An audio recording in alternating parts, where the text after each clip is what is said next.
Good afternoon, everyone. I'd like to call the Anaheim City Council meeting to order. Clerk, can you please call roll? Thank you, Mayor. Councilmember Bayless? Here. Councilmember Kurtz? Here. Councilmember Moss? Present. Councilmember Meeks? Here. Mayor Pro Tem Leon? Present. Mayor Aiken? Present. Let the record show we have 6 members present. Are there any additions or deletions to our closed session agenda? Mayor, there are none. And do we have any speakers wishing to address the closed session agenda? We don't have any in-person speakers, and we didn't receive any electronic comments on the closed session agenda. Thank you. So hearing none, we're going to close the public comment on our closed session agenda and recess to closed session. Thank you very much.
Good evening, everyone. I would like to call the Anaheim City Council meeting back to order, please.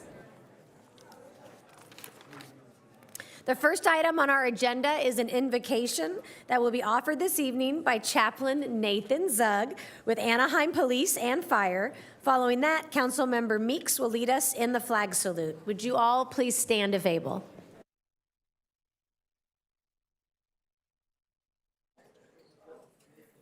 Good evening. Let's pray. Father in heaven, holy is your name.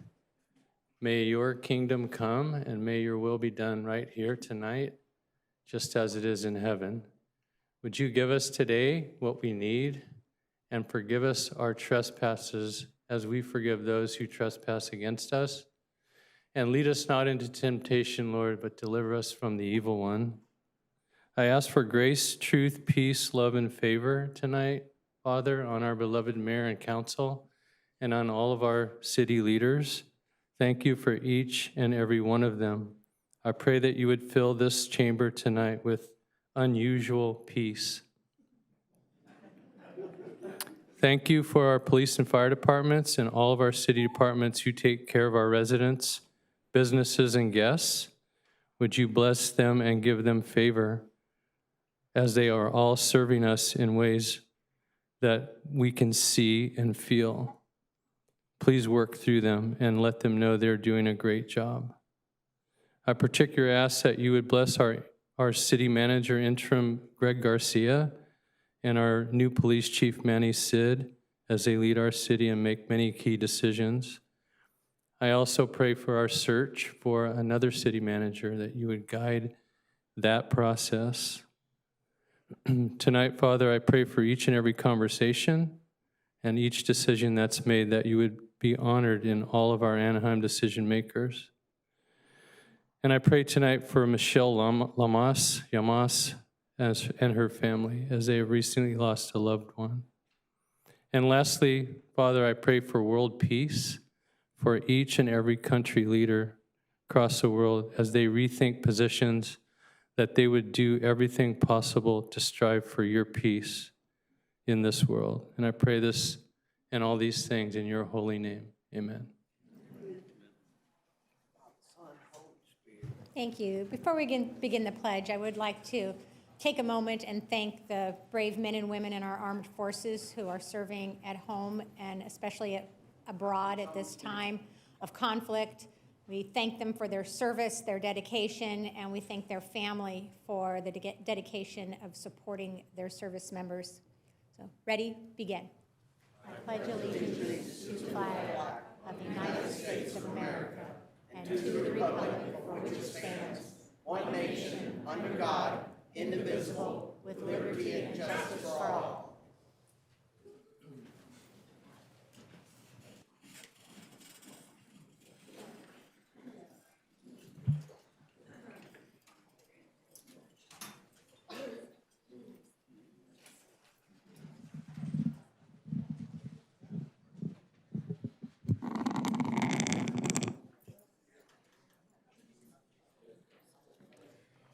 Good evening, everyone.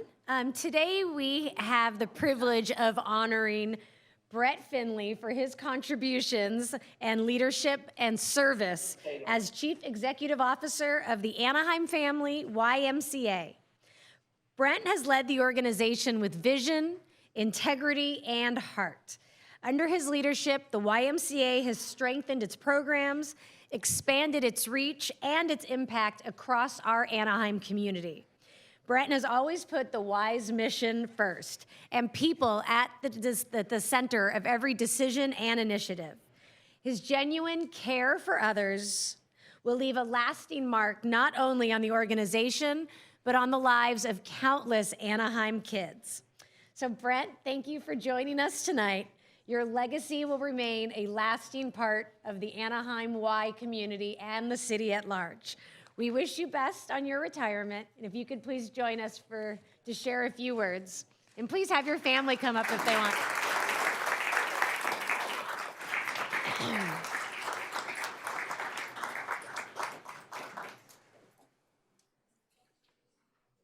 Put your initial down.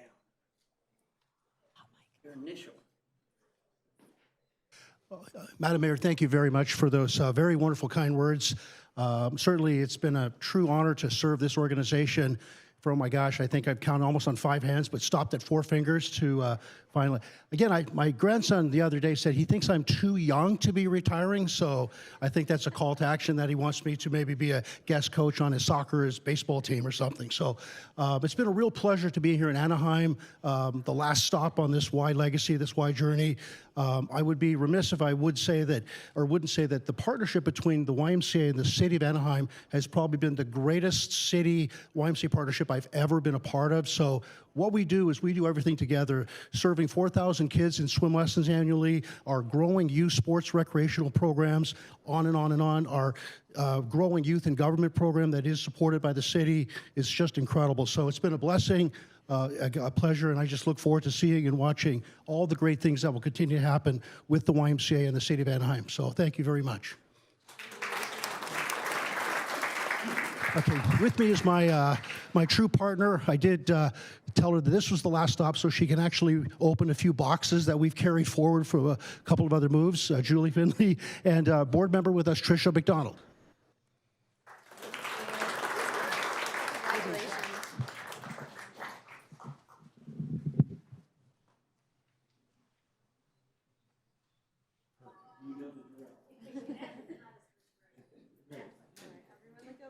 Look right here.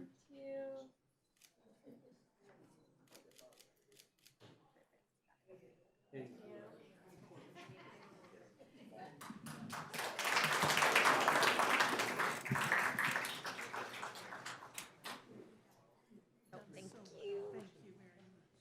Embarrassing, but part of life now. So next I have the honor of celebrating an incredible achievement of the Anaheim High School girls flag football varsity team in their CIF championship.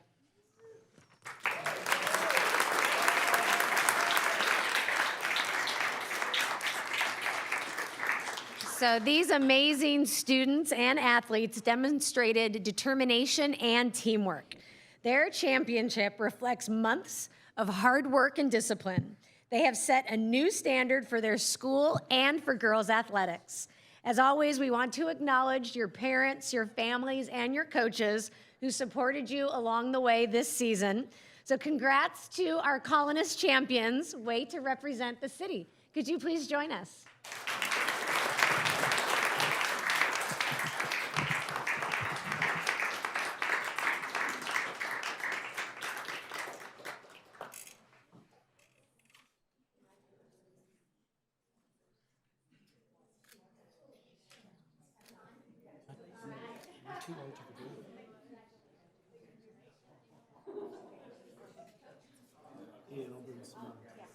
Could we have you all come down here?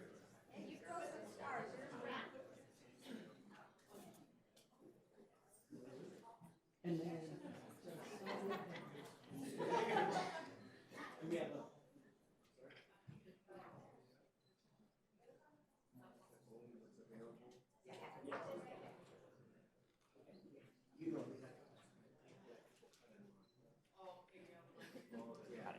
Mayor's a little bit hiding behind. Okay. Perfect. If I can have All right. everybody look here. 1,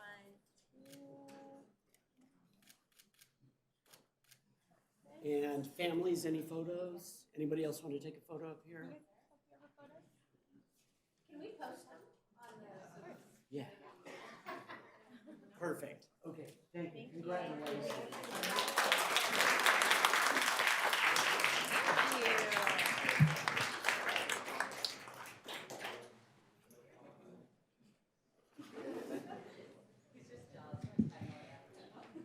So last but certainly not least, I want to recognize Toastmasters Club 2 Anaheim as they celebrate a milestone of 100 years of service in our city.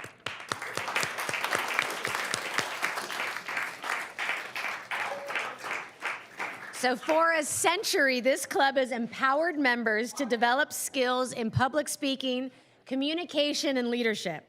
With every speech and meeting, they have helped generations of members build confidence, lead with purpose, and find their voice. And when people find their voice, they make a difference in their workplaces, their communities, and right here in Anaheim. So congratulations on 100 years of success, and we wish you best of luck in your next 100.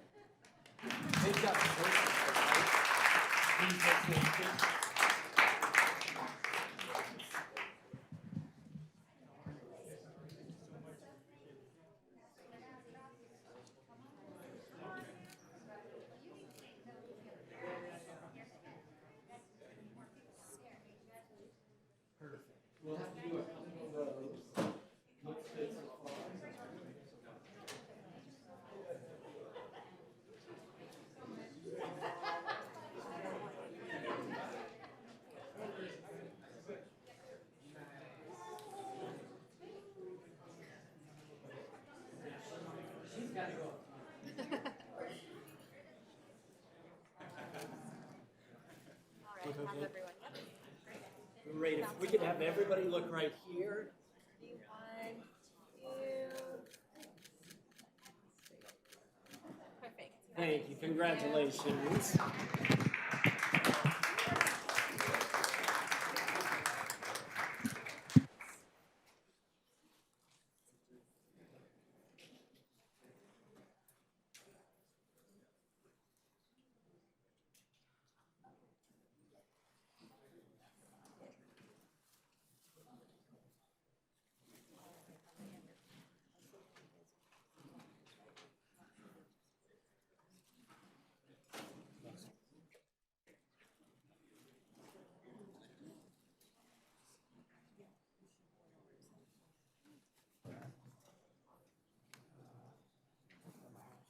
So clerk, are there any additions or deletions to tonight's agenda? Mayor, there are none. Excuse me. So can you please outline the public comment procedures? Thank you, Mayor. Speakers have one opportunity to address the City Council. This also includes item number 10 that's on the City Council agenda. The public comment period is limited to 90 minutes or until all agenda item speakers have been heard. Any time remaining of the 90 minutes will be provided to speakers who wish to speak on any non-agenda related items, but within the council's jurisdiction. A second public comment period will be opened by the mayor only if any non-agenda item speakers were not heard during this first public comment, and it'll be open at the end of council business. The time limit for public comment is 3 minutes per speaker. Those wishing to address the City Council must complete a speaker card, which are available at the back of the council chambers.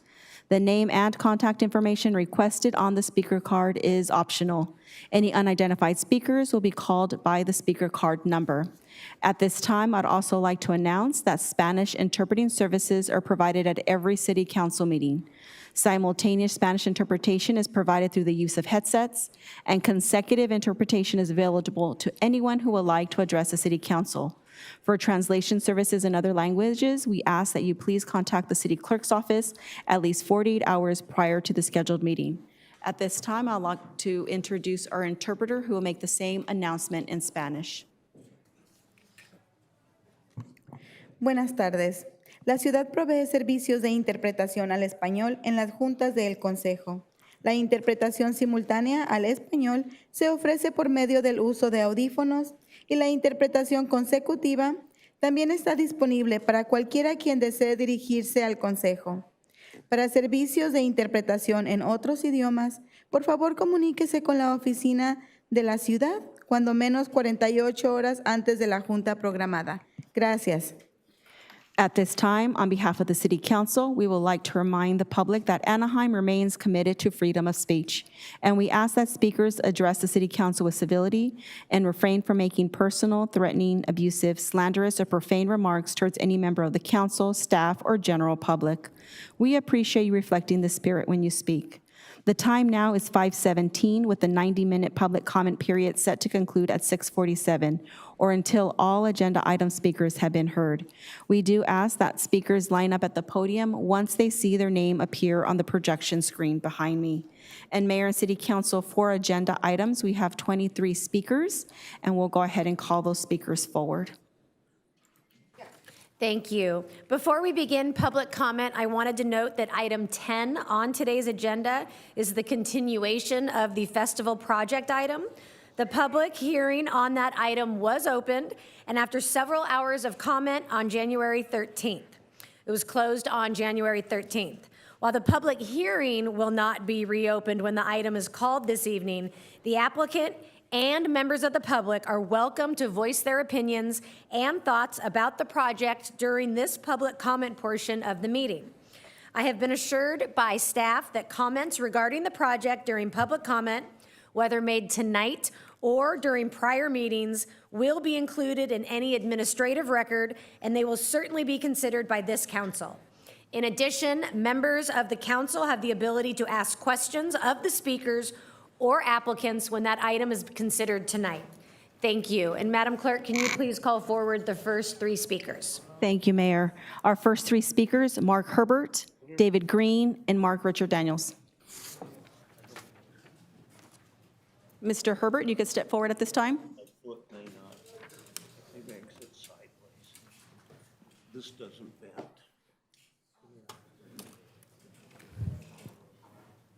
That'd be fun. Well, I can do this, Mr. Herbert, but I can't. Oh, that'd be a problem, yeah.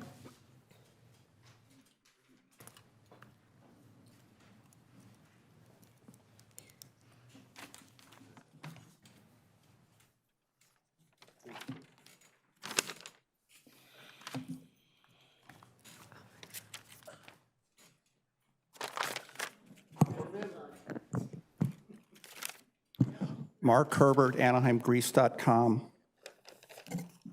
At the 1/13/26 council meeting, there was a hearing on the festival housing project. If you go to the 4-hour, 39-minute, and 12-second section, you'll see the point I'm raising tonight I raised back then, and I'm still waiting for an answer 2 months later. At that time, on January 13th, I said that Anaheim needs some new fire engines. And I said that it's a 4-year waiting list to get a new engine. There are no outstanding orders for a new fire engine in Anaheim. So the earliest that there will be a new fire engine in Anaheim is June 2030. Now, how that pertains to this housing project. In June, the new fire station at Angel Stadium will open. The engine for that will come from Anaheim Hills. Currently, there are 2 engines and crews at Fire Station 10 as they waited for the completion of the new fire station. So in June, Anaheim Hills will be losing one of their fire engines. Now, it'll be a 4-year wait until they can get it back. And in tonight's agenda, the city's now progressing on getting a new fire station, Fire Station 13 in Anaheim, and they're acquiring the property. That station's truck has not been ordered yet. If it's ordered today, it won't come until June 2030. Now, let's not forget the Anaheim Hills is a high-risk fire area. That's why this extra engine was stationed there. And since that's happened, there's been some wake-up reminders to the council that this order needs to be placed. The wake-ups that I remember is it was a big issue during 2024 in October during the Deer Park hearing. The council heard of the need of the high-risk fire danger on Anaheim Hills, yet has not ordered a new fire engine, knowing that it's a 4-year wait.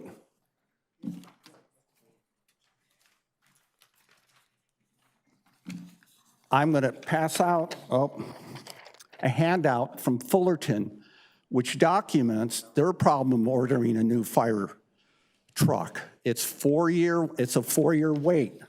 Their press release came out in September 2025, and it did not catch Anaheim's attention. When are you going to order the new fire engine because it's a 4-year wait? What's the priority above that? Mr. Herbert, your time is up. Our next speaker, David Green.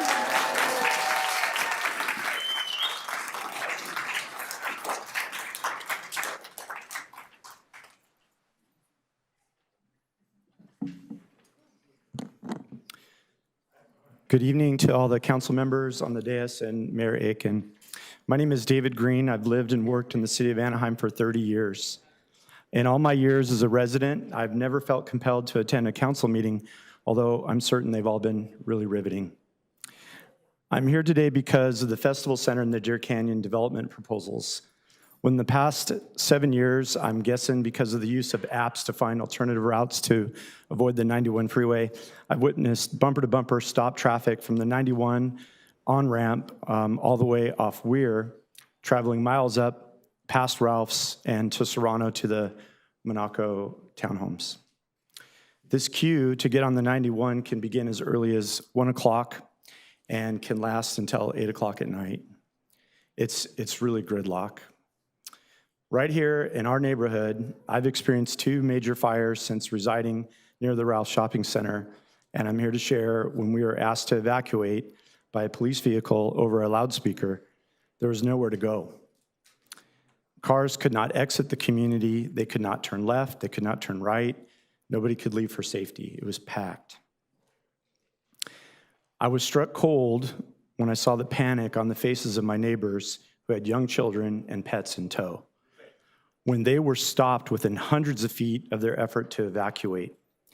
This was something I've never experienced before, and I was surprised I was experiencing it in what I thought was a city like Anaheim, which would have infrastructure and thought process to evacuate.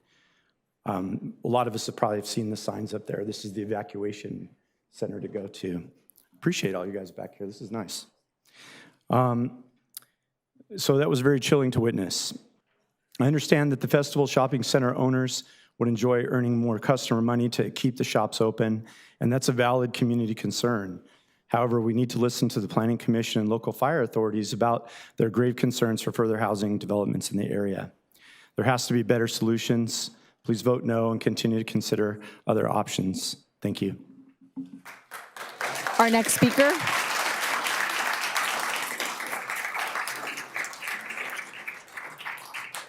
Thank you. I get an applause before I speak.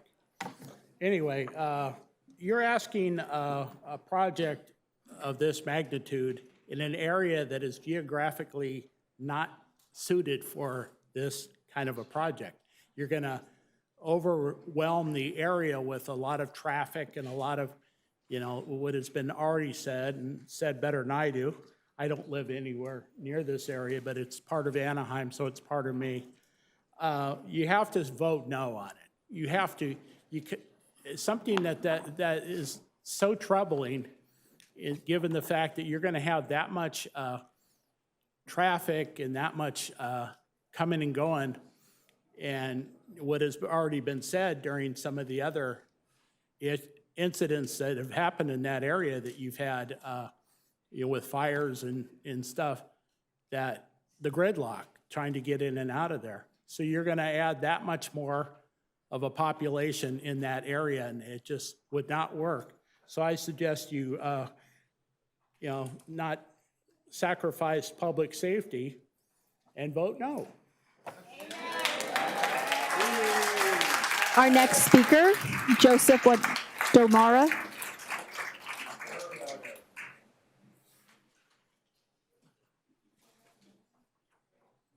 Following the speaker, we have Mike Robbins.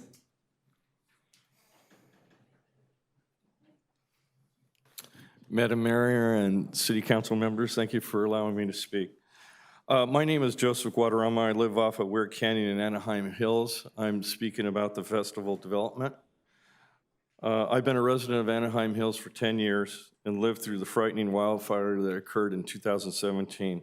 In fact, about 4 houses down from my home, there were fires burning. Luckily, the firemen got to them in time and were able to save the homes on my street. However, just a few streets down, several homes did burn down. Recalling that wildfire, I was at work when my wife called, frantic, stating she could see flames, was packing up the car quickly and grabbed a dog and hurried out to get out of the area, only to meet bumper-to-bumper traffic going down Weir Canyon. And Serrano was also blocked off, so we could not escape that route either. I am very concerned about the evacuation process we have for fires. The traffic has only gotten worse. It was not good in 2017, and it will be much worse with 447 apartments that will occupy 2 to 4 people in each one, likely 2 additional cars per unit. So in other words, about 1,000 more cars will be trying to escape a wildfire should it occur. There are no new roads being added. This project not only will add issues we have with evacuation, but in addition, those tenants will have difficulty exiting the parking structure and multi-level housing complex. Even without a wildfire, the parking is not enough, and it will be impossible to regulate who parks where. Sadly, it seems that is being considered even with very big risks involved. Our safety should be first priority. And so far, I don't see our safety has been considered. Given these facts about increased traffic, no new streets have been added, lacking evacuation plans for future wildfires should they occur, with present residents, much less 1,000 more vehicles trying to make their way out is obviously a bad idea. The apartment project is deficient and inappropriate for this area. Members, I ask that you please vote no. Thank you. Our next speaker, Mike Robbins.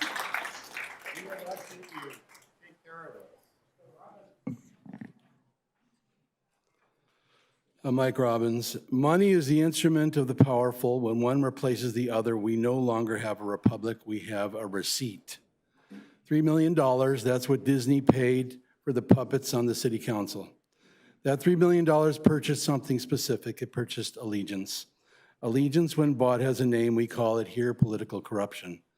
The council was not elected by the residents of Anaheim. It was installed by Disney Worldwide. There's a difference. One is democracy.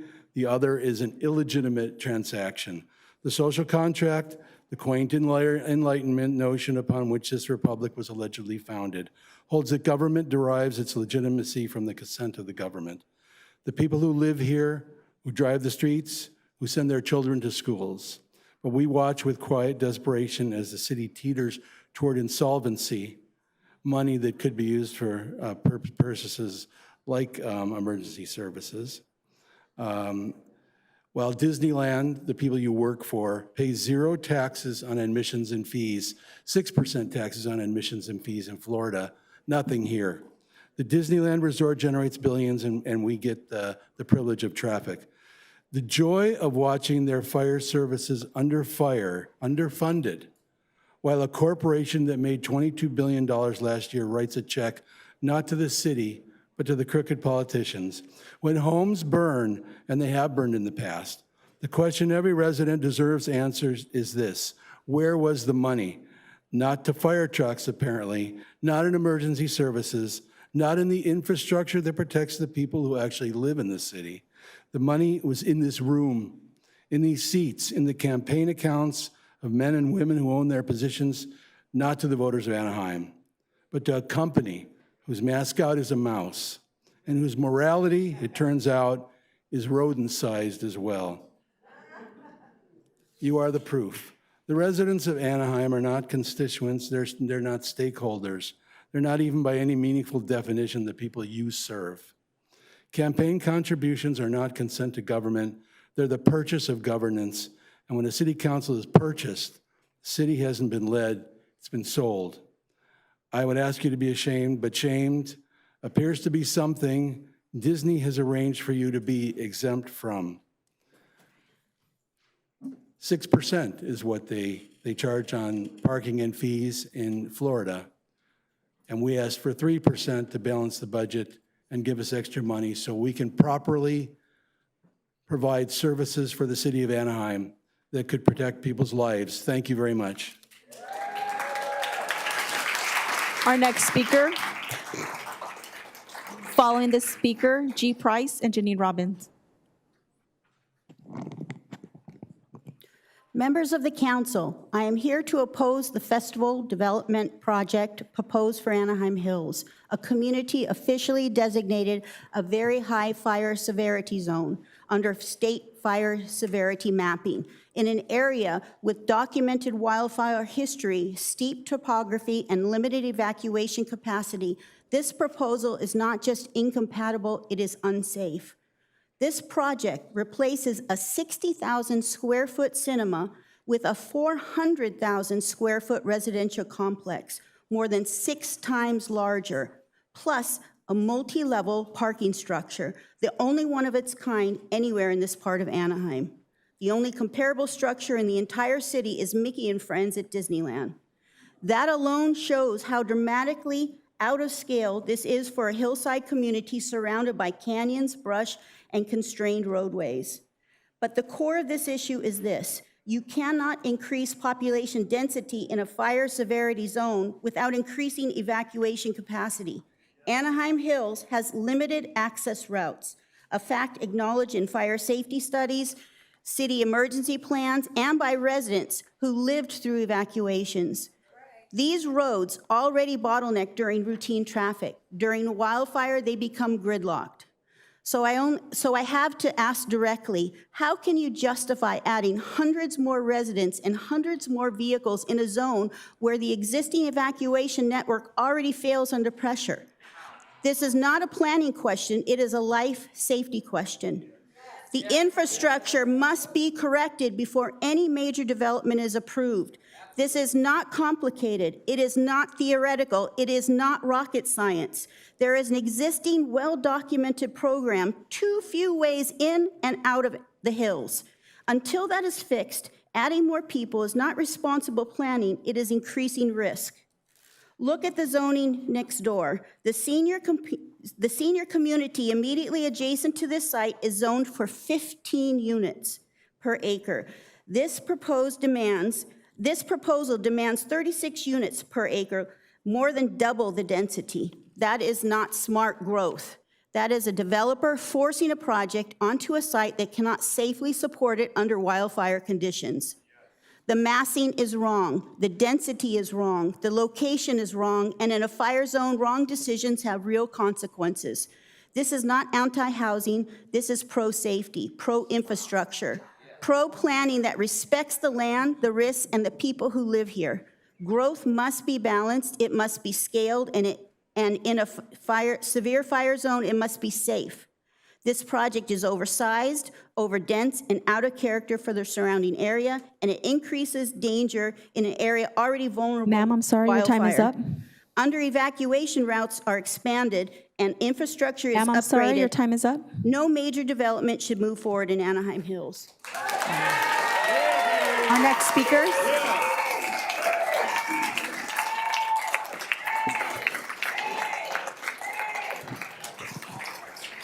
I'd like to address the festival parking impacts. It's entirely reasonable for residents to ask whether the project's parking capacity matches real-world demand. The proposed new reduced parking standard would require 1,255 spaces total, meaning both retail and apartments combined. There are actually 12 spaces short of this, but apparently that's not a requirement if you use the word shared. How do you share an invisible space? The parking study states the new reduced parking standard for the residential units is just 70 spaces shy of code. The study is full of charts using some very old data in an attempt to prove to us that less spaces isn't a big deal. In fact, they want us to believe they actually have an abundance of parking. But logic paints a different picture. The remaining businesses on the top level of the plaza, the restaurant, salon, medical office, are about to get squeezed out. They will have 32 spaces available on the surface lot for customers to park. Those customers who cannot find parking where they normally would park are going to stop coming. But here's the punchline. Their advertised 70-space deficit from code is actually false. To get an accurate account of parking, we must start at the EIR. Section 2, project description, page 8, the last paragraph. Look it up. The project would require a minimum of 1,075 parking spaces with an overall parking rate of 2.34 spaces per unit, including 112 spaces for visitors.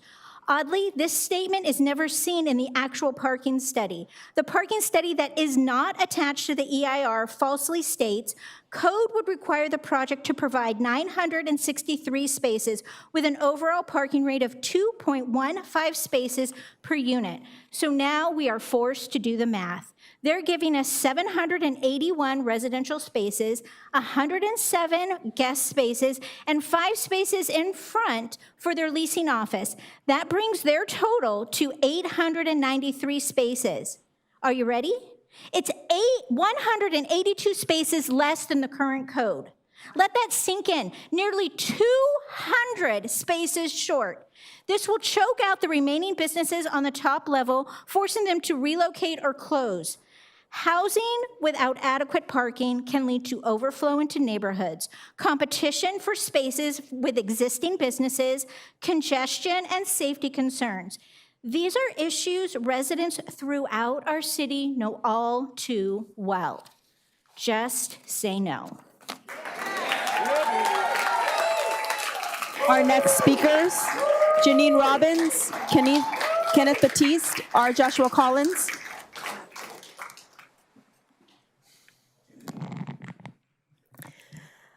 Let me begin by saying that I feel and have always felt that your most important job is to listen to the residents. This is contrary to what my husband says. He says your most important job is to serve Disneyland, since they have spent millions buying you those seats. Screw the residents and bow to the mouse. That should be the motto behind you. So when people are speaking, you should not be looking down at your phones or texting or even looking at your laptops. You should be listening. My heart breaks for the Arzola family. I cannot even begin to fathom the agony they are going through. I heard Natalie say they would get the body cam footage, but she neglected to mention a date. Is it soon or is it years from now? Why haven't you helped them?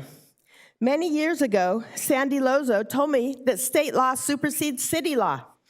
So taking that to heart, let me remind you and the city attorney and the police chief that in 2014, 12 years ago, the California Supreme Court ruled that the names of police officers involved in on-duty shootings must be disclosed under state public records law, thereby rejecting arguments by police unions and municipalities that the names should be kept confidential for the safety of officers.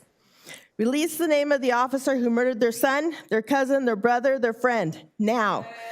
Release the name of the coward who decided to become judge, jury, and executioner for a person who did nothing wrong. Release it now, not later. Now on to the hotel that broke the law by illegally increasing the number of hotel rooms without notifying the city, without pulling permits. What the hell? How can this have gone unnoticed? It is inconceivable that the city did nothing about this. There is no way of verifying whether or not they paid TOT over the last 27 years for the increased rooms. How is this being audited? You need to change the TOT system. Hotels should put the number of rooms rented, the length rented, the amount rented for. This is not simply a bookkeeping error, as some of you seem to think. This is embezzlement from our general fund. Every hotel motel should be physically inspected as to the actual number of rooms. I suggest it happen soon. Finally, as far as the festival project goes, I am an advocate for our unhoused population and value housing above all else. However, it must be the correct housing, and this project is not correct. This project puts human lives at risk, and the 7 of you do not seem to care. All 7 of you are in bed with the trades and rely heavily on their campaign donations to help buy those seats for you. However, let me remind you that you do work for the residents, and as they are here fighting for their lives, and yet you do not appear to be listening. Do not approve this project. If you do indeed vote for this project instead of people's safety, then Anaheim residents should vote you out. Vote you out. Our next speaker, Kenneth Batiste.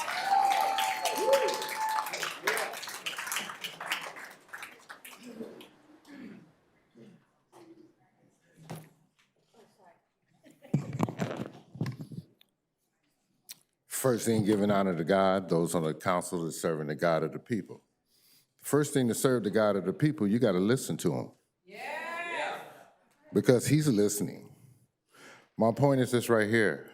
It's a political game, but the bottom line is it's people's safety, people's lives. The Arizola family released the tape. Release the tape. For anybody else that's in here, I'm collecting signatures for rent control. I don't rent, and I'm not getting paid for this. That's where my heart is at. Next, I want to make sure everybody knows with this firework, again, that Disney is poisoning our underground wells. I want to make sure that's a fact. Now, let's get down to the festival program. Adding 448 units, and I'm a housing advocate. This is just not right. The Hills, from the rest of us, feel that we don't get a good deal from the Hills. But this is not the right deal for the Hills or us. At the last District 5 meeting, we had Chief Russell there. We asked him about the fires in District 6. We were concerned, finding out that there was 90-mile-an-hour up there in Gilman Stream, 90-mile-an-hour winds. Do you know what 90-mile-an-hour winds would do? I worked in the United States Forest Service for 2 years, Cleveland National Forest, Tibuco District. You can't do nothing with 90-mile-an-hour fire, except for try to get the hell out the way.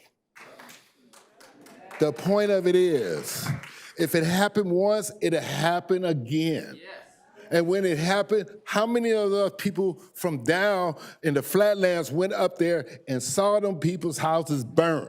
It wasn't just like they all was burned. Some of them was burned here and their neighbors wasn't burned. Fences knocked down by the fire department, trying to get through there. You could just feel the evil spirit of the fire there. And what you want to do is put more lives in jeopardy? Who are you really concerned about? Because special interests seem like they are just so corrupt, they don't care about the souls of the people. No, they don't. We need you to step up and do the right thing.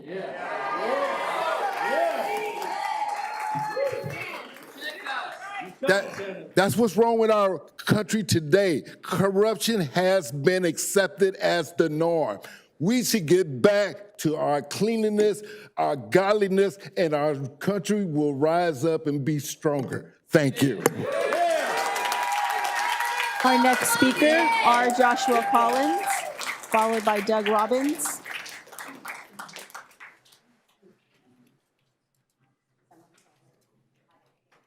Good afternoon. My name is R. Joshua Collins, founder of Homeless Advocates for Christ on Facebook. And first, I want to encourage everyone to give their life to Jesus Christ, who died on the cross to save us from that horrible place called hell, that eternal fire, to give us everlasting life. He's the only way to heaven.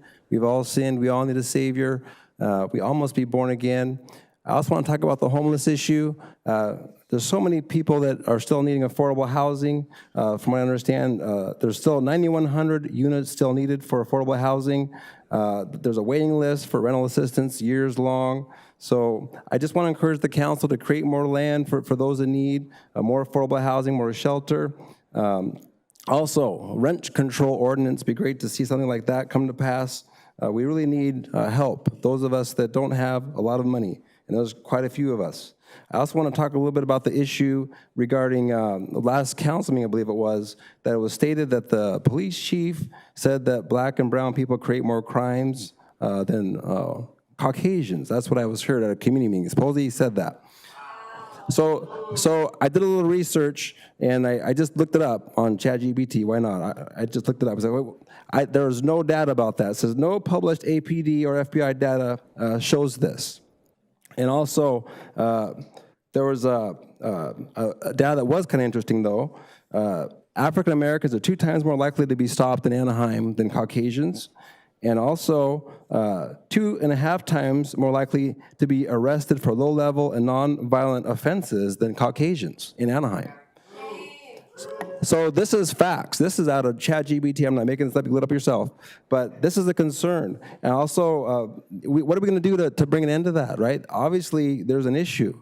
There's obviously an issue. And as an African American myself, right, I have been arrested here unlawfully, and it was dismissed, the charges, but it's happened to me. So maybe that was part of the reason. I don't know. But I also want to talk about Alberto Arzola. Regarding that issue, I heard about more facts about that. Sounds like no body cam, no crime committed, shot 6 times, no video. Where's the accountability? It's devastating to think that this family, what they're going through, I just can't imagine. And I work with youth myself as a teacher and educator, and we got to learn how to de-escalate, especially when you work with young people. I don't know what happened in that situation, but no reason for that to happen, obviously, but litigation, of course, is going to be coming, and that the taxpayers got to pay a lot of that stuff, right? The taxpayers suffer when all these things happen, so got to get better at doing a lot of these, caring for people. The city of kindness, right? Anaheim's supposed to be the city of kindness. We got to make changes. Thanks for letting me share. Our next speaker, Doug Robbins.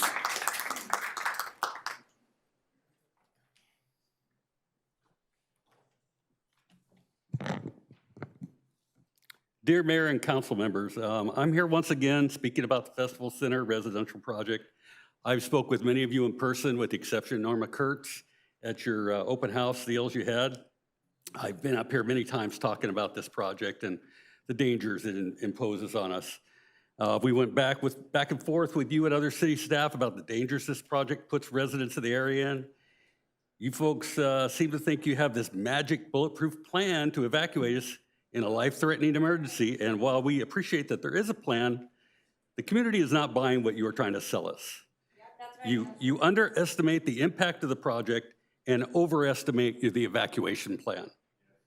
We have gone back and forth and beat this subject to death, so I'm done discussing this with you and your staff.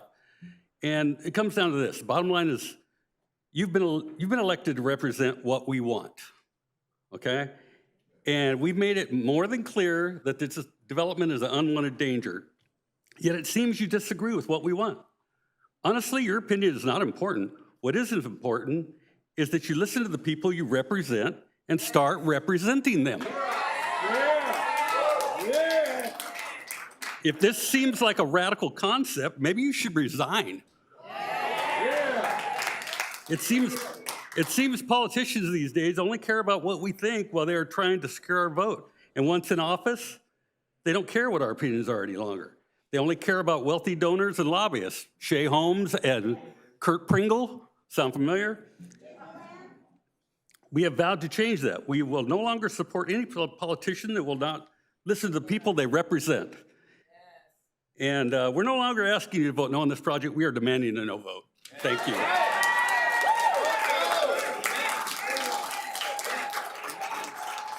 Our next speaker.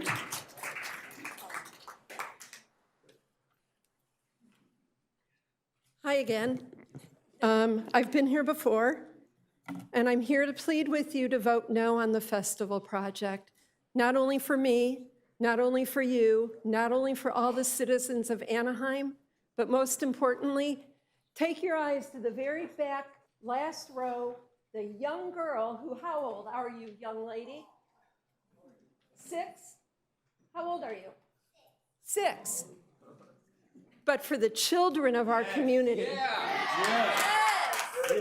You know, God, watch over you should this project go through, because you'll have blood on your hands of children. I'm here to plead with you to vote no. 2 words, safety first. The idea that you would add over 400 apartments and 1,000 additional people and vehicles to this very high severity fire zone just doesn't make sense. Again, 2 words, safety first.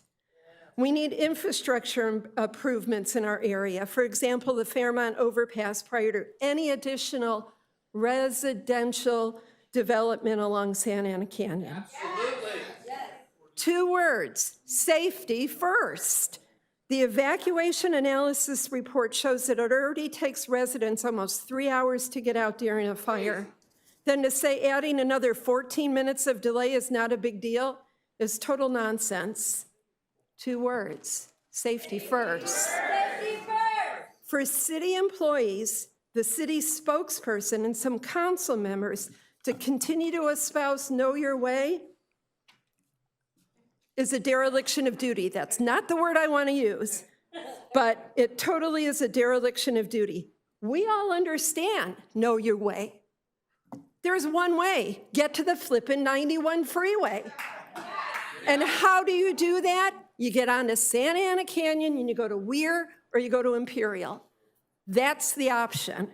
And everybody would be so gridlocked, it's a total death trap. The evacuation time analysis cites very specific scenarios and specific areas and zones where the fire might occur.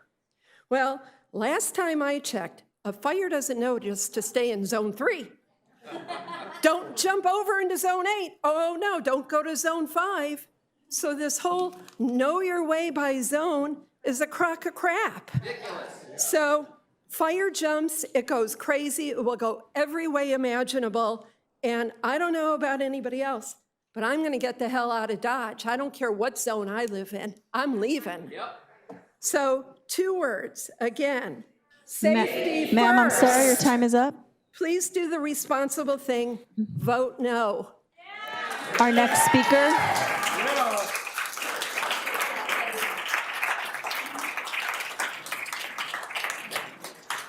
And will the next 3 speakers please line up at the podium? Here is very familiar with this. Oh, yeah.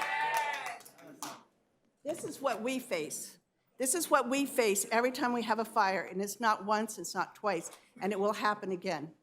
Every one of you, I don't want our city to be responsible for the class action lawsuits that are going to come when you know you have been warned. Our insurance companies have pulled out. You're telling us we're safer now than in 2017? 2 years, the last 2 years, all our insurance companies pulled out because they determined that we're such a fire hazard. You don't think that their recommendations and their expertise is going to go above yours? I'm telling you right now, the No Way Out plan is a no way out for the people who live there. I've lived through so many fires. I've been told, don't evacuate, don't evacuate. 15 minutes later, the winds switch at 60 to 80 miles per hour, and it's over us and past us and hopping through our homes. You cannot use that Know Your Way plan. You're gonna smell the fire, you're gonna see it, you're gonna head for your kids, your pets, and you're gonna get out of Dodge. And so you cannot even tell us that the Know Your Way plan is acceptable. And to add this on us when there's a senior project that is right above them, and they have one little road that has to connect to both the main arteries. You cannot tell us that you have thought about our safety. This project does not have to be, and there should be nothing but a no vote on this project. No! Good job.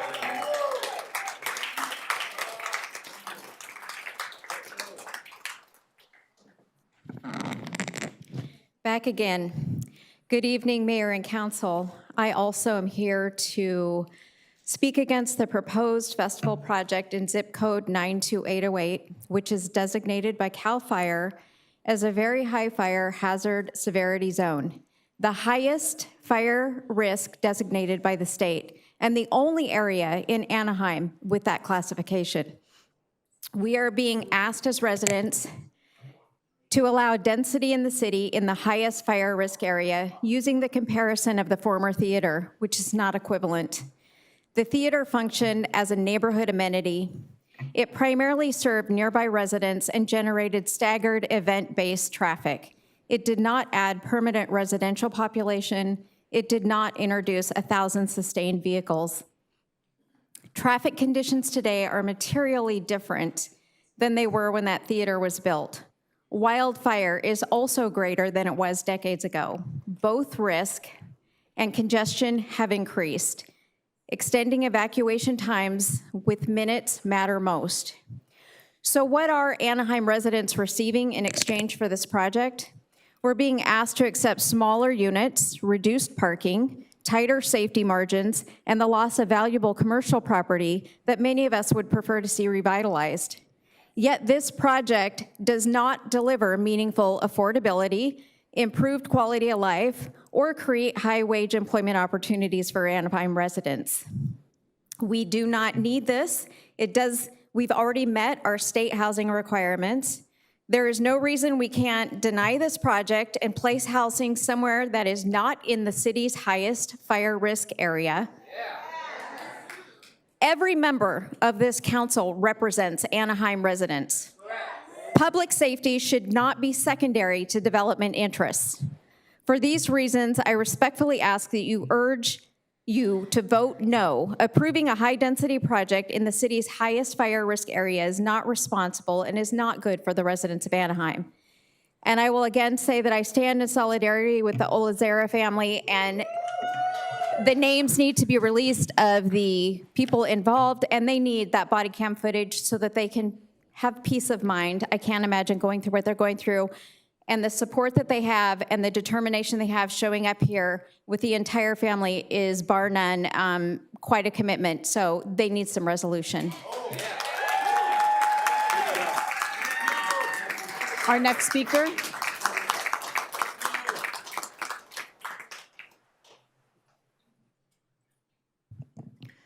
Good evening. My name is Stephanie Thackeray, and I want to start off by saying that I stand with solidarity with the family of Mr. Arzola. I hope that the council keeps its word and releases the footage. Secondly, I'm here to discuss the festival development. I'm a new member of the Anaheim Hills community. I recently bought a home in the East Hills community. I spent my life savings on that, working very hard to get that home. And it did not take long to realize that this area is very congested as is. When I found out about this development, my heart sank because all I could think about was being trapped. Adding a new development under the guise of affordable housing is a disservice to the community, reckless, and extremely dangerous. During a fire, as we know, every second counts. Being trapped on the road for even an extra minute can be the difference between life and death. The promise of new homes is not worth the death sentence that will ensue when everyone is trapped. I urge you to do the sensible and right thing and fulfill your duty to us, your constituents, and not to developers. Thank you. Our next speaker.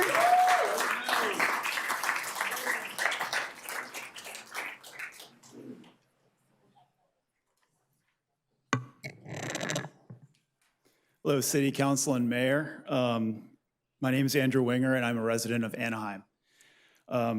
First, please do what you can do to help the Arzola family get some closure with their tragedy.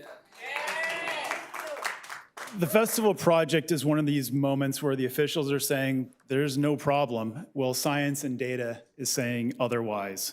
We all lived through real-world scenarios where 3-hour evacuation times were a reality. We have 2 different science-based environmental impact reports that support these 3-hour evacuation times using science and modeling. On the other side, we have the government officials saying there's no problem without any proof. Who are you going to believe? You have no studies to back up the claims that the evacuations have been solved. You have no way to quantify the benefits of the Know Your Way plan or the zone-based evacuation. For example, how much time does the Know Your Way plan reduce the numbers from the science-backed evacuation modeling of 3 hours? The Know Your Way plan relies on public following orders. By the admission of Mike Leister, most people don't even have a basic emergency plan. In a way, it sounds like the city of Anaheim is trying to push the blame on the citizens for not being prepared. However, in recognizing that people don't always do what they're supposed to be doing, it's also recognizing that the Know Your Way plan is impossible to implement. People panic during situations and don't act rationally. When meeting with the city council members, I asked what the citizens are misunderstanding about the Know Your Way plan. One city council member said, "I don't really know the details of the Know Your Way plan." How can you be making a life and death decision and not fully understand what you're voting on? Be on the right side of science. You wouldn't support smoking. You wouldn't support lead paint. Don't support evacuation modeling that isn't based on real science. The city now has pages of documentation outlining the problems with this project. You've received a total of nearly 500 opposition letters from residents since January 13th. You've been sent an official letter from a CEQA attorney. At what point does ignoring the abundance of facts move into the realm of negligence? You need to protect the city of Anaheim from liability. You need to protect the residents. I'm going to make a quick side note here. The EIR modeled this thing after wind speeds of 40 miles an hour and 60 miles an hour. We get wind speeds up to 80 miles an hour and higher. So the modeling itself is not even accurate. In conclusion, please make this decision that puts the safety of residents first. Thank you.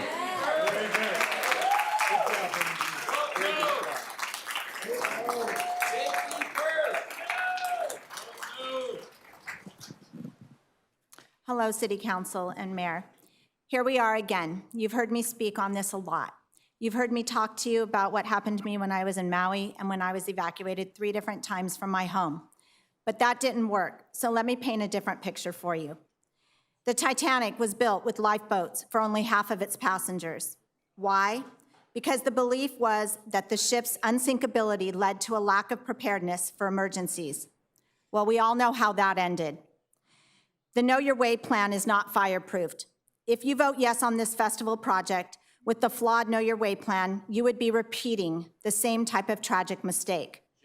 We are not prepared to safely evacuate an additional 1,000 to 1,500 cars and individuals. Lives are at risk.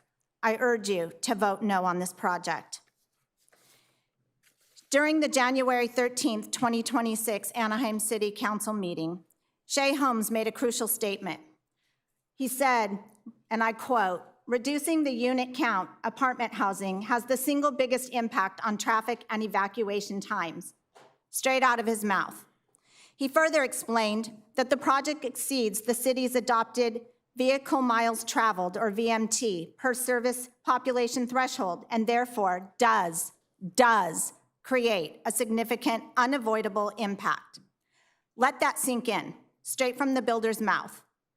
The builder is in charge of this project, and he admits that it exceeds the city's VMT threshold, resulting in a significant and unavoidable impact on the community. I urge you to vote no.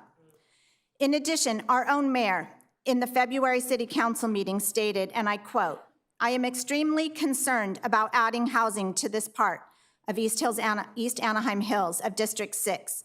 If we have other available options in the canyon or in areas that are not severe high fire zone," which we are. On Friday, the Chatton Brown Law Group sent you all a letter, and it outlines several key points, but I will highlight a few. The project's EIR is fatally flawed. Its analysis of evacuation hazards is based on a misinterpretation of the city's Know Your Way plans. The EIR incorrectly assumes that all westbound traffic, including from the nearly 500 Hills Project Reserve, would evacuate, if that goes through, would evacuate westbound, impacting Festival Center's evacuation. The city's plans say otherwise. This traffic would evacuate east, directly towards Festival. This misinterpretation of the evacuation plan hides the true impact of the project and undermines the EIR conclusions about the significance and the impact, resulting in a lack of prioritizing safety for District 6 residents. If the city cannot get it right, how are you to trust that the Ma'am, I'm sorry, residents your will time be is up. properly informed? Vote no. Our next speaker, Steve Herr.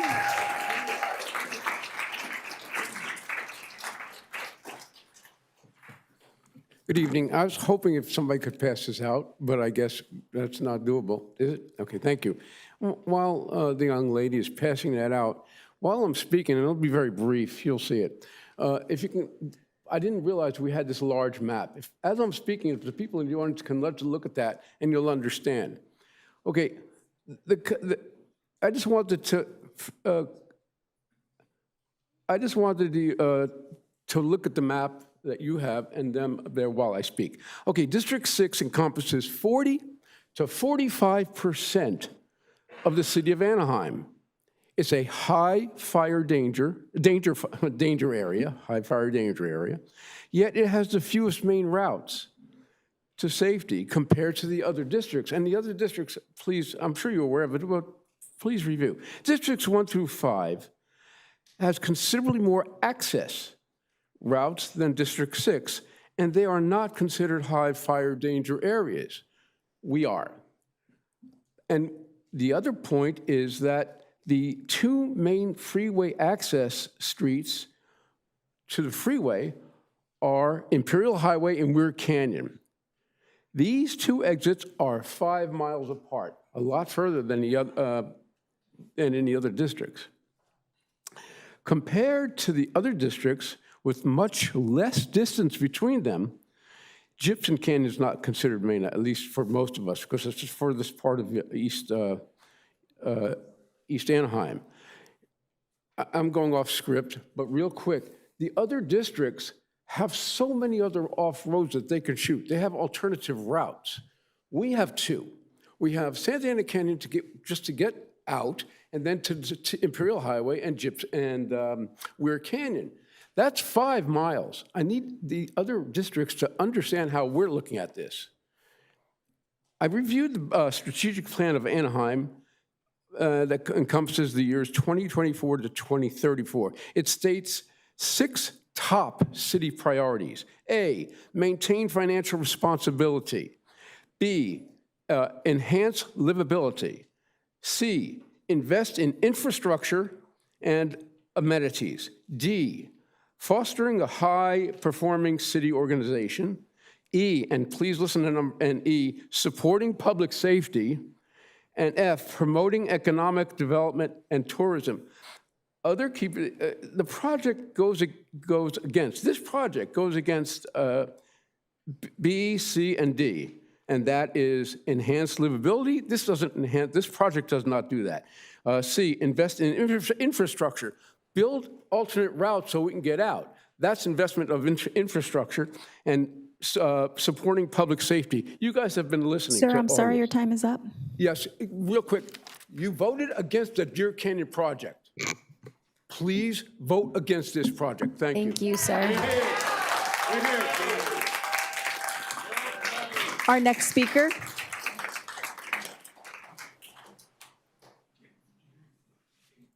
First off, I want to thank Steve. He's a retired Marine Corps. I want to thank him for his service. Thank you, Steve. Honorable Mayor and City Council, I do thank you for this opportunity to speak. My name's Dean Gaynor. I've lived in the track right above Festival, right behind Target for 32 years. This is very emotional for all of us because those of us who've lived here for a while have been through these evacuations. We know what it really is like. So I'm going to try to read this to take some of the emotion out of it. The environmental impact study that we do believe is flawed, but even that study that you're relying upon identifies a significant, unavoidable vehicle miles traveled impact. That means that impacts cannot be fully mitigated. When you override unavoidable impacts in a wildfire-prone area with limited evacuation routes, you're making a conscious decision. This is about emergency clearance time. The specific plan adopted in 1990 by Anaheim intentionally preserved this area as a commercial core. That planning decision was not done accidentally. It reflected infrastructure constraints unique to this segment. By amending that specific plan now to allow high-density residential in this core, you are undoing decades of planning and safeguards. I've said it before, this is not about rich people in District 6 not wanting multifamily in their backyard. If you need to put it in District 6, put it in District 6. Just put it on the other side of Santa Ana Canyon and the 91 where people have streets they can get out on. Safety first. Safety first. This area is literally blocked off by hills that burn and Santa Ana Canyon that's overcrowded. It's not responsible to put more lives at risk.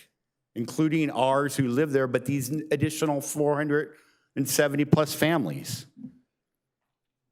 The hills are going to burn again. It's just a question of when. We're just asking our city council not to take some extraordinary political move, but just don't approve changing the zoning that was already planned out. Please be responsible and do not put more families at risk.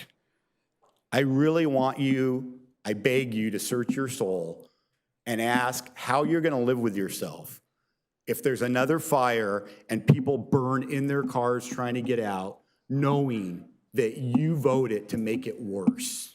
Protect us.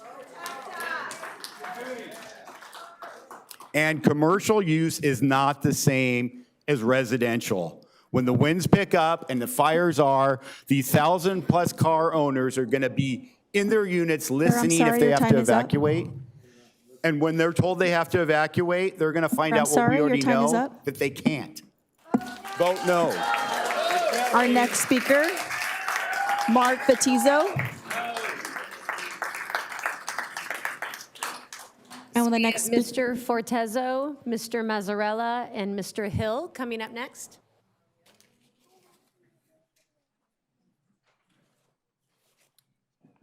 Yes, thank you very much for tonight. My name is Mark Fortezo. I've spoken a couple times here, and I've been very fortunate to meet some of the districts at some of the meetings this last month at their districts in Anaheim Hills. Got to meet the mayor, too. Speaking about our situation out here in Anaheim Hills, I've been very fortunate. My wife and I and the family moved out to Anaheim in 1986. We've been out there over 40 years. And I've mentioned this before. When we came off of Weird Canyon, it was a stop sign, one lane going up to Monte Vista and one lane coming back. Well, we all know what that's turned into over 40 years. There's approximately over 52,000 people, I believe, residentials up in Anaheim Hills. That's like, I look at something like at Dodger Stadium trying to evacuate or leave after a Dodger game, what that's like.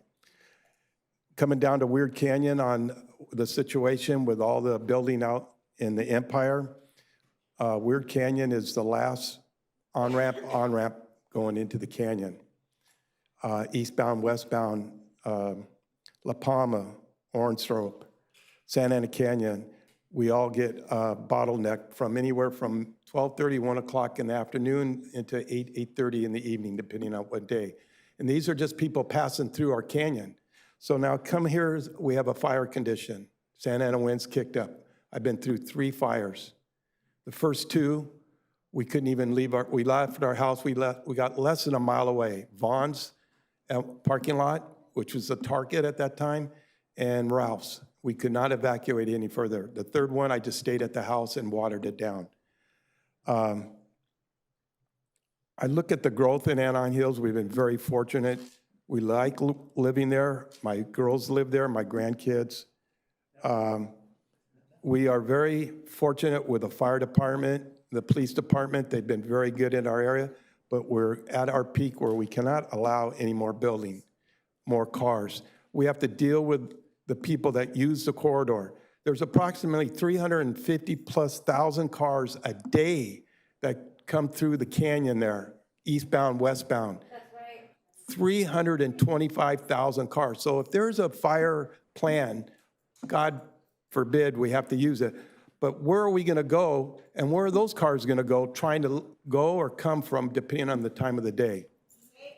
So, and then there's, I think about the retirement areas up in Anaheim Hills, the people that don't have a car. They look for transportation to come and go to doctors, family. We have areas right behind the 24-hour fitness. Who's going to come and get the small kids are there? There's a small community. I think they have 35 to 40 kids. It's a daycare. Who's going to come and get them out of there? Their family won't be able to come and get them.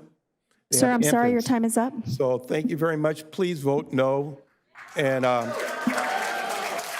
thank you. Our next speakers, if they can please step forward. Following this speaker, we have Charles Hill, Elizabeth Hansberg, and Carrie Pickens. Good evening, Madam Mayor, City Council members. We all met individually at each of your district meetings. Thank you very much for taking the time.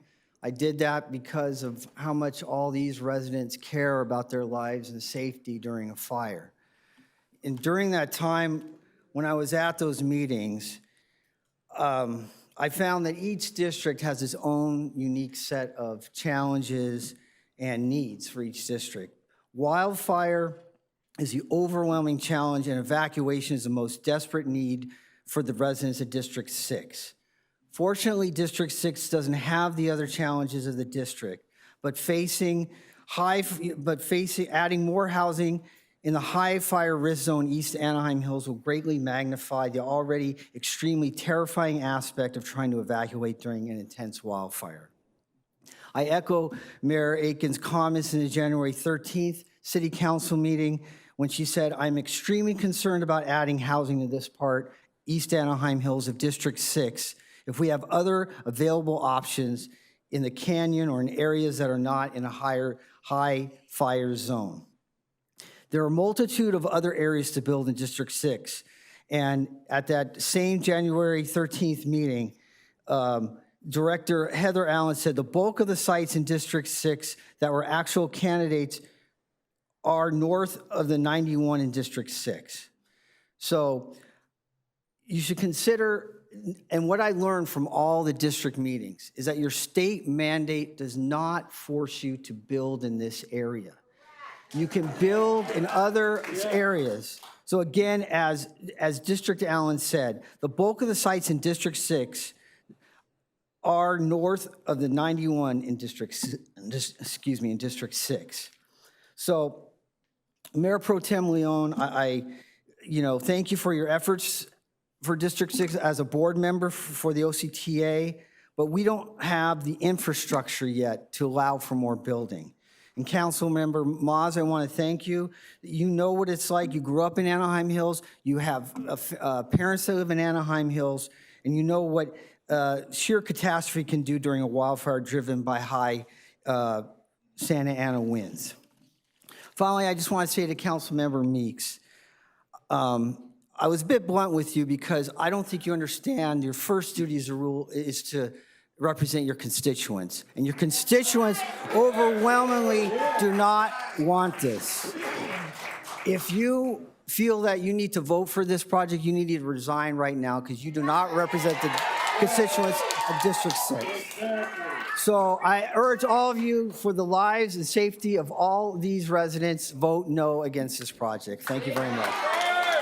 Our next speaker, Charles Hill. Next speaker, Charles Hill. Following Mr. Hill is Elizabeth Hansberg, Carrie Pickens, and Shelley Robbins. Who?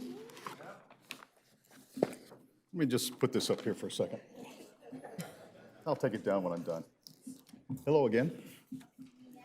I'm sure you all remember me from the last time that I paid you a visit when I told you the story about my daughter, my dogs, and my daughter's shoes, and how they only made it down to the Target Center down the street, which is less than a half a mile away. And then this week, and over the last couple of days, I sent a number of emails and a number of messages to you all, photos that I found and that my neighbors provided me of the fire right at the end of the cul-de-sac, less than a quarter of a mile up the street from me, where the hillside was on fire. And my daughter was calling me frantically, trying to get me to leave the area, to come down to the Target Center, to walk down, to get away from it. But I was bound and determined not to lose my home. And as a result of that fire, and I know a number of my other neighbors suffered the same circumstances, the fire, the heat from that fire, you could feel it. I'm at the beginning of the cul-de-sac. I could feel the heat of the fire down the street, and as I walked up, it got more intense.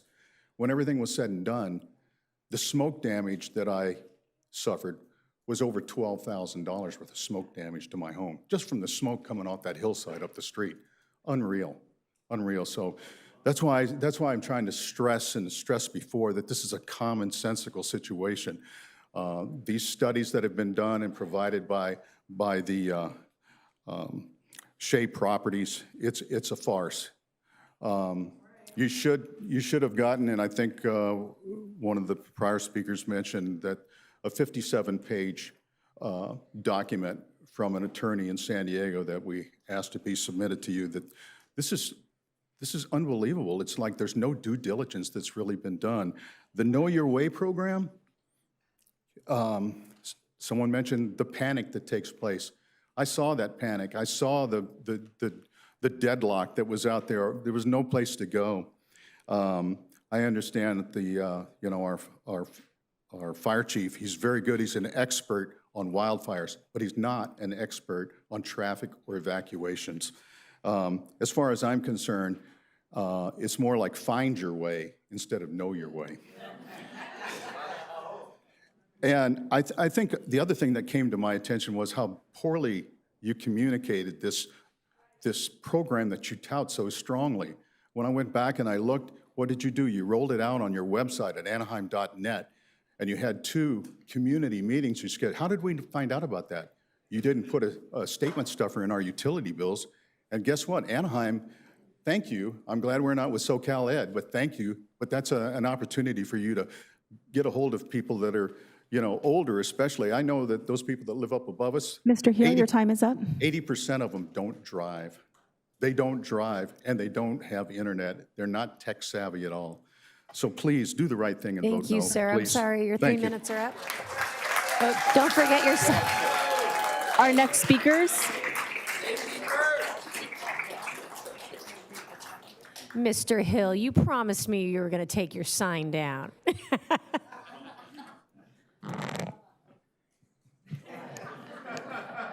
I did promise. Let me get that. Oh. Unless you want to use it. You want to use it?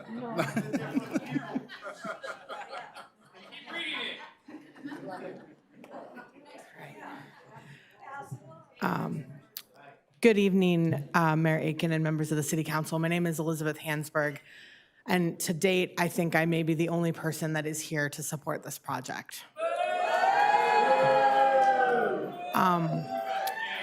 Normally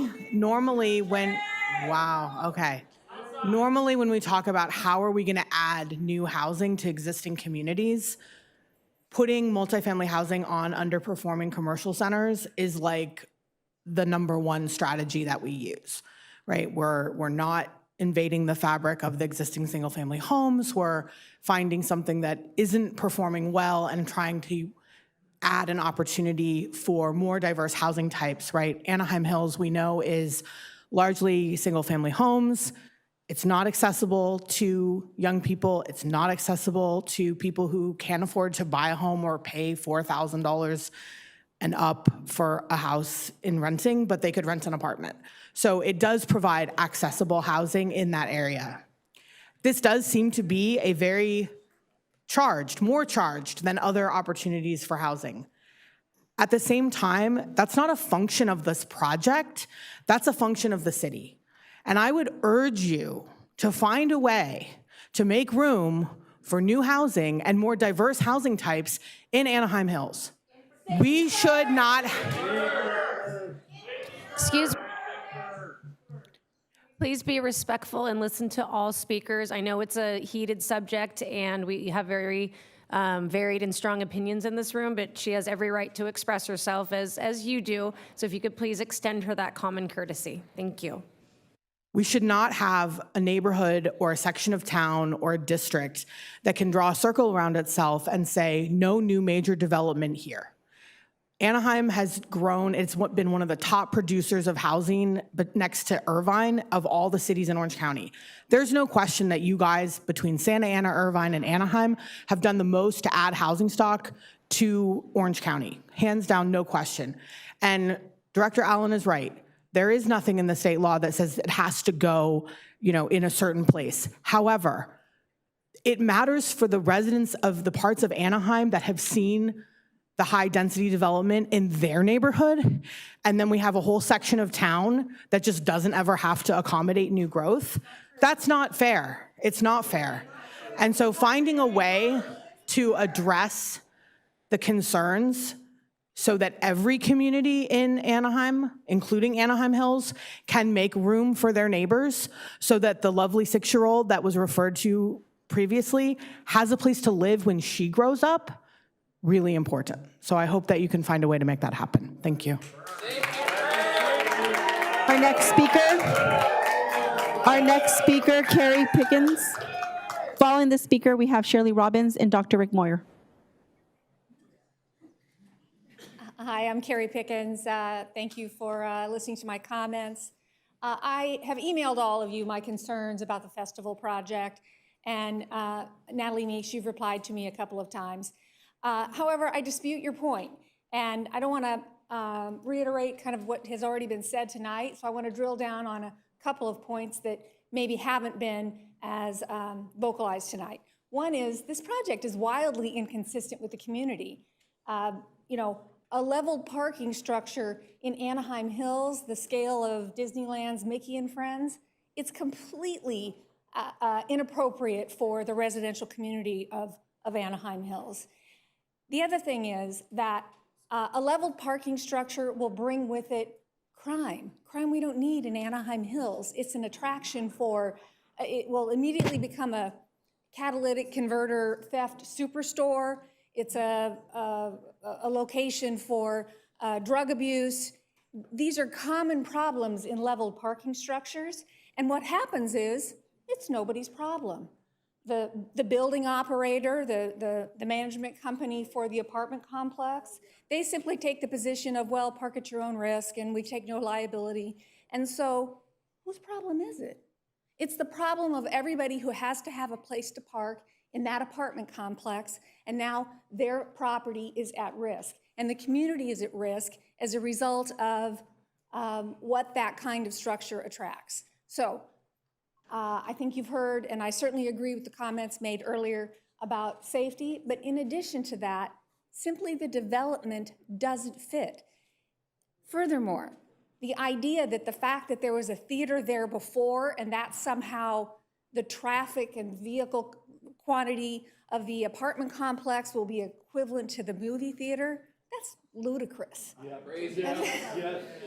that doesn't hold water in any way, shape, or form. A theater that's open 12 hours a day is somehow going to generate the same level of vehicle traffic as an apartment complex where there are cars located there 24/7. Sorry, I do not agree.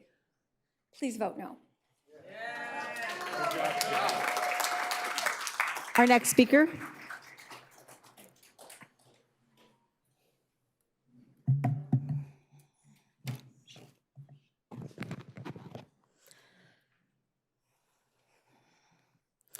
Hi, everyone.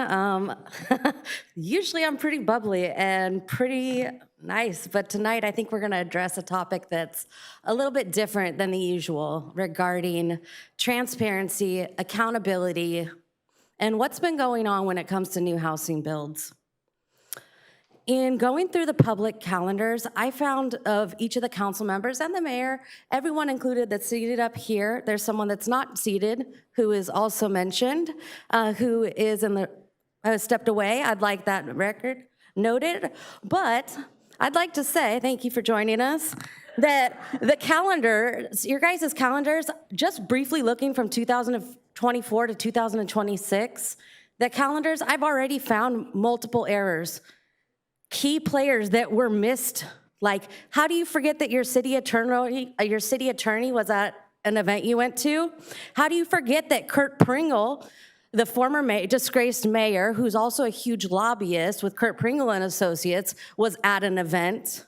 I find it very suspicious that this project came in with very little knowledge. And if I want you to look over here to my left, your right, where are the carpenters? At every major vote, the carpenters fill this building to get a yes vote.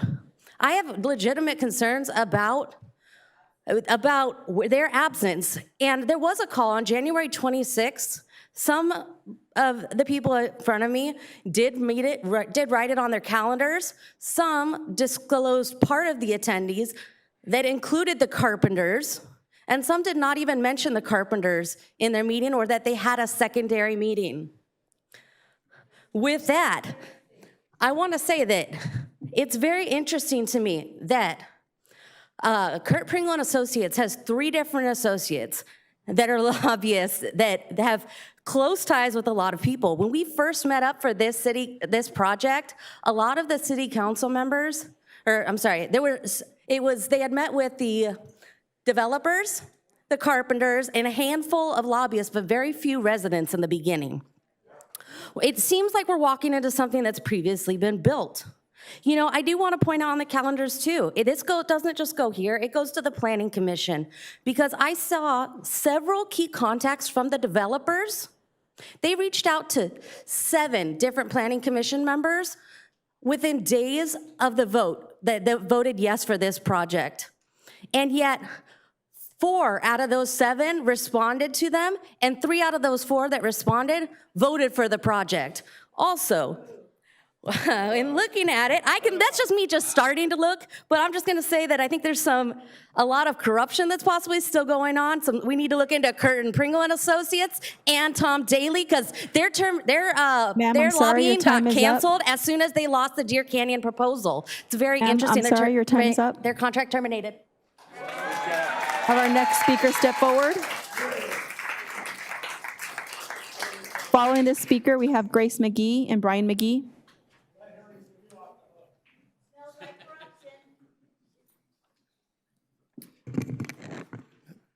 Good evening, Mayor Aitken and members of the council. I'm Dr. Rick Moyer. I am a retired physician. My entire career, as well as the whole practice of medicine, is based on clinical trials and weighing risks versus benefits. My wife and I have lived here in Anaheim Hills for 31 years. We are survivors of the 2017 Canyon 2 fire. I am here tonight asking you to vote against the Festival Center project because the safety risks outweigh the benefits. Let's recap a few things, and you've received several emails from me. By all accounts, the 2017 Canyon 2 fire evacuation was a total failure. ABC News was actually here on site and described the evacuation on Serrano as absolute gridlock.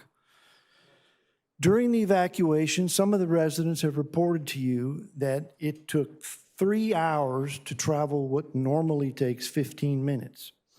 Other residents reported that they had to abandon their vehicles due to safety issues. Smoke inhalation is the primary cause of death in fire evacuations, and that is due to gridlock and bottlenecks, and this is sometimes referred to as death traps. Smoke contains carbon monoxide, and when it's inhaled, that carbon monoxide gets in the bloodstream and then displaces the oxygen molecules from the red blood cells. A condition that we call hypoxemia, or low blood oxygen, ensues. Patients people get giddy at first, but then they get very fatigued and they can pass out and become unconscious when this occurs. These death traps occurred in Lahaina and Paradise fires. We do not want that here in Anaheim Hills. Save us. Over the past few years, we've seen a marked increase in the cut-through traffic, the commuter traffic that causes unacceptable travel delays and gridlock on Serrano and Santa Ana Canyon. According to the DUDEC report, the Festival Center project will add time to a fire evacuation in the vicinity of the project. However, that report does not mention the effect of the project on evacuation times of other areas of Anaheim Hills. And due to the geography of Anaheim Hills, we will always be subject to wind-driven fires that are complicated by embers that can travel up to 5 miles. These ember fires ignite rapidly. Sir, I'm sorry, your time is up. Challenge firefighters. Tonight, you have to decide, are you going to vote in favor of Sir, humanity? I'm sorry, your time is up. The residents of Anaheim Hills, or in favor of a developer? Thank you, sir. I'm sorry, Please your vote 3 no. minutes is up. Our next speaker.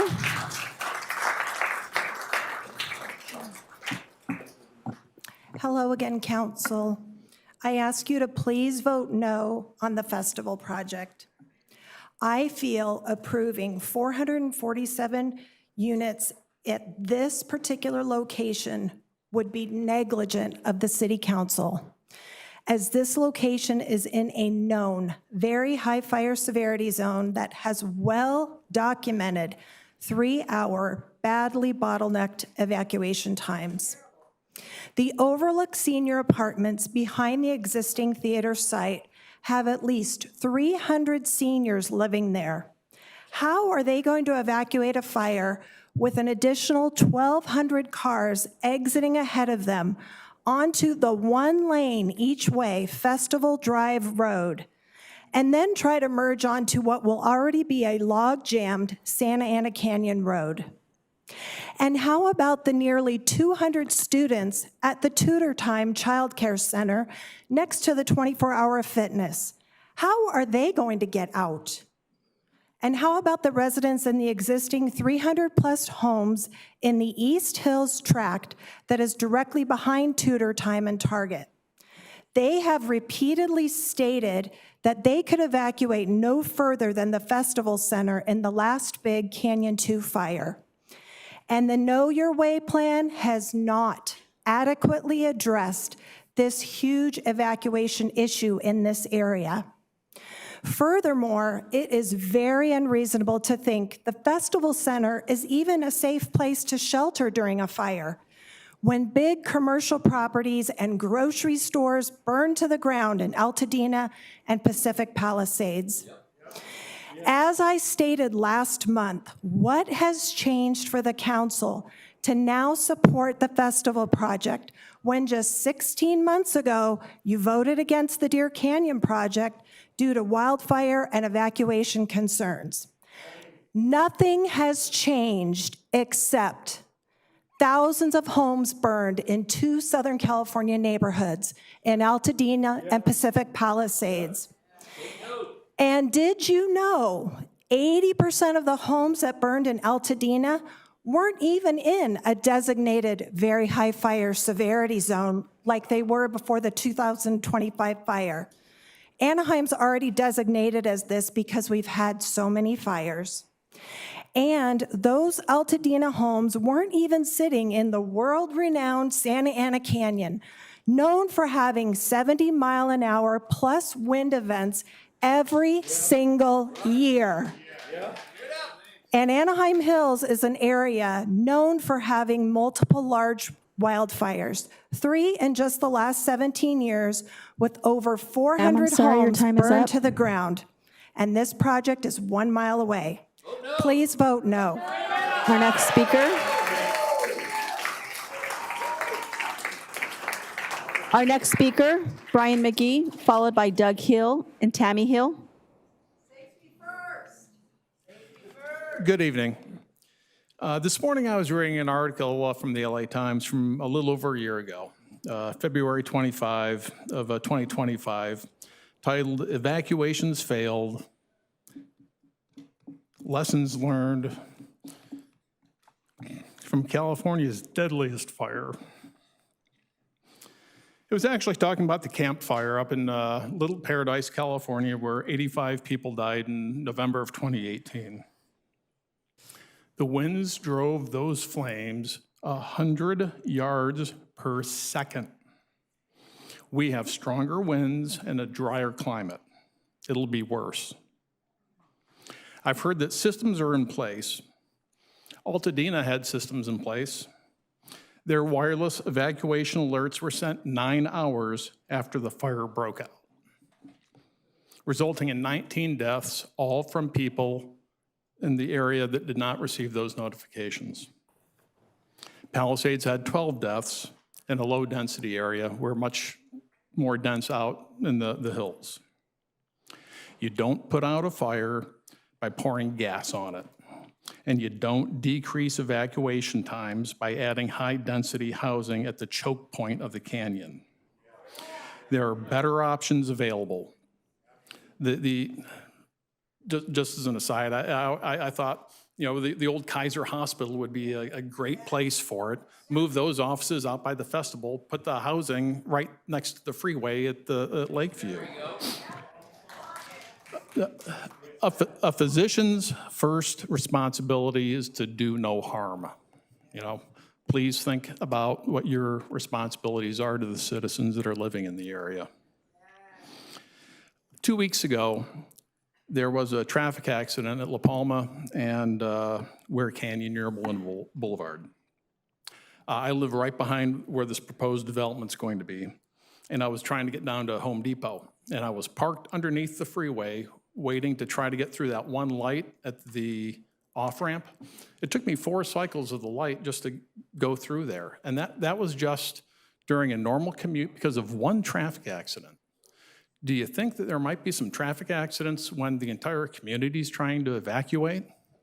That cars might run out of gas, creating more problems than what you would, the EIR report considered? Please do the citizens right and don't approve this project. Thank you. Our next 2 speakers, Doug Hill, Tammy Hill.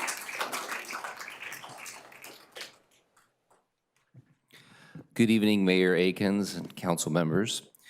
I've been up here several times, basically almost feeling like a broken record, but this needs to be heard. You are elected representatives. You were elected to represent us. As you represent us, your first obligation is to protect us. You've heard testimony tonight from several people who have experienced fire evacuation, even physicians who have explained what these burning chemicals and gases can do to the human body.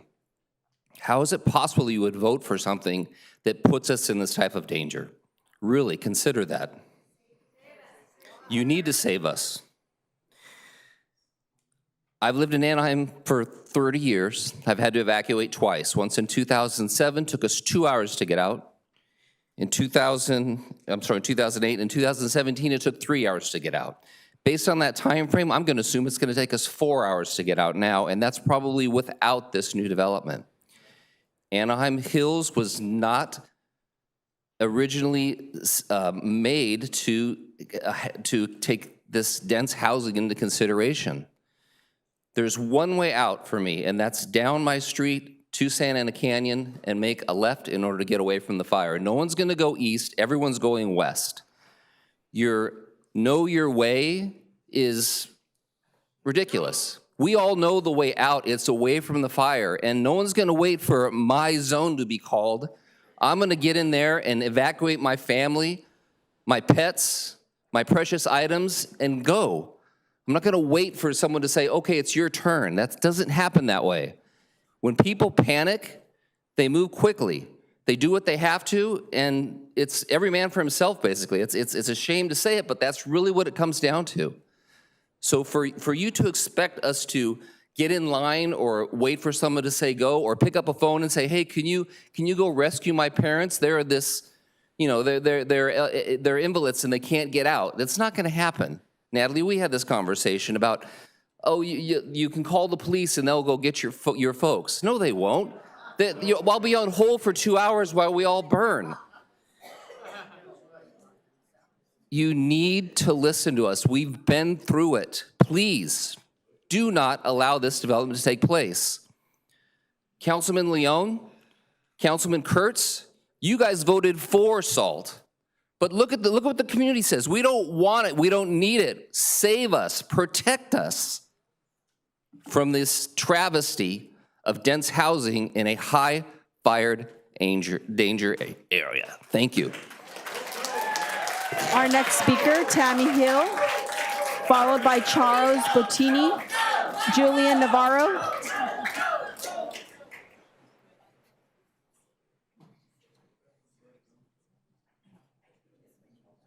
Mayor Aiken, Council, thank you very much for this opportunity to speak tonight.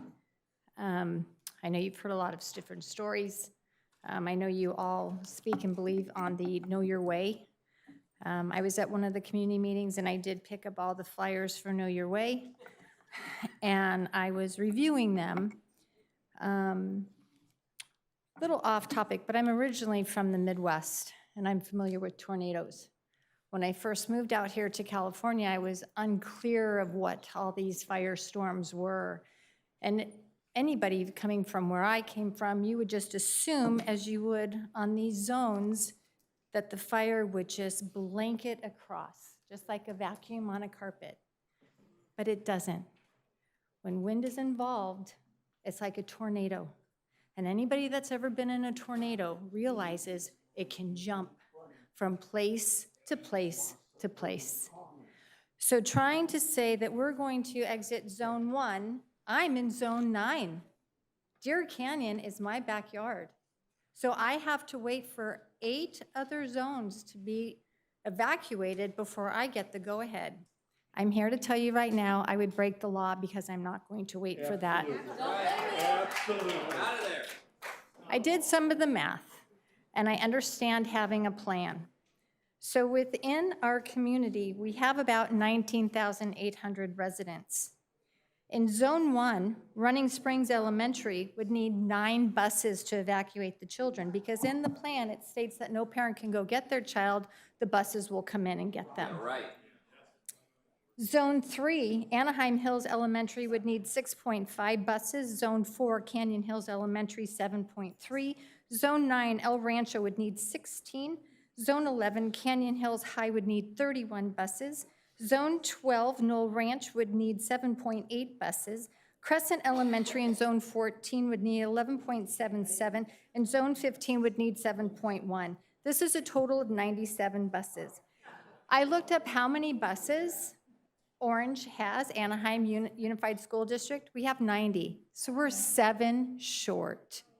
Also, you need to have a certain certification to be a bus driver.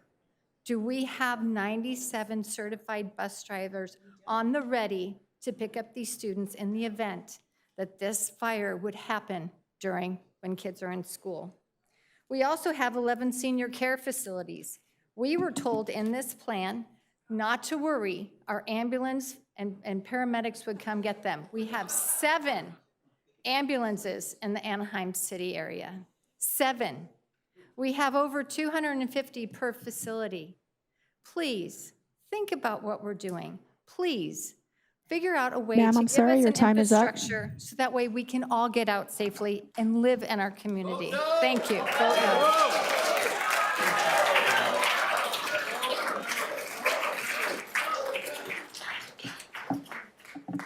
Hi, thank you for your time.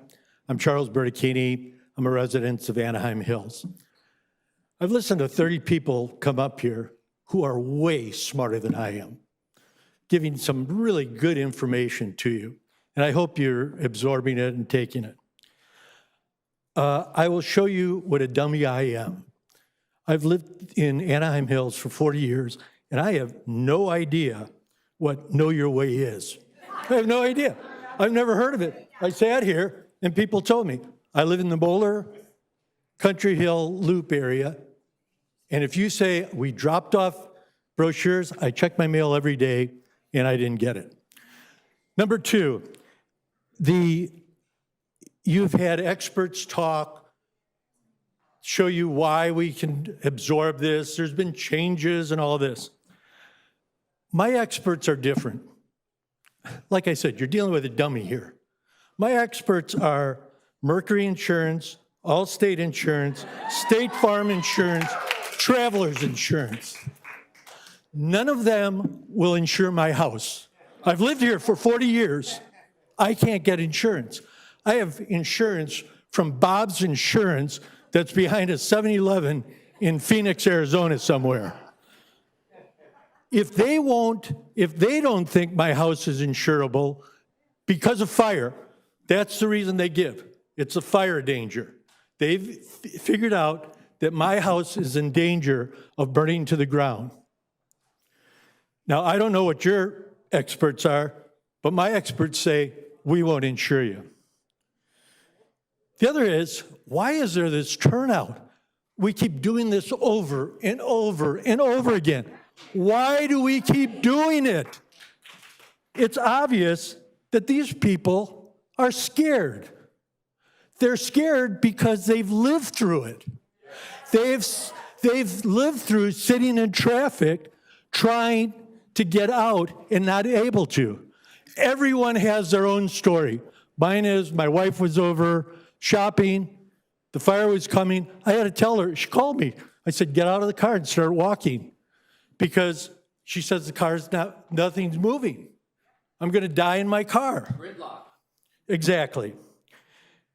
So people have been traumatized. They don't want to be the next Paradise. They don't want to be the next Maui. They don't want to be the next Palisades. We don't want to be on that list. Anaheim doesn't want to be on that list. I don't want to be on that list. I don't want to be on a list that shows those dead in the fire. The bottom line, the other thing is, Sir, I'm sorry, your time is okay, up. Anaheim keeps spending money on flawed research. Sir, I'm sorry, When are your we time going is to be up. done? Please vote no. Our next speaker, if they could step forward. Julian Navarro, followed by...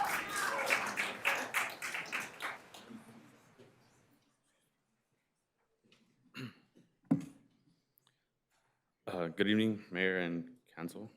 My name is Julian Navarro. I've lived in Anaheim for 22 years of my life. I'm a full-time student at Santa Ana College, and I also work for full-time at an aerospace company. I think everyone in this room can agree that Anaheim Hills is arguably one of the nicest cities in all of Anaheim, all of OC, am I right? Anaheim Hills is a place with a bunch of nice views, a place where everybody likes to go. Just, it's a lot, which is why I believe they should allow building new homes because of thoughtful growth. It is necessary for the city to remain economically strong, socially balanced, and prepared for the future. Over the past several years, housing demand throughout Orange County has continued to rise while supply has struggled to keep up, leading to higher home prices and limited options for families who want to stay in the community that they grew up in. By permitting responsible residential development in Anaheim Hills, the city can help relieve pressure on the local housing market, making it more realistic for teachers, firefighters, nurses, and other working professionals to live closer to where they work instead of commuting long distances. This not only improves quality of life for residents, but also reduces traffic congestion, and vehicle emissions, supporting environmental sustainability goals. In addition, new home construction stimulates the local economy by creating jobs in construction, engineering, architecture, landscaping, and related industries. These projects generate permit fees and increase property tax revenue that can help be invested into public service such as schools, parks, and maintenance and emergency responses. As infrastructure ages, cities need a growing tax base to maintain and upgrade essential systems, and carefully planned development can provide that funding without raising taxes on existing residents. Allowing new homes also gives the city an opportunity to require modern building standards that prioritize energy efficiency, water conservation, and fire-resistant materials, which are especially important in hillside communities. Newer homes are typically built with updated safety codes and environmentally friendly designs that are more sustainable than many older properties. Furthermore, creating a variety of housing types such as smaller single-family homes or well-designed townhomes can help young families enter the housing market and allow older residents to downsize while staying in the neighborhood that they love. Without new development, communities risk becoming financially and demographically stagnant with fewer young residents to support local businesses and schools. When growth is guided by smart planning, community input, and environmental review, it does not have to mean overdevelopment or loss of character. Instead, it can enhance the area's long-term stability. Anaheim Hills has historically been known for its scenic views, quality neighborhoods, and strong sense of community, and responsible expansion can preserve those values while adapting to modern needs. Ultimately, allowing new homes in Anaheim Hills is not about unchecked expansion, sorry, your but time about is up. balancing preservation. Vote yes. Our next speaker, Afsal Hakim. Following the speaker, we have Anthony Adams. Thank you, everyone. Thank you. Please begin. Hi, I'm Afzal. I'm 22 years old and a recent college graduate. Grew up in Anaheim. My family is here. My memories are here. This city is home to me. Right now, I'm starting my career as a full-time IT specialist, and like many people my age, I want to take the next step in life. I want to move out of my parents' home, stand on my own feet, and build my future, just like many of you were able to. But I want to build that future here in Anaheim. The reality is that housing here has become so expensive that for many young people, staying here feels impossible. Many residents had the chance to buy homes years ago when prices were lower. My generation just wants that same chance. Every young person dreams of the day they can unlock the door to a place they work for and call it their own. More housing in Anaheim Hills means opportunity. Opportunity to stay, opportunity to work here, opportunity to build our lives here. We grew up here, we work here, we want to live here. Vote yes. Our next speaker, Anthony Adams, followed by Aaron.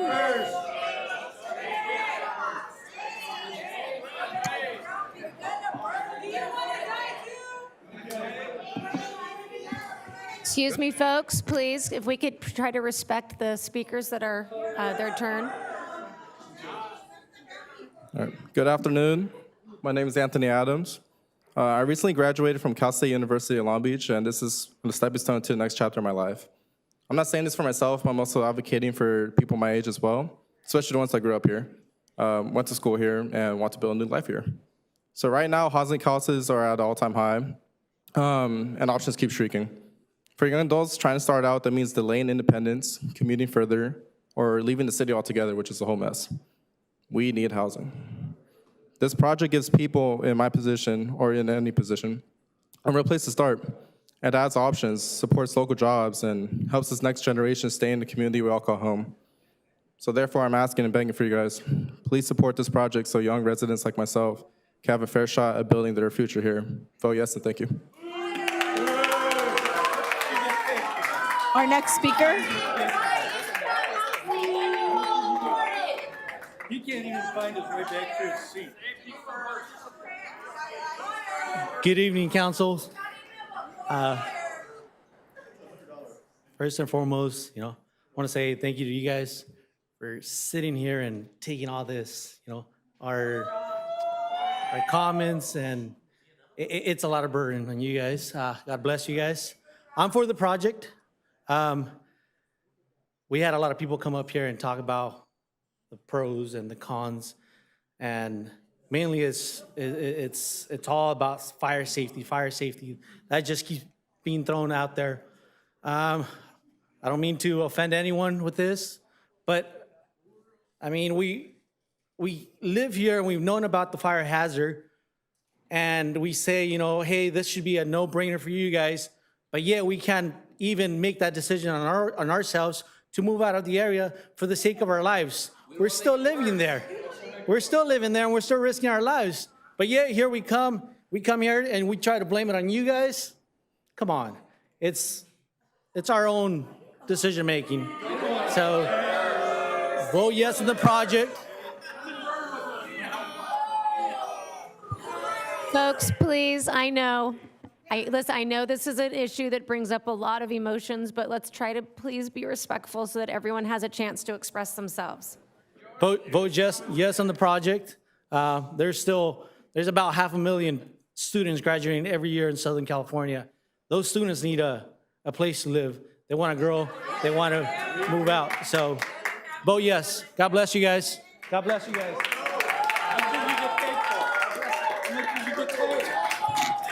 our next speaker, Engler Fish Phelps.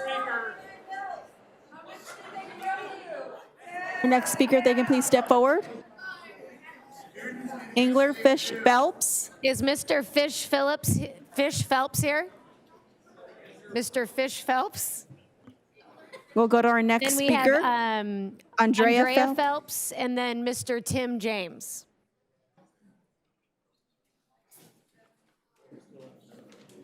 I apologize, you guys. I was just dying laughing over there, and I didn't even see my name. That was comedy, pure comedy. All right. Thank you guys for listening to us tonight. We appreciate you very much. Councilmember Meeks, you have indicated you approve of the development of the festival because you have a great deal of faith and know your way.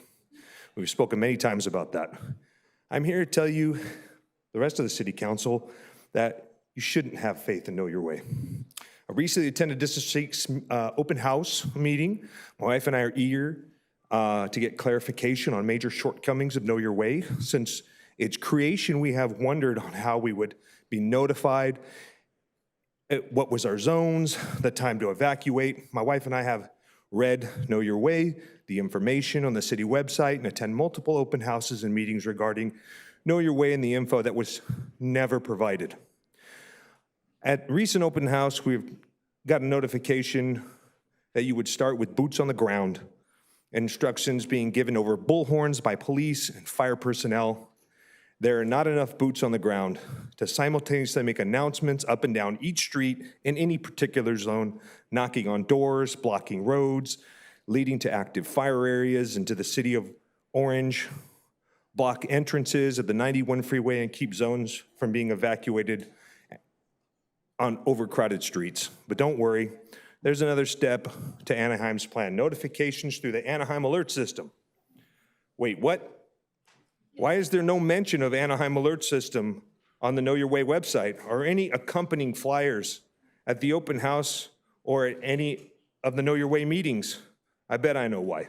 Because Anaheim Alert System is clunky, hard to navigate, not reliable as an effective communication tool. First, in order to sign up for Anaheim Alert, you have to download an app, allow the app to track your location, then you have to specify that you want to be included in Anaheim's specific alert system because the app, Everbridge, is run by a third party and hosts to multiple notification services. Even though the last thing I want is another app tracking me, I downloaded it and signed up. After everything was set, I went to close the window and got a message. Don't swipe to close, keep your app active to ensure full functionality. So you're telling me that I have to constantly run the app to ensure that I will receive notifications. That's insane. We were informed that notifications with Anaheim Alert will be followed up with notifications on social media. In order to be notified through social media, you would first need to use social media. However, follow Anaheim and I guess constantly check Anaheim's social media for updates while you were loading your vehicle with your family, your pets, your supplies, your valuables, and checking on neighbors. So it turns out the entire successfulness of Know Your Way, a zoned evacuation, is a fact of fallacy. There is no dependable plan. Is it up? Sir. Yes, I'm sorry, sir. Please Your vote time is no. up. Thank you very much. Our next speaker. Following this speaker, we have Tim James.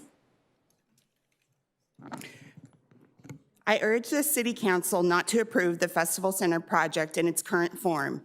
If built, the dense housing project will result in a parking nightmare that will effectively cut off access to Festival to anyone who does not live on property. Let's talk about the parking structure. 954 spaces. Of those spaces, 781 will be for residents via gated entry. The development calls for 447 units. Let's conservatively assume that there are 800 resident vehicles. That means that at least 20 resident cars will need to park somewhere else. But we all know residents are not the only ones parking in the structure. The structure calls for 107 spots for guests. That means that there's only parking for less than 1/3 of the residents to have a guest at any one time. Guess where all those extra guests and residents are going to park? You guessed it, the measly 66 parking spots available for patrons. Also, keep in mind that the surface parking that is also marked for potential renters and patrons will have to contain all of the disabled parking spots for the retail area around Wood Ranch because the structure is too far from the retailers. The strip of 30 parking spots behind 24-Hour Fitness meant for patrons will inevitably be used as overflow parking for residents, guests, and staff. At the previous City Council meeting, it was stated that a parking survey conducted at 6 properties owned by the developer found that the average occupied rate was 1.87 spaces per unit. It was stated by city staff that the festival project exceeds that threshold by providing 2.0 spaces per unit. This isn't true. It's only true if you include the parking spots that are not designated for residents. The true number is only 1.75 spaces per unit, which is below the average occupied rate when only the resident parking is considered. City staff also indicated there would be a parking management plan implemented by a developer as a condition of approval to ensure balanced parking for the residents, guests, and patrons. What are the details of this plan? How is it implemented? How is it enforced? Another condition of approval should be an evacuation plan specifically for the residents and the guests of the development. The residents and the guests will effectively have to evacuate twice, once from the building, the multi-level apartment building, and again from the parking structure. My brother and sister-in-law live very close to Shea's mixed-use development in Cypress. I have personally attempted to visit restaurants and shops in the retail portion with them, and only once, when we were eating dinner close to 9 p.m., were we able to find a parking spot. Please don't turn Festival into an overly packed traffic nightmare that can only be enjoyed by the residents who live there. Please recommend substantially fewer units to this project. Our next three speakers, Tim James, Anthony Alcero, Irma Ramirez.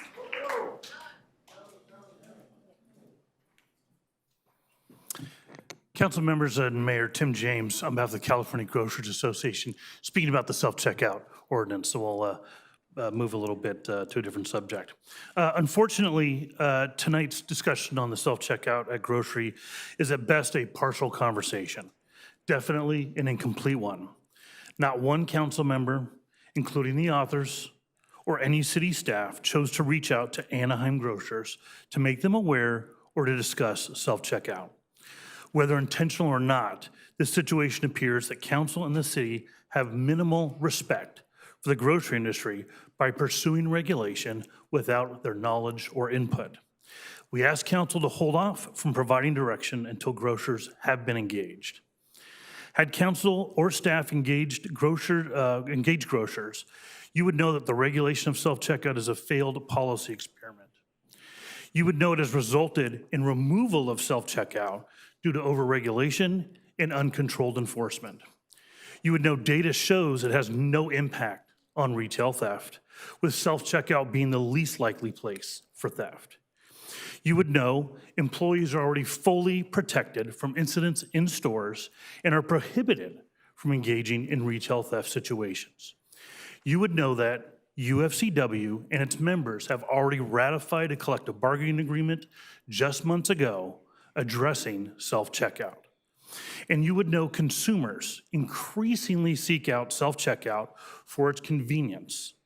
And it is an important component for brick and mortar grocers to stay competitive.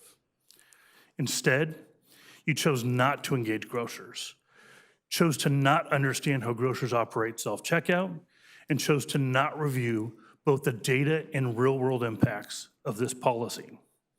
Please give grocers the respect they deserve. Learn from the data and policy experience, and do not move this policy forward until you engaged and listened to Anaheim grocers.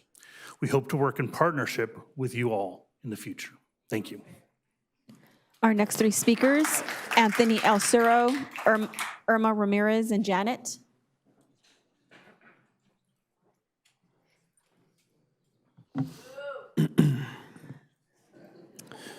Good evening, Council. My name is Anthony, and I'm here to give you the perspective of the festival project through the eyes of a young person. It is no secret that we are currently living in a day and age in which affordability is at the forefront of many minds, especially those of young Americans. I have lived here in and around this area my entire life. I exist almost entirely within it. My home, my work, my friends, my entertainment, my peace of mind, all of it resides here. This is my home. However, due to the state of the world and the optics of the future, which are very bleak, I, among many others, cannot reasonably foresee myself being able to sustain myself even remotely near my own home. I am 24 years old. I work a good, high-paying job, and yet I still live with my parents. This is not by choice, but by circumstance. I do not want this for myself, nor for anyone else, and yet this has become the unfortunate reality for those countless young people my age. Projects like the Festival Project represent hope and potential for me and many others I've spoken to. This is one of few opportunities we have to be able to reasonably afford to sustain ourselves within this area that we call home. I understand this project poses potential safety issues, as many of these men and women behind me have vocalized, and it is a concern in which the city genuinely needs to look into. Improving the infrastructure and evacuation methods is genuinely a real concern and something that must be improved. I do not want to move into somewhere that will burn because you did not plan accordingly. These things should not be taken lightly, but neither should the lives and well-being of people my age and many others. Anaheim Hills has a phenomenal school system, large amounts of cultural diversity, and the quality of life that most people deserve to experience without needing an inheritance or to be extraordinarily wealthy. Voting no on this feels as though the residents are trying to gatekeep this wonderful area and lifestyle. I would encourage the board to move forward with this project, as I and many other young people say yes. Thank you.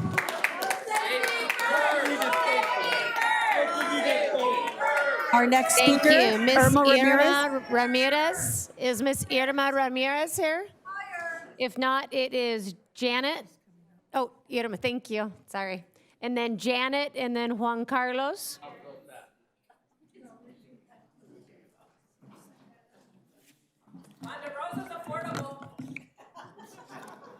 Good evening, council members. My name is Irma Ramirez. I have been an Anaheim resident for over 35 years. During that time, I have seen development on the flatlands non-stop. However, there has been no meaningful development in District 6 for decades. Now, it is time for district equity and for Anaheim residents to finally see future in Anaheim Hills. Please vote yes on Anaheim Hills Festival Project. Thank you.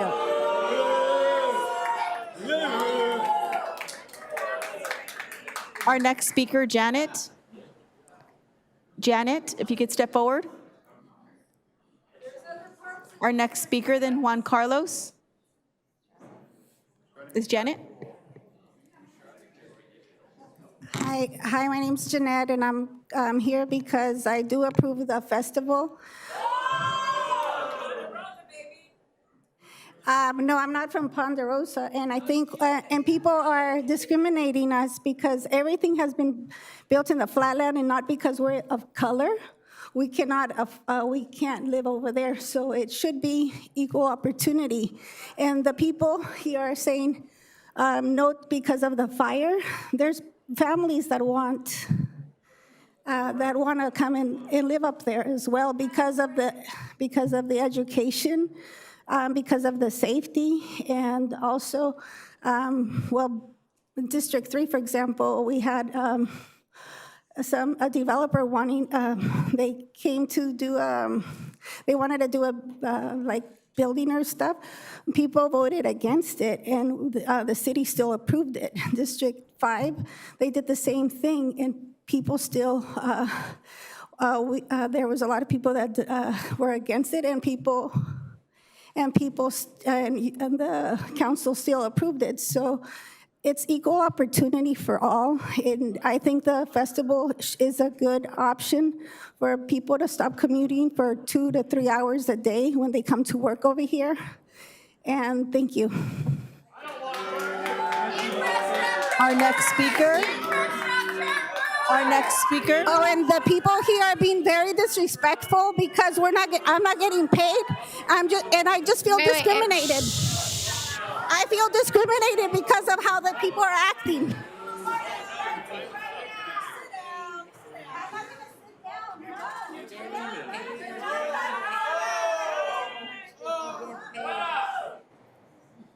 Listen, everybody, this is getting a bit out of hand. When we come up and we listen to your concerns about what's going on in your neighborhoods, we don't allow anyone to scream at you. We don't allow anyone to yell at you, and we try to foster community in this chamber. And what is going on right now is absolutely ridiculous. You wouldn't act like this in church. You wouldn't act like this in your own home. So why are you treating your neighbors, fellow Anaheim residents, like this? It's just not polite, and I think we can all do a little bit better. I want to hear what you have to say, but I also want to hear the opinion of people that may not agree with you. So if we can please try to be respectful. I know it's a hot button issue, I get it, but this is not the way to move forward. Thank you. Please go on. Good evening, everybody. I just want to say I truly support the House, tackling the House issue, and I go yes on the Fiesta project, because there's a lot of us or a lot of our kids are not going to be able to stay here with us in California. They have to end up leaving. And yes, I understand everybody else with their issues, but guess what? When you're growing, there's always issues, and we got to resolve them. That's it. That's all I got to say. Our next speaker, Gio. Cecil, what time is your bus? Cecil? What time is your bus? We're just going to let Cecil come forward. Do you want to speak, Cecil? Cecil? Cecil, do you want to speak? Yeah, why don't you just come on up? We fixing to find out the reports I have about Disney, and for the 1955, when it all started, we fixing to find out what satanic parts, what sexual part, and what drug part of Disney, because they used to grow marijuana in Colorado. They used to make cocaine. And we fix to find out in the subliminal messages and in the satanic part of it, we fix to find out what's really wrong and what proof I have with the police department, and the chief's gonna help me prepare myself for court for this matter. I don't want you to get involved in something that you know not of. Spiritually, we fixing to find out what that's going on and how far I've got. I got about 70 pages of it, and I found a package of notebooks that I had from Tom Tate, and I'm gonna go back through those. It's about 5 of them or something like that in a bag I was toting around of Target, and I'm gonna go through those notes one more time. And it's talking about sex trafficking, most of it, and who got arrested, and things of that nature. We fixing to find out what makes you safe in doing the reports on Gene Autry Way. When we rebuild Disney on Gene Autry Way, we're gonna have a court order to do it right. And we fixing to find out how that's gonna come about. They're gonna prepare me for court on this matter. Mayor, I'm getting in something, I hope I know what I'm doing. In the Father, Son, and the Holy Spirit. And I pray for your safety on that matter. Thank you, Cecil. Because them little smiles out there means a lot to me. Them child smiles means a lot to me. Okay. You prepare yourself for this matter. Okay, thank you, Cecil. God bless Can we you. call the next person? Our next speaker, Father, Outreach Homeless Gio Ministry. Gambinero. Okay, thank Aveniri? you. Thank you for your patience. I appreciate that. Good evening, Mayor and council members. My name is Gio, and I live here and work in Orange County, and I'm a designer. In my professional life, I work on developments very similar to the one before you tonight. And I've attended many city council meetings across the county, so I understand that projects like this can raise real concerns for neighbors. People worry about parking, spilling into their nearby streets, about additional traffic, about privacy when buildings are taller than what they're used to seeing. And here in Anaheim Hills, there are also understandable concerns about wildfire risk and whether firefighters can reach people quickly when it matters most. And I want to acknowledge that concern directly. But I'm not here in a position to make a technical judgment about the fire analysis for this project. But I do trust the city's planning staff and the fire marshal.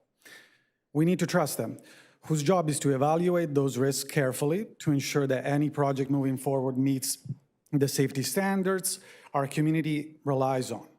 Good planning isn't about ignoring concerns like these. It's about evaluating them responsibly and designing projects that address them. In my own work, I see the physical side of development, how buildings shape streets and public spaces. But through my work with Habitat for Humanity, I also see the human side of housing every day. I meet families who work here, whose children go to school here, and who want nothing more than to stay close to their communities. Yet many tell us they're slowly being pushed farther away, like these guys are saying, because they simply cannot find housing they can afford in places they love and they grow up. Because of their experience, I tend to look at projects not just as policy proposals, but as places that will shape daily life for decades. From that perspective, this redevelopment makes sense. Today, this site is dominated by large surface parking lots and aging commercial buildings that are inactive much of the day and lifeless at night. Replacing that condition with housing, structured parking, and thoughtful landscape design reduces large areas of exposed asphalt, introduces meaningful tree cover, and creates a place people actually live in rather than pass through. Architecturally, the proposal restores a sense of human scale that the existing mall buildings simply don't have. Big box commercial structures are designed to be seen from a parking lot, not experienced up close. This development uses residential proportions, articulation, and landscaping to create street edges that feel lived in rather than left over. I also appreciate that the proposal brings new life to existing commercial buildings that today lack identity, creating a more cohesive relationship between residential and retail uses, and a visual continuity that makes the entire center feel intentional rather than piecemeal. So since I am done, Sir, I'm sorry, your time is up. I ask you to vote yes for this project. Our next speaker, Ronnie Vandermeer, followed by Sophie Nadell.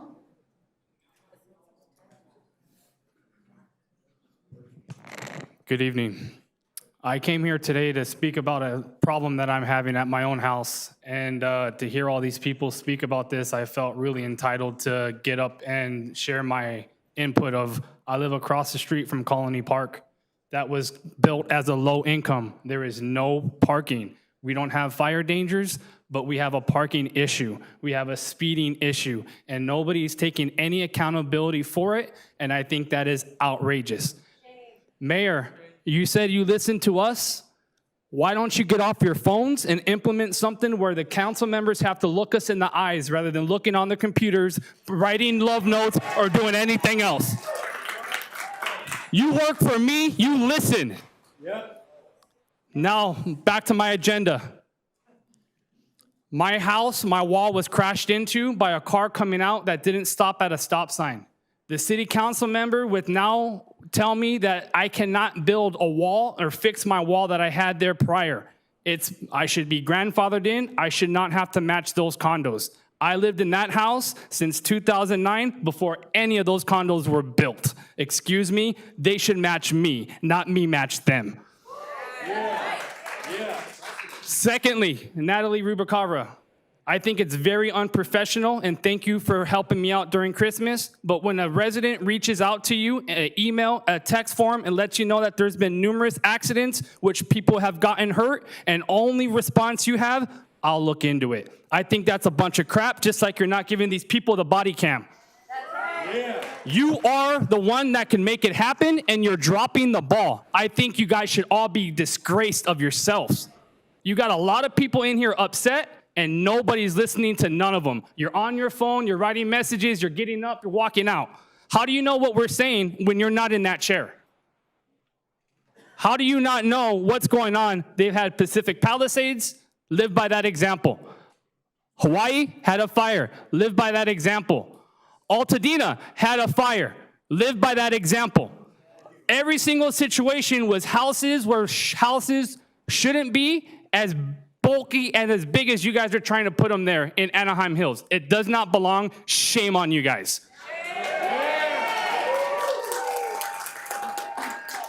This is my first time coming to a meeting, and I felt really touched to get up on behalf of these people I don't even know. I lost my wife 3 years ago, and I will not lose my children because you guys refuse to protect my children or the safety or the concerns in that neighborhood rather than sit there and say, it's a car speeding, it's their fault. Do something about it. You put speed bumps on the other side of Anaheim Boulevard. Do something. You said there's a park, no crosswalks. It's not a city park. That's a private park. It's patrolled by the park rangers. It's a city park. Do something. Our next speaker.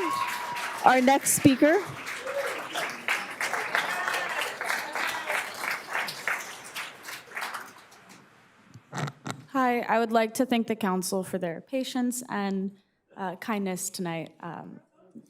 I'd like to start by saying I was a student at Villa Park during the tumultuous fires of 2018, and I do remember the fear and the stress while that went on. So I also went to Knoll Canyon Elementary. I've been in this neighborhood and community for a long time.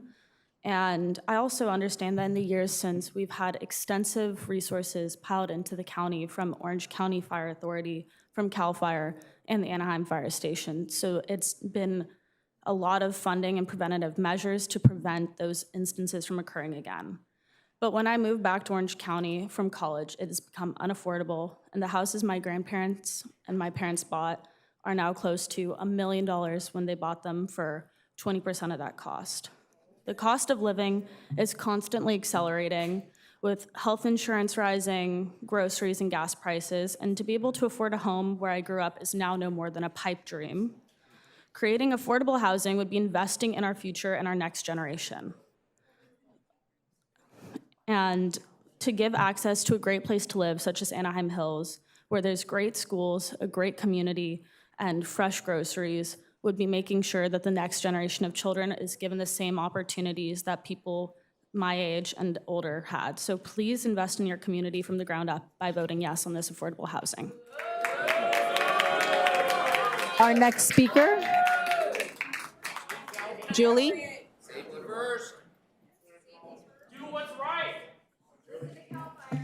Hi.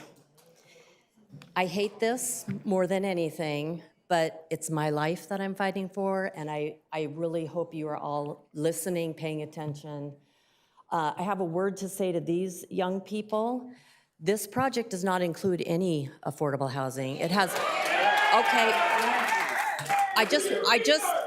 I'm just saying it includes 10% moderate income housing, which is in now almost $108,000 a year. I feel terrible for all you young people. I have two 30-somethings that are never gonna own a home. I understand that.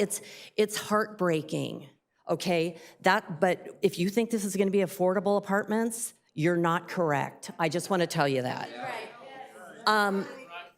I feel bad for them, I really do. Ms. Meeks, I wanna say one thing to you. When you made a comment at the January meeting that it's not an infrastructure problem, we have plenty of it.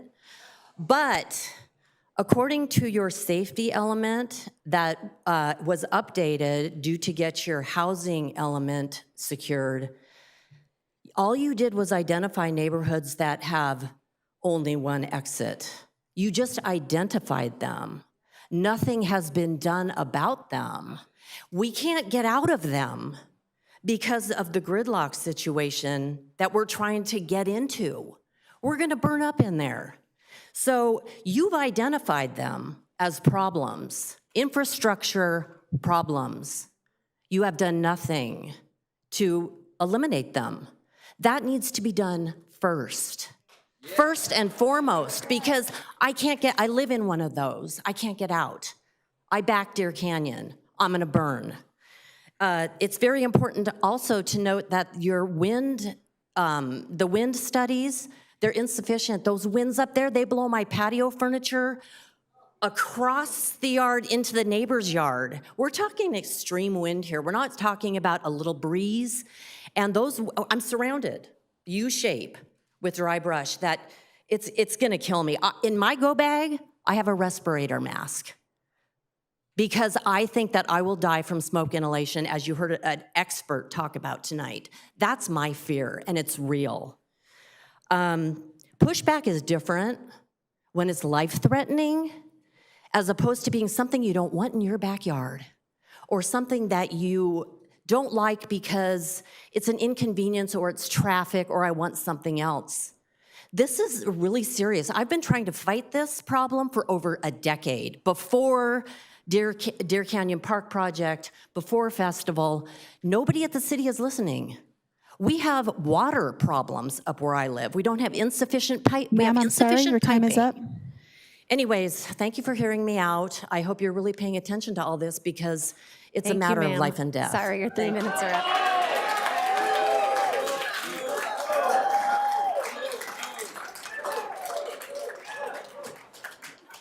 Mayor and City Council, that concludes our speakers on agenda items. We have 12 speakers that are general comments. Would you like to move forward with those, Mayor?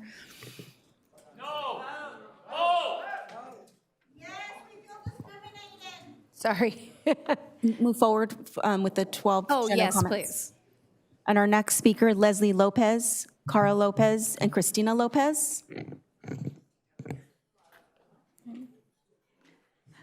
Hello, my name is Leslie Lopez, and I am here in support of my cousin Albert Arzola. Last week, after the city council meeting, I went to go pick up the so-called suspects that your officers detained the night that they murdered my cousin. Those suspects were a 7-year-old and a 5-year-old. Our plan was to simply take them out for ice cream. When I arrived to my cousin's house, a police car drove by, flashed their high beams at the start of the property, and turned them off at the end. If you ask me, that is harassment and to inflict fear so we stop attending these meetings. I believe anyone else would feel the same way. According to the Anaheim Police Department website and their crime mapping tool, there has not been reported crime on that street in over 6 months, and I checked this morning. But I do have an idea for what crime you could add to the map to help inform the community: murder. You can add murder to one of your officers committed, and who is still roaming the streets free. His name has still not been released. That shows the commitment you are providing to full transparency regarding the incident in question. Last Tuesday, when the incident occurred, we came back to these chambers and we spoke to the police chief. He said the officers would continue to patrol the area, that we should not be scared because the community wants them out there and wants them to be seen. But tell me this, how do you ask us to not be scared when the last time your officers were patrolling the area, they killed my cousin? We have spoken with the members of the community, and many of them are fearful for their lives because they witnessed what happened when the officers shot my cousin. How are you gonna ask the community to ignore what they saw with their own eyes? My cousin had a bright future ahead of him, and your officer selfishly took that away. The officer got to go home to his family that night. I will never get to go home and see my cousin again. The officer should be held accountable for the actions he took that night. I hope that the officer involved in the shooting and killing of my cousin watches these meetings and knows that our family is still here. We are still speaking out, and we are still demanding justice. We will not let this go away. We want to be sure that the officers are held accountable for their actions, not only for my cousin, but for everyone who has been mistreated by the police simply because they are minorities. I also want to take a moment to speak on the Fiesta Village project that you all have the opportunity to vote no on. You were elected to support and protect the communities of Anaheim, so please do the right thing and vote no on this project. Whatever profit the city might receive will never be worth the life that could potentially be lost because of the fire safety risk and the poor evacuation planning. I don't care about the $100,000 that the developers are offering for wildfire prevention efforts because I know that is simply not enough. And let me tell you something, no amount of money can bring back life or ease the pain of losing someone you love. I know this because I will never get to see my cousin again because of the reckless officer. I pray you do the right thing and vote no. Our next speaker. Following the speaker, Cristina Lopez.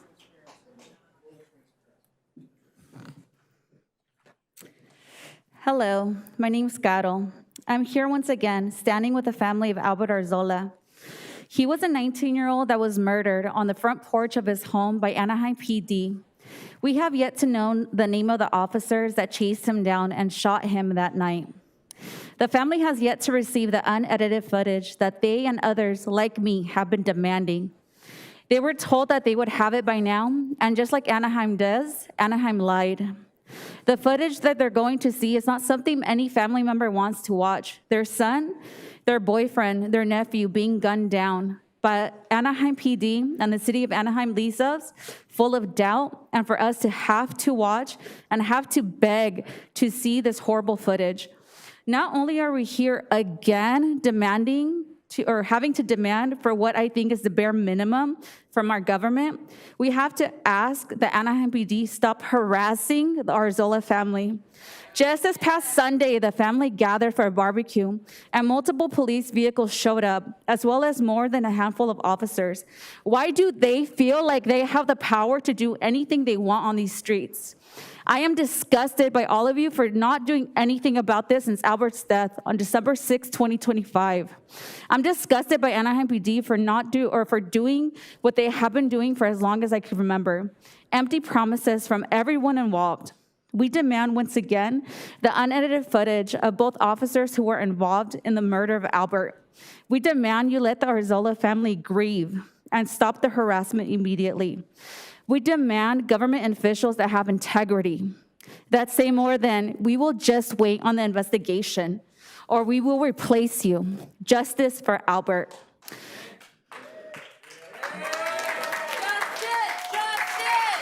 Our next speaker, Cristina Lopez, followed by Grace Arzola. All right, hi again. First and foremost, I want to thank the public who has continuously supported the Arzola family as we continue to seek justice by watching these meetings from home. It's nice to hear the community say, you're doing a good job, keep the pressure, including the emails and who have presently been here with us. The inaction or lack of concern by your elected officials to protect your constitutional rights should be taken seriously. Our family member, Albert Arzola, was a victim of a horrific, senseless attack by an employee of the city of Anaheim, a gang unit officer who intruded into his home. We must remember that we have the power to vote out those that do nothing to govern in the people's best interests. We need leaders that demonstrate integrity, courage, and who lead with bravery to act on the public's demands for justice. Not only is our family sprinkled all over Anaheim, originating in the old barrio in Colonia Independencia. It's been a decade. I had the opportunity to help campaign with my girls and friends to elect the next council member in District 2. We are ready to support candidates who lead with bravery, integrity, and courage. I know this district and a few others will be up for re-election. 75% of Anaheim's population are vulnerable to be racially profiled by over-policing or the target of ICE. You cannot ignore this large voting bloc. The more we share Albert's story, the more they realize that we must use this movement to take the power back. Take the power back from the special interests and back into the hands of the people of Anaheim. Thank you. Remember his name.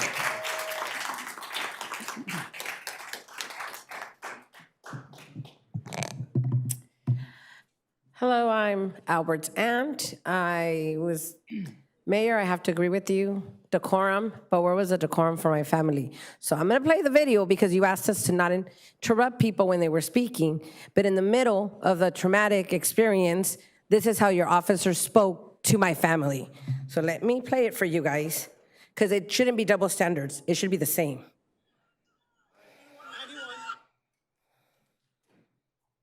91. 91. Shots fired. 821 South Philly. 821 South Philly. 10-3. Hey, get on the fucking ground. Get on the fucking ground. Get on the fucking ground. So at the start of the meeting, I do want to thank the chief because of the pressure and the support we have received from the community. He did deliver me a flash drive he advised me that there's some things that are left out because of the investigation, but I do want to thank him for that commitment. Last week I came back because I did go take my little nieces to go have ice cream, and the Anaheim Police Patrol car blinded us with their high beams. I asked the chief said that he would look into it. Today he said he wasn't able to substantiate it. I know what we saw. Me and my daughter know what we saw. So there's no way you guys don't have the patrol dash where you guys could see that the lights are turned on. I ask that you guys look into that because you guys are intimidating us, and we won't stop speaking here. And I honestly think they went there because I played that video yesterday, last Tuesday. As soon as we left, they met us up over there and flashed their high beams on us. That's intimidation, and it needs to stop. And I could tell that the chief seems to want to clean up the Anaheim PD, but we need you guys to also put the pressure on them because this is not okay for them to treat us like that. I also saw your post on tagging, and I was so happy that that young man did not die. And I do, as a social worker, have to raise concerns on your guys' commitment to providing resources, activities for these young kids where they could get engaged in something else other than tagging a wall. I know that I want to know who is reviewing the Anaheim Community Foundation on how they allocate their grants. What community are they going to? That's something really important. And for all the young kids, you guys are so entitled. When I got my first place, it was whatever I could afford, not what I wanted. Ponderosa's cheap. District 3 is also good. And like Smokey the Bear said, hello, City Council, only you could prevent wildfires. Our next speaker, following the speaker, we have Ruben Greg Soto. Hey guys, I saw your post too. I just wanted to say I agree with you. It's very unfair when things happen like that to a market or a family-owned restaurant. I understand they were having a council member meeting the week before, so that's very unfortunate. I do feel like that isn't fair. We don't support that. That's just not right. And also, I'm here to say no on the housing. I'm young. I'm 27. I've dreamed of buying a house forever. I've had a full-time job since I was 16 and just never been able to save. And I'm not here to blame it on the people that live in Anaheim Hills. It's just not fair to them. And you have to understand in life, you're not going to be able to get everything you want. You're going to have to settle on things. I might want to live in Anaheim Hills, but I might settle and live in Corona. And of course, I'm just here in support of Albert. I just feel like he was a martyr in a graffiti situation that should have never been escalated. He would still be working. He would still be here eating dinners with his family like he was doing every single night. I just think about it like, what, the average settlement for a police killing is what? It would have been cheaper to just paint the wall instead of killing them. Yeah. It's insane. Yeah. He was 19 years old a week from his birthday, looking forward to Christmas. He was a kid. He looked forward to Christmas every single year. Thank you. The next speaker, Ruben Greg Soto, followed by Pearl Arzola. Miss Ashley, City Council, these old people don't want change. They can't even walk, bless them. These young kids might move in there and help them get out. There's a fire. If their brain is gone. But anyway, let me play this for you. It's a movie called Lady Blood Fight. It's about an American goes to Asia and they fight karate. And he goes to the top. He's like one of the top winners. And then they kill him because they don't want an American to win. So the daughter goes to investigate, and the same thing happened to her. The guy wants to kill her. But this is what about revenge and what these churches tell you not to do. All that is necessary for evil to prosper Good people do nothing, and the evil will prosper. Right, cops? You're bad motherfuckers, you. Excuse my language. Okay?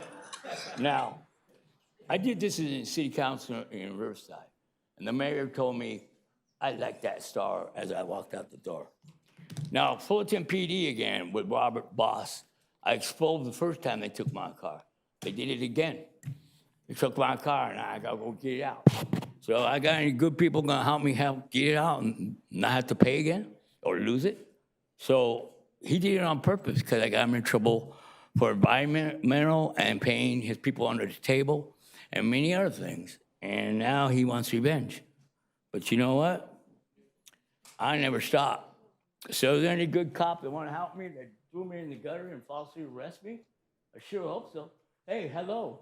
You want to meet my two little friends? I know what you're talking about. The two vibrators I did. I'm not a gangster, but that's what I put a YouTube video on because I got arrested for that stupid thing. But anyway, and now I call the FBI and Washington, D.C. Like I told you before, they would first only give me their numbers, okay? Their ID number. Then the ladies started giving me their name. Why? Because they like what I do and what I turn in.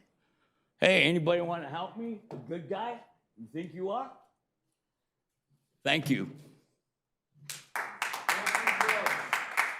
Our next three speakers, Pearl Arzola, Lizette Diaz, and Lupe Lopez. Hello. I just want to say to you ignorant young people, I could afford to buy a house right now in District 6. You guys need to get your money up and be like, oh, affordable housing. What housing is affordable? You freaking losers. Anyways, I just want to say that I am tired of having the cops patrol all the time and shine their lights. And I'm gonna speak to you guys right there, because you guys don't even put me on your guys' screen. You guys think it's so funny to flash the lights on us, thinking that we're gonna be scared. The only person I'm scared of is God. You guys are just someone with a badge, but without that badge, you guys are nothing.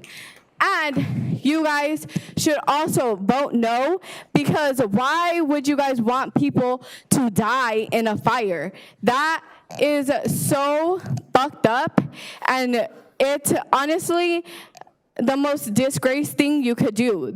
You know how many people live there? How many kids' lives are gonna be at risk because you guys want a development, because this guy's offering money? I'll double what he's offering for you guys to vote no. I'll double it right now. I'll double it. I'll double that money so you guys could vote no on it. Because you think, oh, let me throw this much money, they're gonna do it. No, boy, they're not. I'll double whatever money that he is putting, I'll double it so you guys can vote no on the housing. Let's help somewhere else. District 3, you guys have good apartments that are affordable, that are in good areas. Why don't you build in District 3? Why are you trying to build where there's fire hazards? For what, Sleeping Tom? You're right here sleeping. This is you. You're not tired today? I hope you got rest. Anyways, so you guys need to vote no. I'll maximize whatever he's putting out. I'll double it. Vote no, and we'll all be good and be friends. Thank you. Our next speaker, Lizette Diaz. Hello, good evening, everybody. And I'm just here expressing my condolences to the family of Albert, and may God give you the peace that you so far look for, and know that you look to him for peace more than in people. Psalms 20 says that other people trust in chariots, but when you trust in God, he gives you the answers that you need. And I thank you, lovely council, and I'm just here because this actually is my second time here. And I consider myself a member of this community. And actually, 2 years ago, I was disrupted out of my stability, and I experienced a separation, a divorce after 21 years of marriage. I married very young.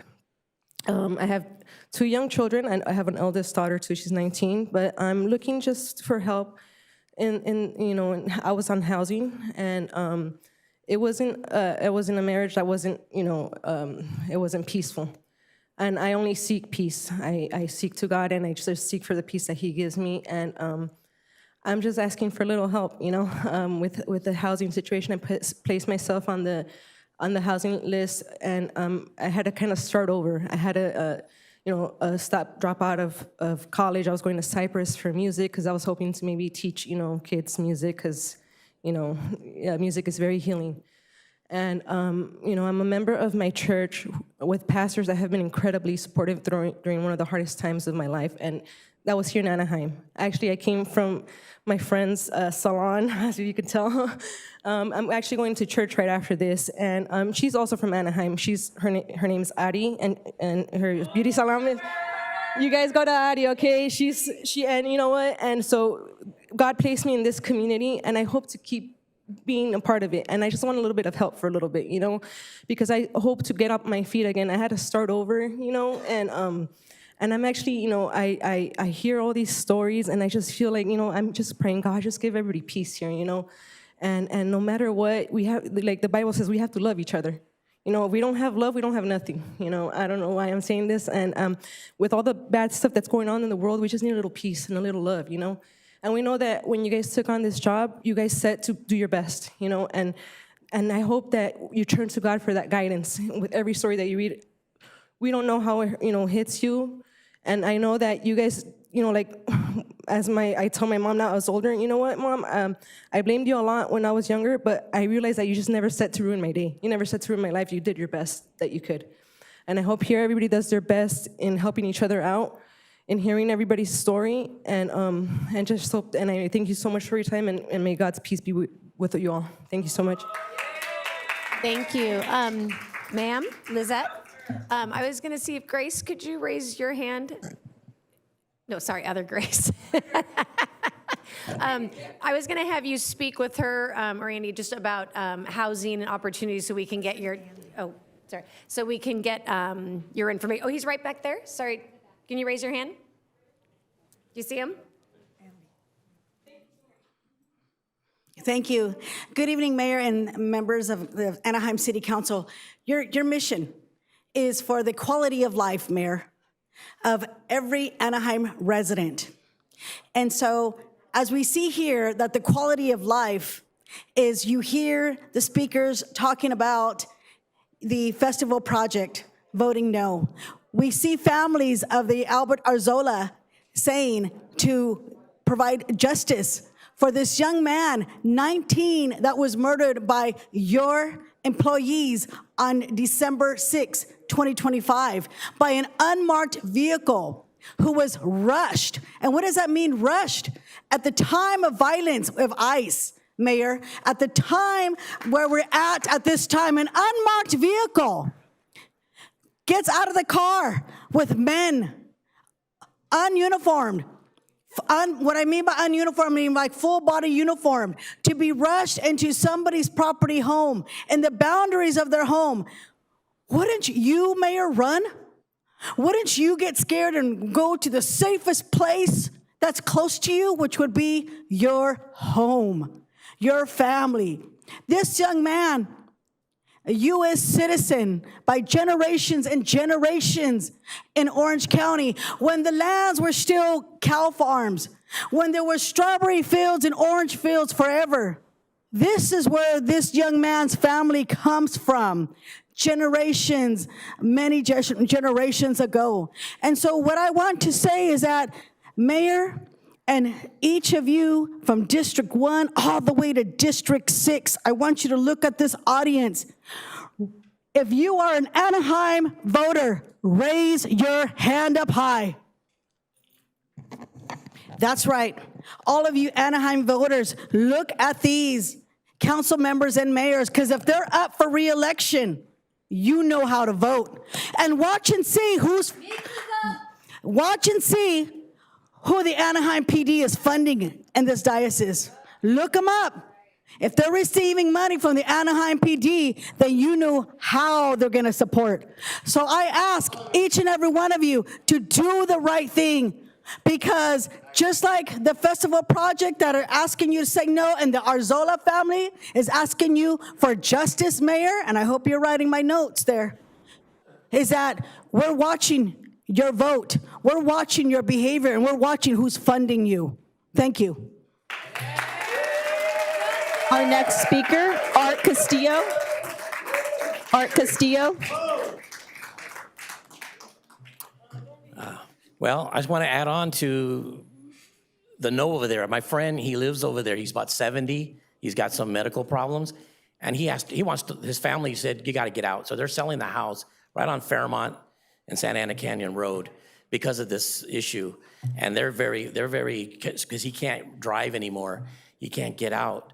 So this is something that hit me really hard. And I got a family member over there also, and friends, and through all the districts. So just wanted to support that we don't know, please. And when the people come, Natalie, me said, when the persons come here to speak, because we're the people that stand up here, not the ones that are sleeping.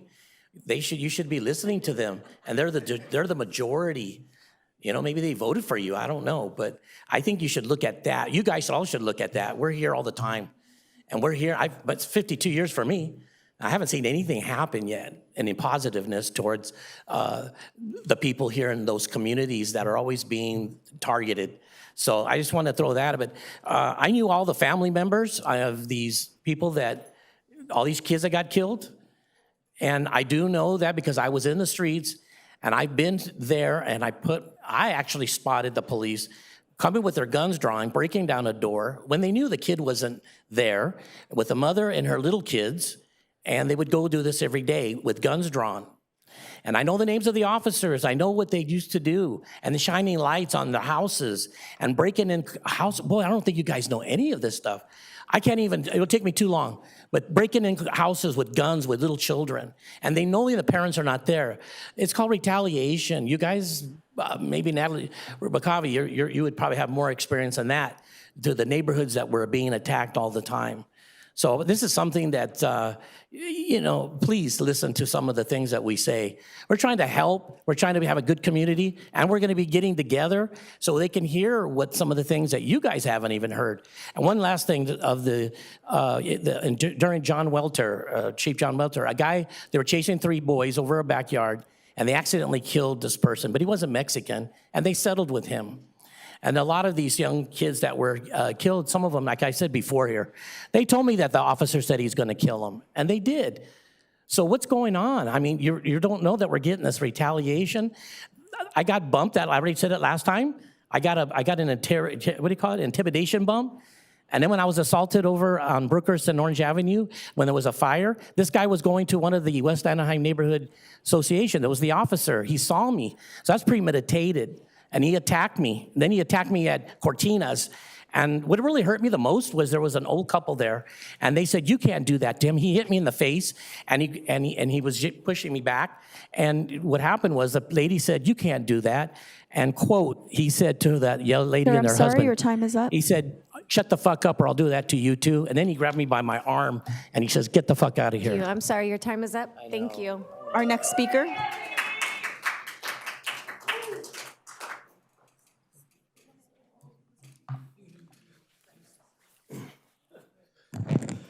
Hey, Kualitotaki. I said yes in the Tangwa, Nahuatl, Mexica, Aztec, Yuto linguistic family. We're our brothers that are fighting against that development. We're with you. We have Native American blood, and we support that because not just for you, but the animals, the children, the future. And under your homes, there's remains of our ancestors' bones under your homes. Just keep that in mind. And for the developers, there's people behind you, the elites, behind the city council, behind Mike Leister, behind those dark tinted windows. I was just told that there was a shooting on Saturday at Ponderosa Park, a hardcore barrio, and the taco man got shot when that was happening. They're laughing. I don't know if it's true or not. It's nothing to laugh about because Arzola got killed We got to get serious. Your cousin got killed. My cousin got killed. He was a teacher at Catella High School, Armando Rizaba. And he was found dead, laying down, upside down at a restroom in Mexico, at some tourist place. There won't ever be any autopsy for my cousin. He graduated from Chapman University, alumni, soccer coach. He's on the Hall of Fame at Chapman University. So when I think about the autopsy, I hope they do get the video and the autopsy. But for us, darker skinned natives, there's a lot of discrimination for our brown Mexica people, even from white Mexicans. That's Gustavo Arellano. Gustavo Arellano, you're one of them. Because you wrote a letter and you called them mocosos. You called the Chicano Mexican kids at Anaheim High School mocosos, crying babies. That's sad, brother, because your roots come from Zacatecas. And you'll never know what it is brown like my cousin Armando Rizaba that will never have justice. Will never have justice. Exactly. We want you guys to wake up. Because Leonard Peltier just said, why should I pledge the flag when there's no justice for the Arzolas? Why should we pledge justice when there's no justice for our people right here, our white brothers? This is anger. None of you probably were raised in the barrio. Maybe Norma Campos from East Los and Rubacava. I salute you guys. And Leon, you know, but some of you have family in Anaheim Hills who will never know our pain. Some of us live in cars. Our ancestors were murdered, killed by the colonists, by the Knights. I remember going to Catella High School. We led the Chicano walkouts. To not walk out, but we walked out during the flag salute. And Leonard Peltier just said, just in Indian country, he finally said it. Why should we support and respect that flag that carries lies and blood on their hands like that police officer that killed Arzola? Let's change the name of the school, Catella Knights. Our next speaker, Brian Kay.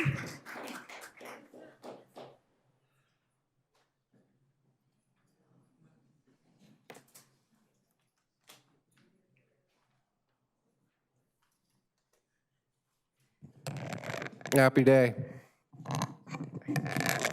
Mary Aiken, did you know that about the coyotes, that you signed off on Anaheim killing 84 coyotes that was in violation of the law, and that your trapper has tickets and fines and violations because of that? See, a lot of things are happening. You don't seem to know quite what's going on. You know, Andrew and all the group hear about the fire issue. It's understandable that at first you didn't know what's going on. Same thing with Albert. You didn't know what's going on. But a lot of people have come down here to give you the information so you can make an intelligent, informed decision. And are you doing that? You know, you promised to meet with me over 3 weeks ago. Have you met with me? Mary Aiken, you promised to meet with me over 3 weeks ago. Have you met with me? See, I think part of why maybe this is so difficult for me is because I filed a complaint that if that complaint had been listened to, Albert would be alive today. The reason why I'm alive today is because Donna Michelle Acevedo filed a complaint, stood here at this microphone and spoke, and police officers chose to only try and kill me. So we want to help you make a better decision. You know, I'm not going to waste my life, the blessing that I was given. I'm not going to stand by and watch other people who are suffering the same problem or who could have been saved by my voice. I'm not going to stand by and let you ignore me. Why should I? That's not my place. My responsibility is to come down here and give you the information you need to not kill the next citizen with an Anaheim police officer. Because that tarnishes the police department, that tarnishes you. You bring up the Catholic Church, you bring up being in church. Is it appropriate for you to promise to meet with me in a meeting and then not meet with me? I mean, you didn't just lie to me, you lied to the chief of police saying that you're going to meet with me and resolve this issue. You lied to 50 people, constituents and citizens in Anaheim, who are all expecting you to meet with me and address this issue. It's a shame. There's a lot of people here who want to help make Anaheim a safer place, make it capable of withstanding a fire. I've got 6 great ideas I'd like to share with you. Meet with me. Happy day. Mayor and City Council, that concludes all our in-person speakers. Noting for the record, we did receive public comments electronically. 3 were related to item number 9. 315 were related to item number 10, and 24 were general comments. All of those were distributed to City Council as well as posted on the Anaheim's website and anaheim.net/public comment. Thank you. So we now close the public comment portion of the meeting and move to council communications. Are there any council members that have items to share? Start with Councilmember Maz. Thank you, Madam Mayor. I have 2 slides to share.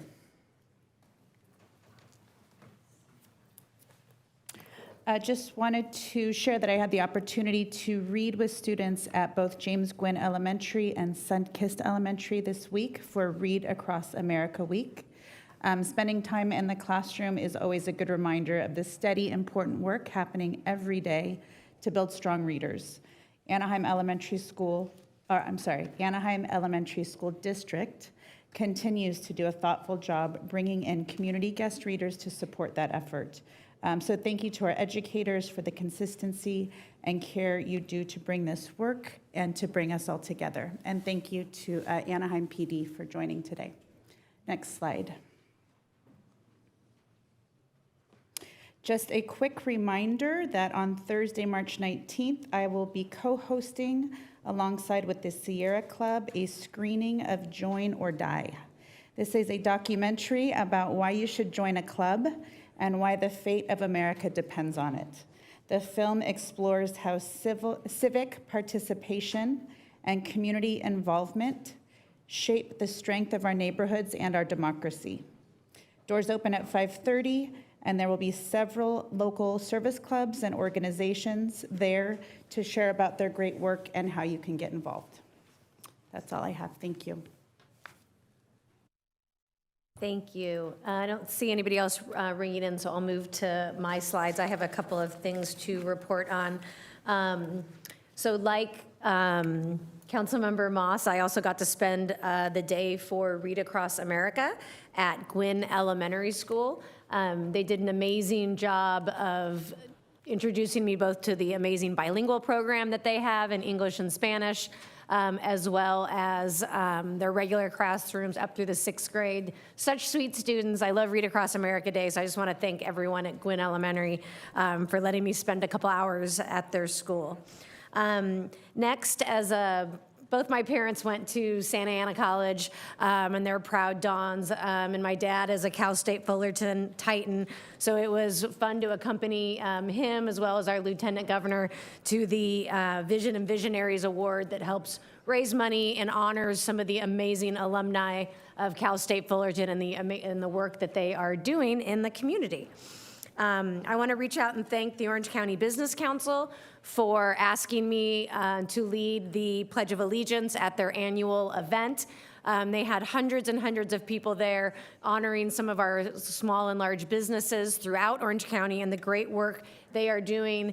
And I couldn't have been more prouder. Their exit gift was Girl Scout cookies. So I got to meet a lot of Girl Scouts that were there handing out their exit gifts. Next, I wanted to just thank Dooku and the team at Anaheim Public Utilities. We have our annual poster art contest every year about water conservation. So if you've ever been to a city event and you've grabbed a bottle, a plastic water bottle, I'm gonna steal Mayor Pro Tem's right here.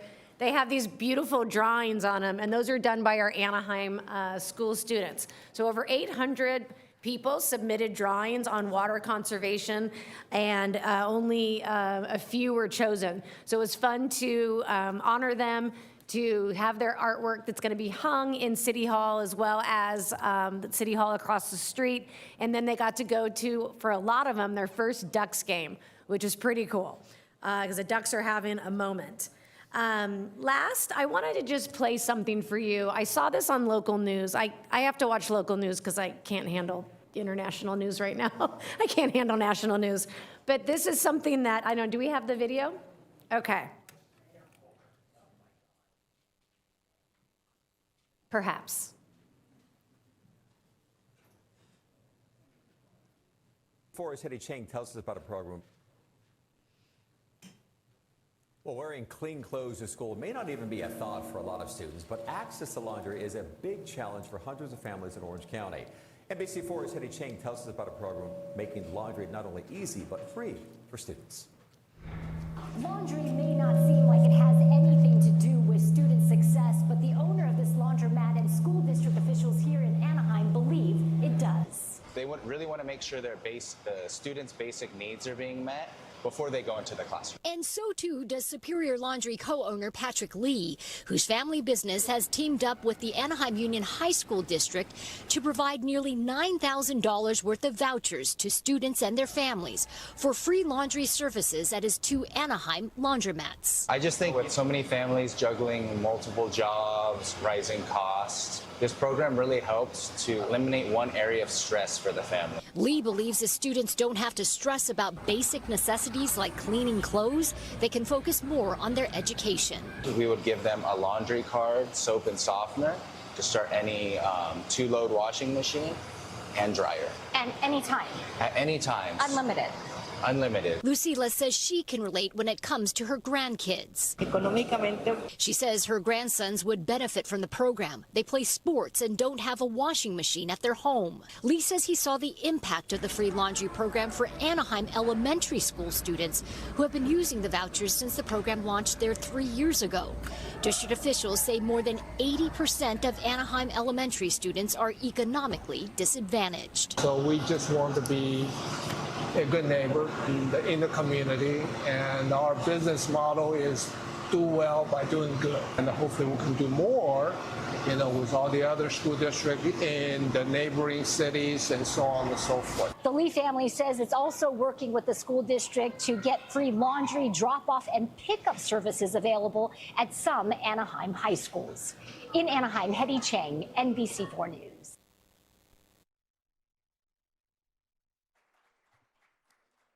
So I saw that after work one day, and it just warmed my heart because I can't think of anything that really shows our Anaheim values than having small business owners come together with our school district to support our kids. So I would like to, interim city manager, bring in the owners of the laundromats, if we could find them, as well as the superintendent, and just really honor them for this contribution, because you don't have to do something for your neighbor and community, but you should. And just the fact that they stepped up, I think, is really beautiful. And I'd like to explore maybe how the city can help them make sure that they have, because access to a laundromat is one thing, but detergent's expensive. So if we can figure out how to help them with getting laundry pods or something creative, I would love to see this program just grow with the city's support. I see that a couple people have rung in, Councilmember Rubicalva and then Mayor Pro Tem Leon. Thank you, Mayor Aiken. And while our city clerk is putting up the slides, I just want to thank everybody who comes out to speak and engage in the public process during our public comment period. I know that there's a lot of really emotional topics that we're dealing with, and I just want to reassure you that we are listening to your concerns, and I'm looking forward to the rest of our agenda items, and I hope that you're all able to stay for that portion of it. The public comment period is a very short time, but we actually do business after the public comment period, and the reason for the non-engagement is that's really not something that we can do during public comment. Our opportunity to speak to you is during our council communication. So just in case you're wondering why we don't respond to what you're saying, I just wanted to mention that. So I want to highlight a couple of things. A lot of good things are also happening in the city of Anaheim. So we have a young lady who lives in our city. I believe she's in Councilmember Leon's district, but she is a student at Orange Lutheran, but she's also a master's champion in wrestling. As a freshman, she also is our state champion, so I will be asking our council to bring her in for a recognition for all of her efforts. She actually placed first in all of those categories, so wrestling is a pretty new sport for young women, and I would like to recognize Title IX for that opportunity for the girls who are doing big things in our city. So Alexis Smith, if we can bring her in, I'll request that at the end of the meeting. Like many of my colleagues, one of the opportunities that we get to have as elected officials in our city is to contribute to the reading and engagement with our youth. I also had the opportunity to visit a charter school in Anaheim, Vibrant Minds, and just speak to the kindergarten class, which was a really fun experience. For those of you who have kindergartners or older kids, you know the chaos, but it's fun. So I'm happy to recognize the school, and I know that our city clerk was also there, and we also had members of our fire department present. So just in recognition of National Reading, I want to make sure that we're recognizing the schools and the teachers and the students who are doing their part to better themselves in our community. Like the mayor mentioned, we were able to participate with public utilities. Thank you, Duke Cooley, for your leadership. One of the most important things is community engagement, and what Duke and his team are able to do with this drawing program is to really engage our youth in water-wise initiatives. As you know, water is a precious resource, and Anaheim has the opportunity to have its own utilities. And with that, we're able to really highlight and engage our students. One of the little young ladies here is actually from District 3. So of the 16 students who were recognized on Sunday for their artistic abilities, this young lady goes to Price Elementary and was also recognized. So I just wanted to highlight her. And then to the public utilities team, I wanted to feature them because it really is their hard work and effort that goes into being able to run this program and engage our students. So thank you, Duku. I also wanted to, I know somebody mentioned this earlier, but I also just wanted to highlight some of the increased activity in graffiti in our neighborhoods. And this is really a beautification issue. And I am working on initiatives to help engage our youth, but actually this is an adult, which I chose not to highlight his face for privacy purposes, but our police department has been acknowledged and aware of who the person is. So one of the things I'm asking our community and working with some of these local businesses is just to make sure we're cleaning up graffiti. So those of you who are listening, we do have Anaheim Anytime.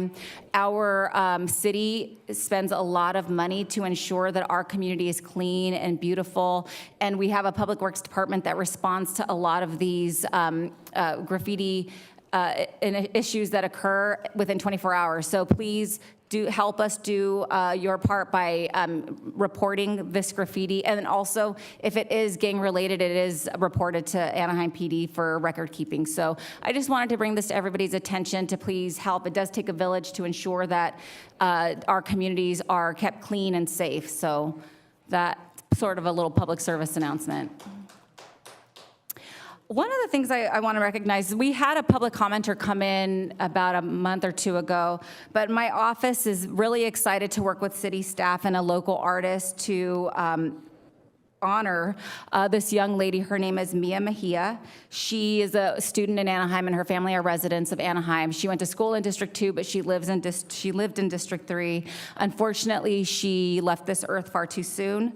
One of the initiatives that I have on the suicide awareness front is to ensure that we're also recognizing the fact that bullying and youth suicide is an issue that's impacting families across our city and beyond. We must continue to speak openly and show up for our young people and make sure that they have the resources that they need. So in collaboration and partnership with a local artist named Carla Roque, who has also done a significant amount of murals across our schools, we will be creating a kindness mural in Mia's memory. And this mural will also highlight suicide awareness resources and 988 so that students know, and also people who are adults know that there are resources out there for them. My office also hosts a suicide awareness event in September, which happens to be Suicide Awareness Month. So I just wanted to recognize the artist who will be donating her time, and Shawnee Larson-Cash and her department who are working with me on this initiative to make sure that not only honoring Mia, but even further, we're bringing awareness to a really important issue. And the Be Kind, that is Mia Mejia in the background, who's actually posing in front of one of the Be Kind murals that was created at an Anaheim Elementary School, which I believe is also the school that Councilmember Leon attended. Yes, Clara Barton. Oh, sorry, he went to Maxwell, correction. Next slide. Right. That concludes. Is that it? Oh, perfect. That concludes my council comments. Thank you. I got to represent the Maxwell Roadrunners, Maxwell Elementary. Last week, I had the pleasure of being at the Loera Little League home opener, and there really isn't anything quite like it. Watching kids take the field for the first time, especially with their families in the stands, it was a great morning. I'm very proud to support our local youth sports program every chance I get, and I just want to give a thank you to the parents who really make it all happen. They take care of the field by themselves. They coordinate all the schedules, and it really means a lot to be there to support them as they have that experience. We kicked off the 4th annual Read Across America tour across all of the elementary schools in District 2. It's something I've done now for 4 years, and it does take a little bit of time to visit all of the schools, but it's still very important, and I look forward to it every year. I'm looking forward to visiting the rest of the schools later this week. As was mentioned during public comment, I also serve on the OCTA board, and a good part of that year has been spent working in collaboration with OCTA staff to get the 24191 Express connector passed through the OCTA board, which we were able to do. And the last hurdle was Caltrans approval, which I believe just happened recently. And this has been a critical missing link between the 241 toll road and the 91 freeway. And getting it to this point required years of coordination, of environmental review, some stubborn persistence at the regional board level. Needless to say, it did take a lot of advocacy and working with staff to move these things forward. And I testified twice in front of the California Transportation Commission in support. And I know my colleague from District 6 has also been a big advocate for this project on the TCA board. Very proud of the work that went into making this happen. And I'm looking forward to the groundbreaking. And finally, I have to give a well-deserved shout out to the Savannah High School girls basketball team. They are CIF Division 6 champions. These, even though they're the rival school, you can cheer for them, that's okay. These young women put in the work. They competed all season, they brought home a title. So to the Savannah High School girls basketball team, congratulations. We're proud of every one of you, and we look forward to bringing you in for a council recognition and celebration as well. Thank you, Madam Mayor. Thank you. It's now time for the city manager's update. Mr. City Manager, do you have any report? No updates this evening, Mayor. Give him something. I know, nothing? You can't give him something?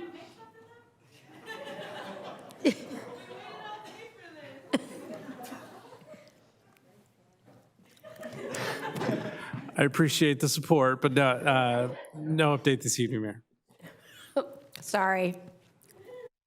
I was going to ask for council input. I know the majority of the people here are here for item 10. Would there be any issues if we took it out of order and went to item number 10 first?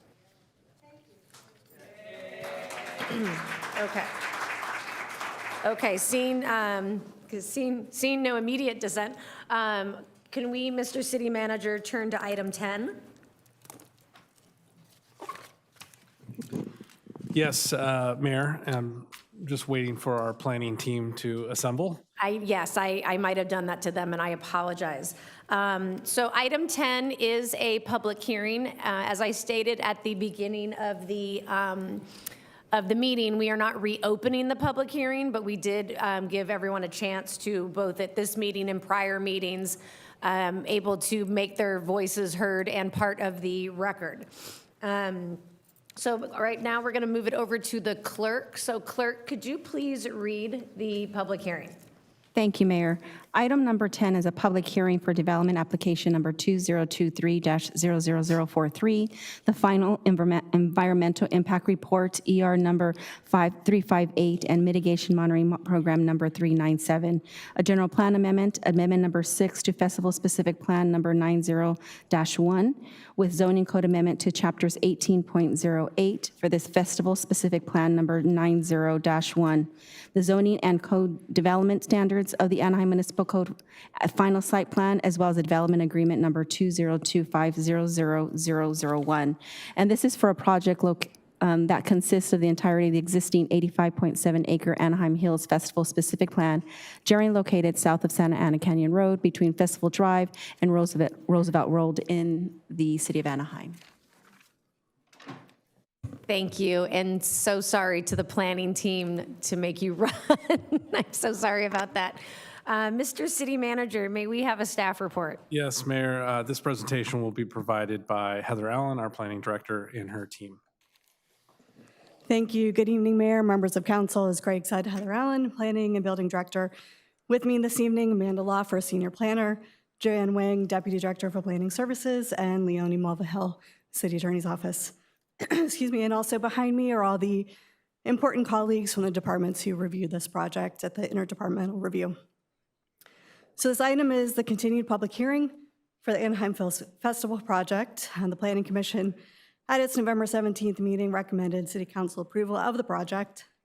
On January 13th, the City Council commenced the public hearing on the project, completing public comments, initiating discussion, and ultimately continuing action on the item to provide an opportunity for the applicant to continue discussions with union labor and for staff to follow up on questions raised by council members in their discussion.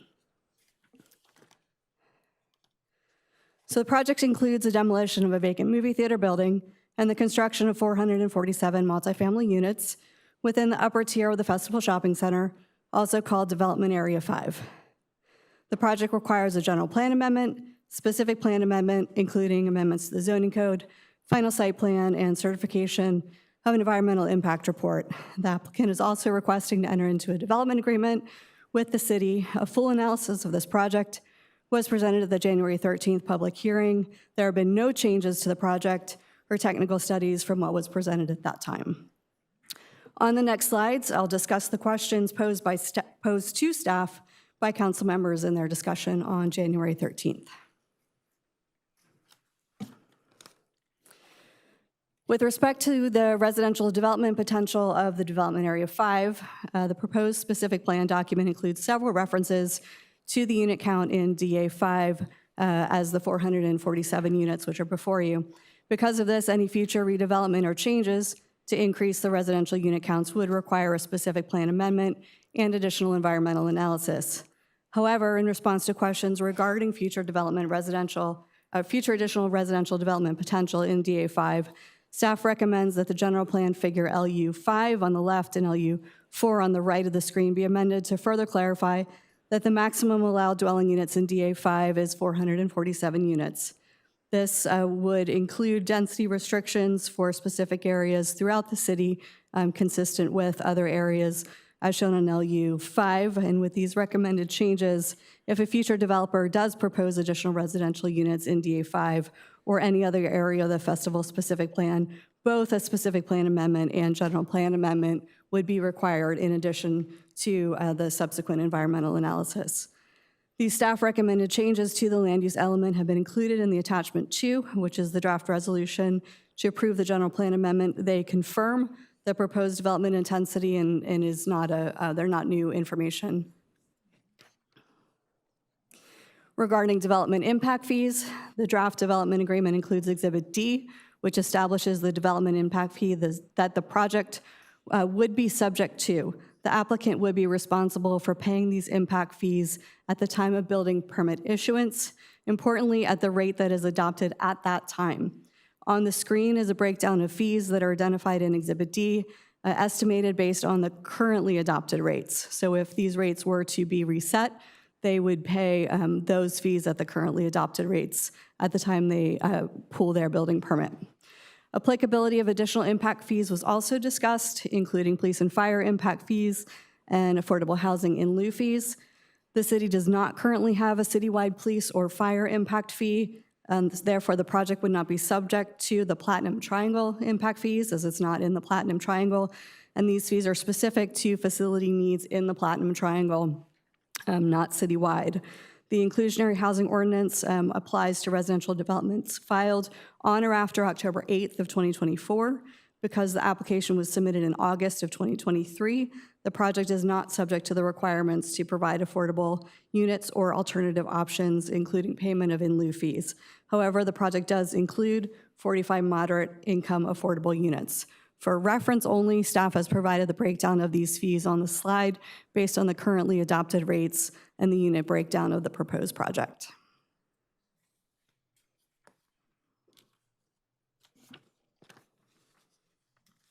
Several questions were raised related to the housing element. and housing production, which I'll cover in the next 4 slides. California state law requires that the city's housing element include an inventory of land suitable and available for residential development, including vacant sites and sites with realistic potential for redevelopment within the housing element cycle to meet the local housing needs as set by the Regional Housing Needs Assessment, or RHNA. The inventory, also referred to as the adequate sites analysis, identified sites with submitted development applications known as pipeline projects, as well as sites that permit the development of housing under current regulations or require a regulatory update to zoning and land use designations to permit housing, the latter two collectively called candidate sites. So this slide shows the location of pipeline projects, shown in green, and candidate sites, shown in red and yellow, within Council District 6, that were included in our certified housing element. The subsequent projects, the subject project site was included as a pipeline project, as the city had an active development application submitted for residential development within the Festival Shopping Center at the time of the housing element update, and that's shown with the green arrow on the screen. The candidate sites in District 6 accounted for 20% of the citywide unit total. Each year, the city is required to report to the state on housing element implementation, including progress made toward meeting the housing production goals of RHNA. As of the most recent annual report, which covers up to December 2024, the city has permitted 2,406 units of the 17,453 units allocated during this cycle, which began in 2021. We'll be coming to council with the 2025 numbers at the next meeting. The draft development agreement for this project includes an initial term of 5 years, with the ability to extend for an additional 5-year term if the developer has obtained building permit issuance before October 1st, 2029. This timing is designed to incentivize the development such that if approved, the project would assist the city towards meeting the current RHNA requirements by producing 447 units, including 45 moderate income units. As it relates to overall housing production in District 6, while the majority of Anaheim was developed in the early to mid-20th century, Anaheim Hills was primarily developed in the 1970s and 80s. To facilitate a cohesive development of Anaheim Hills, a variety of specific plans were approved during that time. Through the development of the specific plan areas and data available from the Center of Demographic Research, it is estimated that a total of 7,300 units have been built in Anaheim Hills since 1980. Looking at completed new housing projects in the last 25 years, the majority of that production was largely in the central area of the city in Districts 3, 4, and 5, as shown on the screen. Lastly, council members also discussed the possibility of requiring the developer to use union labor during the construction of the project. While the city can encourage the developer to do so, the city cannot require a developer to use union labor as part of the development agreement negotiations. However, the applicant confirmed to staff on February 26 that they have entered into a formal MOU with the Western States Regional Carpenters Union relating to the project. The applicant will be available to answer any questions council may have with respect to this MOU. In addition, the City Municipal Code has specific disclosure requirements for qualifying projects to identify its contractors and subcontractors prior to building permit issuance and at any time between permit issuance and final inspection. If any change occurs.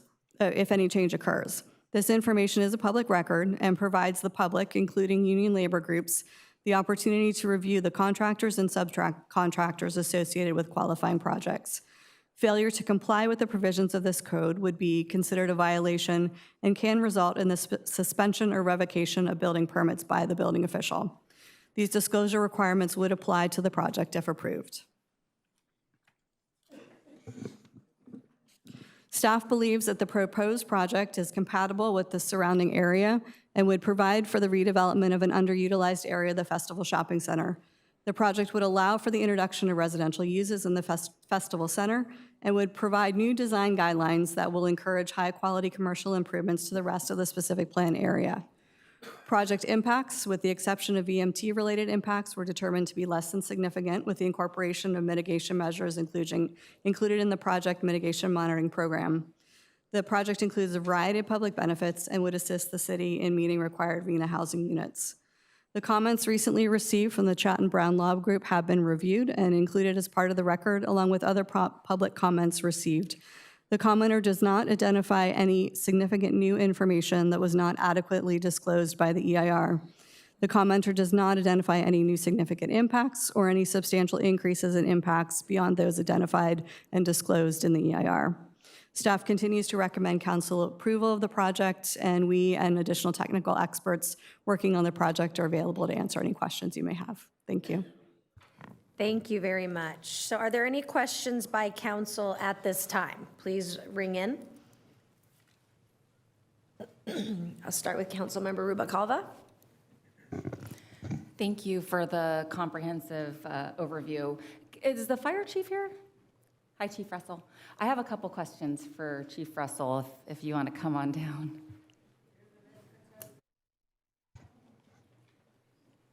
And the fire marshal.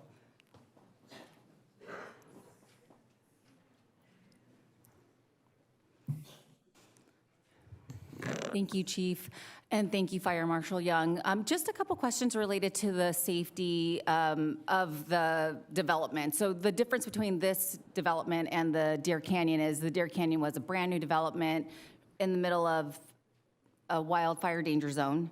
Mhm. And then this is an infill project, which means that it's already developed land.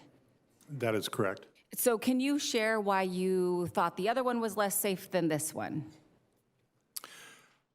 I'm not really comfortable commenting on which is safer or not safer. Or just related supporting to or this not, project? But I think when there's development in place and you're removing that and putting a different development in, it is a different project. We have to evaluate every project on its own merits and what it's going to do or not going to do based on that project.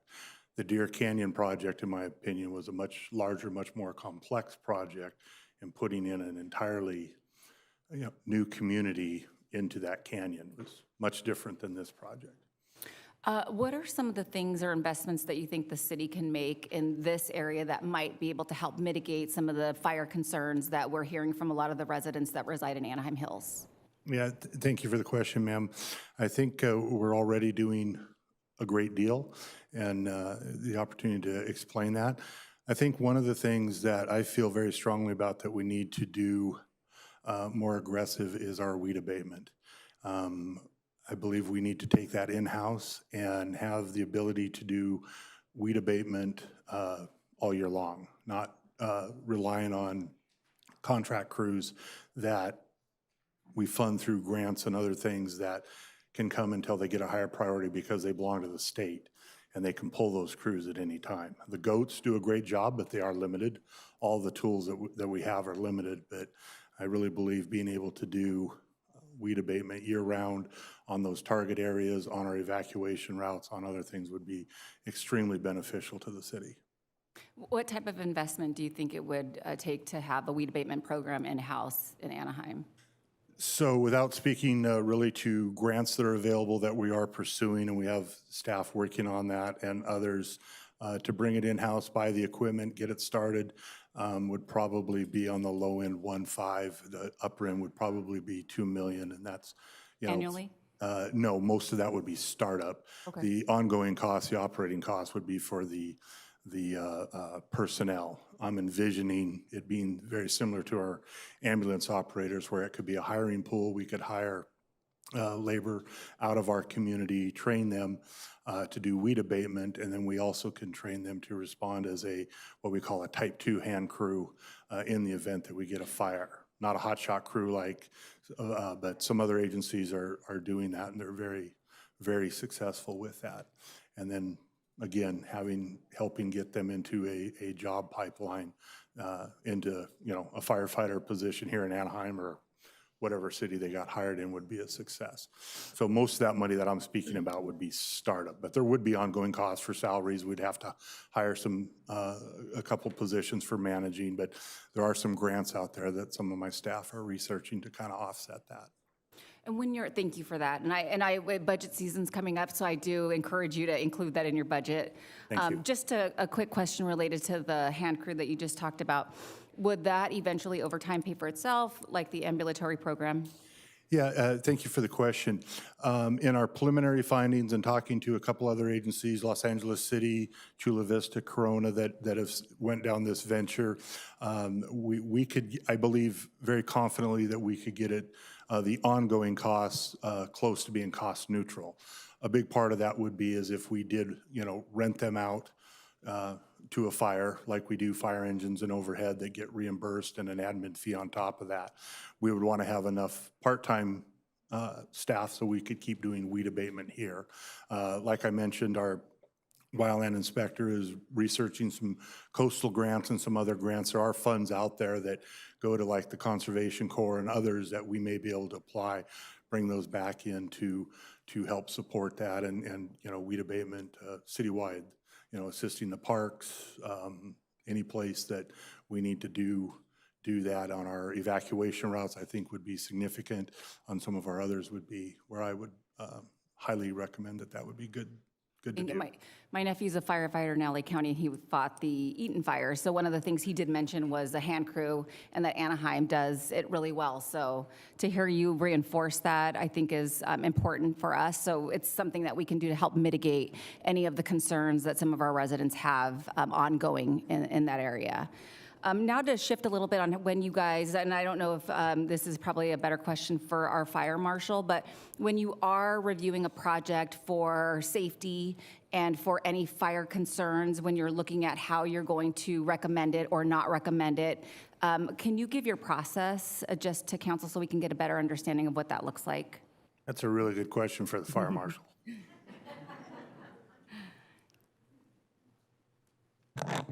Good evening. Yes, I'm happy to talk about that process. We do have staff that sits in with the development and review team as projects are proposed. We do follow along and listen to every project that is proposed through this project through this process. Excuse me. Then we evaluate it. We have the opportunity to ask questions. Some projects are farther along than others. A lot are begin very high level, and then we get additional detail as we move along. Others are very well thought out before they even enter the process, but we do go through and make sure that there are no red flags. We identify high level issues that would be cause problems potentially with adhering to everything required in California Fire and Building Code, including the Cal WUI Code, things of that nature. So any major concerns we would bring up to the developer that was proposing the project or whoever was proposing the project in an effort to mitigate some of those before it even came before for plan approval. Great. And before I have one last question, just on the Know Your Rights. I know Councilmember Meeks worked really hard on that initiative, and with your partnership, can you share a little bit about the process and how secure you feel with that program that we've initiated out in the Hills? With the Know Your Way program? Okay, so the Know Your Way initiative, it began as a result of the Canyon 2 fire. We had an after-action report after we do with every event, frankly, large or small. Really, we do evaluate how we performed, what we can do better, what went well, but also items where we can improve. We are constantly looking for areas that we can improve our service to the public. One of those was obviously evacuation. We did not have any burnover or anything like that with evacuating our residents, but we realized several things, and without getting too far into the weeds of what the results of the study were. One of the items that came out of that after-action report was the recommendation to have a base or a guideline, a foundation, I would say, for making sure that we had a communication with our residents, with our surrounding partners that are responding in an emergency scenario. So we are all working off, working off the same sheet of music, and it gives us a foundation, a jumping off place to begin working in whatever emergency scenario that is, be it earthquake, be it wildfire, landslide, anything of that nature. So in terms of the efficacy of the program, I think we continue to learn and grow and find ways to make sure that we are able to communicate it to the public, because that is a huge part of this, is our partnership with the public. And when they evacuate, they are the first levels. So we're really working on ways to make sure that they are aware of what that would look like in case of an emergency scenario. And it is worth noting that regardless of this particular project that has been pulled for this evening's review and vote, that program, the Know Your Way program, will continue to grow and evolve and be our basis for evacuation moving into the future. Thank you. And I know that there were some public commenters that expressed the fact that they hadn't heard about it, but I'm glad that this project has helped expand the knowledge and awareness of this Know Your Way initiative. And I'm sure that city staff will be open to hearing any feedback that you might have related to enhancing the usefulness of this tool that we've created. But so I'm glad it's out there, and I know that Councilmember Meeks has worked really hard to bring awareness to it since she was elected. So thank you guys for your ongoing support in that area. And one last question. What are your qualifications? How long have you worked for the city of Anaheim? What makes you qualified to actually opine on this issue related to this project? Goodness. Thank you for the opportunity to answer that question. I don't often get asked that. I am a 20-year veteran of the fire service. I am a product of the fire service. My dad actually worked for the fire department, retired, and I carried on in his footsteps. He is my fire family, as are the guys standing behind me. So my very first instinct is to make sure that I am doing something that I am passionate in and taking care of my fire family as well as my residents. I was in an MBA program thinking I would be going one way with my career, decided I needed that passion element and switched over to Santa Ana College. So from there, I have all of the many certifications necessary. I have an entire book of certifications, qualifications, educational check boxes that meet and frankly will exceed the role that I am currently filling. And I know the chief is a wildfire expert who goes across the state. So Chief, can you share a little bit about your experience, just to really reinforce the fact that you are an expert in this area? And I won't call you an expert, but you are experienced in this area and can offer the opinion to make sure that we're keeping our community safe. Thank you. Yeah, I don't use the word expert, but 40 years in the fire service, 36 of those here in Anaheim. Of that 25 years, I've been part of a federal incident management team, starting as a division supervisor, working my way up to currently as one of the incident commanders on one of the 8 federal Type 1 incident management teams. Been to fires all over the country. Federal teams are deployed not just in California, but all 50 states. Average anywhere from 3 to 5 fire assignments a year. Each one lasts roughly about 2 weeks. Some of the significant ones were, I was the operations chief on the Thomas Fire. Canyon 2, I was the incident commander. Several fires here in Orange County. I'm also the incident commander on one of our local Type 3 county teams. So managed fires there. Fires all over Nevada, Arizona, Oregon, Washington. I could name quite a few, but so I've always had I started in that arena with the state coming through the wildland system, and it's always been a specialty and passion for me. Thank you, Chief and Fire Marshal. So it's safe to say that the two of you have public safety as your #1 priority in the positions that you serve here in the city of Anaheim.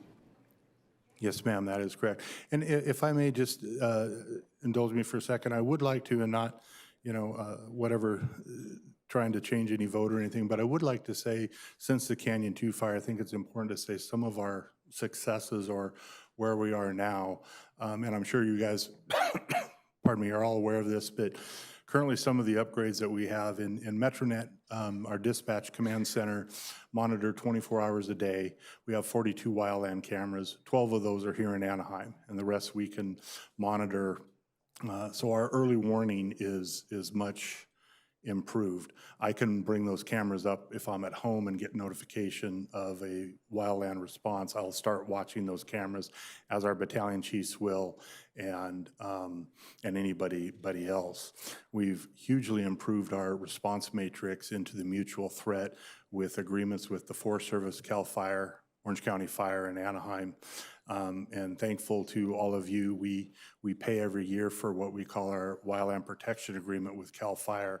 And it's basically an insurance policy. We pay if we use it or not, but that gives us aircraft, hand crews, dozers, and engines. Anytime out in that area, we get a wildfire response, they're immediately dispatched. They don't wait till we confirm that it's a fire. They're on the road from the Riverside Ranger Unit as soon as we get alerted of a possible vegetation fire. We've done a lot for our intel with South Ops, where in wind-driven events, usually it goes from a fire warning to a fire watch. So we're usually notified 72 hours, sometimes longer, of a potential fire warning that's coming when it's in a red flag watch, so we can start moving equipment around. We upstaff equipment, move things into place to assist. And then obviously one like Fire Marshal Young just mentioned, the Know Your Way program is part of that as well. So I think not that we've done everything we can do, as I mentioned earlier with the hand crews, not that we don't have to keep refining, training, and working on all those things regardless of whatever project we're talking about, but we've come a long way since the Freeway fire and the Canyon 2 fire, and I'm very proud of that. Well, thank you both for your service, and I appreciate your dedication to the city of Anaheim. And thank you for answering all my questions. I know that you guys have a lot on your plate, and I do just appreciate the candid feedback. Does anyone have any questions for the chief? I wanted to just, if you could go back, could you tell me, what did you say were the startup costs for a permanent abatement program? Yes, Mayor, thank you. I would say on the low side, 1.5 to probably 2. A lot of that is equipment that we don't currently have and vehicles that we would need, which are like crew transports to transport 10, I call them kids, but 10 people around to go from one project to the other. So And what would be do you think the annual, the ongoing costs with ongoing salaries costs and for benefits? operating salary, I would say would be around, I'm going to swag it at probably $1 million. Thank you. I know a couple people have rang in, but does anyone, since we have them up here, have questions for the Chief? Councilmember Meeks and then Councilmember Bayless? Well, you've answered some of the questions, because one of my questions is, you know, the improvements that we've made since 2017, that included the wildfire cameras, but we've added equipment out there too, right? And there's, as far as I know, there's no intent to remove that equipment. And I think you mentioned that you restage some of your equipment in red flag warning times. So can you talk about that a little bit? Yes, ma'am. Thank you for the question. So that is correct. Since the Canyon 2 fire, we have doubled our ability for our own response with brush engines, patrols, water tender, and increased our reserve fleet of what we call a Type 1 or our regular structure engines. When we look at we're going into a red flag warning or a red flag watch into a warning, we will upstaff usually 5 units and another battalion chief that will specifically stay for wildfire response. We also own what we call, and you guys have probably seen them, the green engines, which are owned by the state OES. They give those to us, and we upstaff them with personnel. And OES is very good about pre-positioning strike teams when red flag areas are coming in to an area. So the state will pay for us to upstaff and put bodies on a Type 3 and have that, and we position them in Anaheim, and that's for 24 hours. The only thing with that is, since it's a state entity, if they called, we would have to send that, where ours, if we have a Santa Ana wind event, we can keep our resources here and say we can't come help, we have our own threats. One of the things earlier that was, I just wanted to clarify, we do have 4 new engines coming into the city. Some of my staff goes back on the 14th to do the final, and then they're going to ship those engines here, and we're hoping, once we get them upfitted, to have them in service April and May, and we have additional equipment coming in next year. The fire company out at Fire Station 10 that was put in as Station 12 when we started the Station 12 project, they will be moving to Station 12, but out of the 27 firefighters that start the academy on the 13, 12 of them, by direction of council, were hired with the intent to keep that additional fire company out at Station 10. So the Fire Station 10 will stay staffed with 2 fire companies, 8 firefighters on duty 24/7 out at that station, and we will open Fire Station 12 with the bodies that were hired for that. So that will open with a fire company there as well. So there is no fire engine leaving the canyon. It's great. And one of the other things I believe has happened since then is that you've hired a full-time person to do weed abatement and to inspect properties and make sure that we are up to date and doing a good job on that. Can you just kind of talk about that program a little bit? Yes, ma'am. Thank you, Councilmember Meeks. This is all the stuff I was trying to think when I thought of all the stuff we've done, but I appreciate that. So yes, again, on council support and direction, we did hire an inspector that is our full-time wildland inspector that meets regularly with the HOAs. Any homeowner that wants a inspection to check on home hardening, he's available for that. He interfaces with the company that supplies the goats. He interfaces with the Community Conservation Corps on the priorities of where that brush clearance needs to be done. So that's his full-time job. He is out in the canyon doing that, looking at areas where we need to improve, widen. That's what he does every day, and that's been tremendously helpful. Yes, no, he's been doing a great job, and I see a lot fewer overgrown areas. Everything looks pretty clear. The last thing I want to ask you about is somebody mentioned issues with the water supply, and I have not heard any issue with the water supply. And as a matter of fact, when we spoke last year about do we need hella hydrants out there, something like that, you indicated no, we've got our reservoir. You know, we have good water supply. So I just want you to talk a little bit about that. Yeah, I'm sorry. Specifically to the Canyon 2 incident, I was not made aware of any water issues. I don't know if that happened or not. I was never something that was made. Our water system is incredible. Thanks to Dooku and his team, we have grid systems that we can boost water pressure that we do on large fires. We did it on the Canyon 2. The hella hydrants, there's one in Yorba Linda, and you and I were invited to go look at that and and how close that is and how fast they can operate that hella hydrant, as well as the reservoirs we have. Putting another one in Anaheim Hills, because you have to put a hydrant in to supply them, and a water main is extremely costly. If Yorba Linda didn't have one that we would be using, we're using Orange County helicopters anyway, that might be a different discussion, but it's literally right over the freeway. It's probably a 5-minute turnaround to fill and back into Anaheim off that hella hydrant. And then we've used Walnut Canyon Reservoir several times. It's full. It's very, our water for water dropping capabilities in Anaheim is very good. All right, thank you. I think that's all I have for the fire chief. Thanks. Member Bayless and then Councilmember Maz. Thank you, Chief. This question is for you. I know that this is a different project than the last one, a lot smaller. I know this one's supported by the city.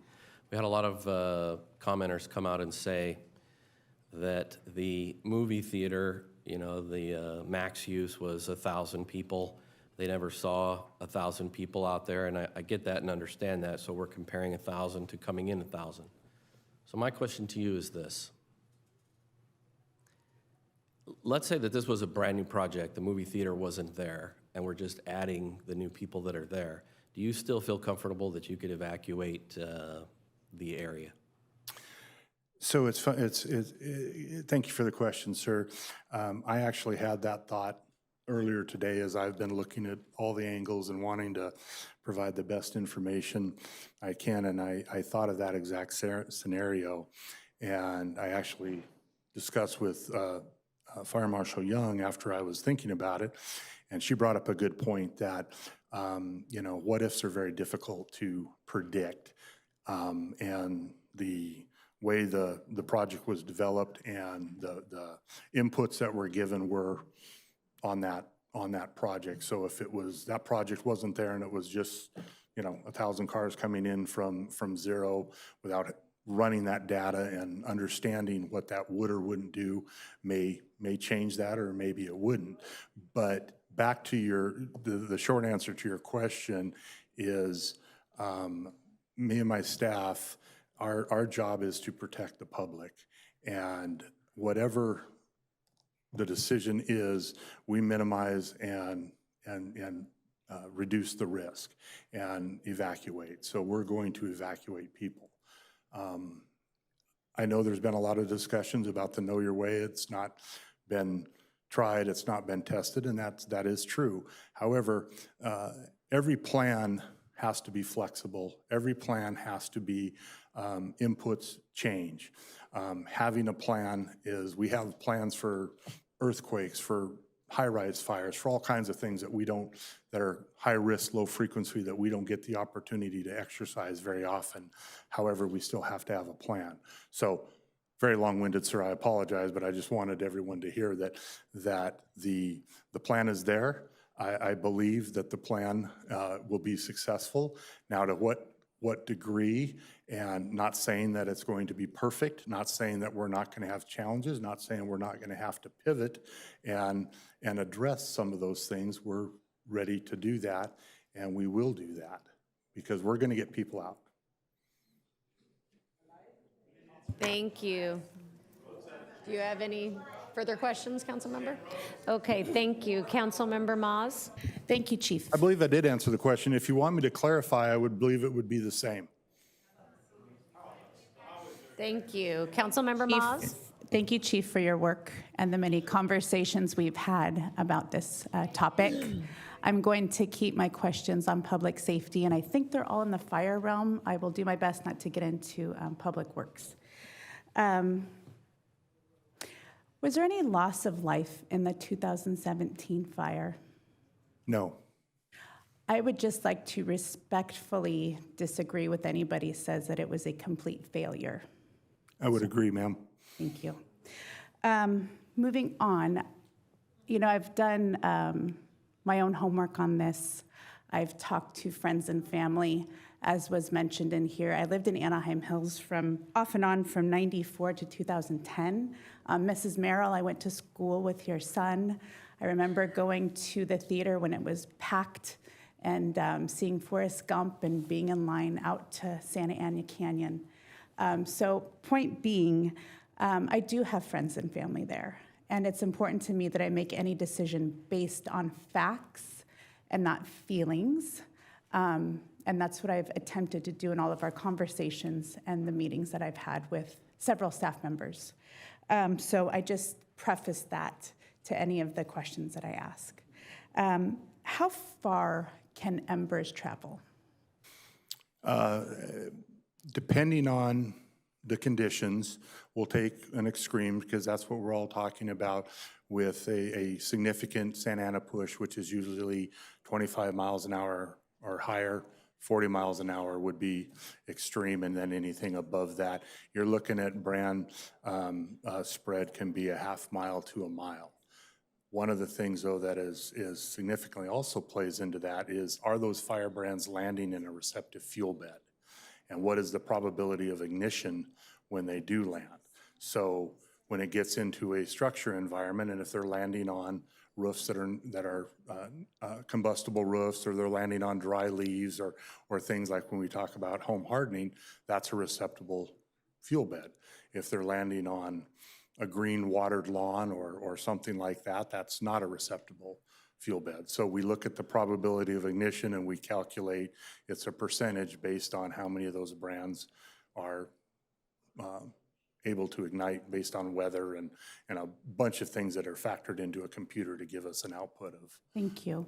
And I know we've heard a lot of comparisons over the past couple months to Paradise and Lahaina and the Palisades and Altadena. How is Anaheim Hills, How does Anaheim Hills compare to those other cities?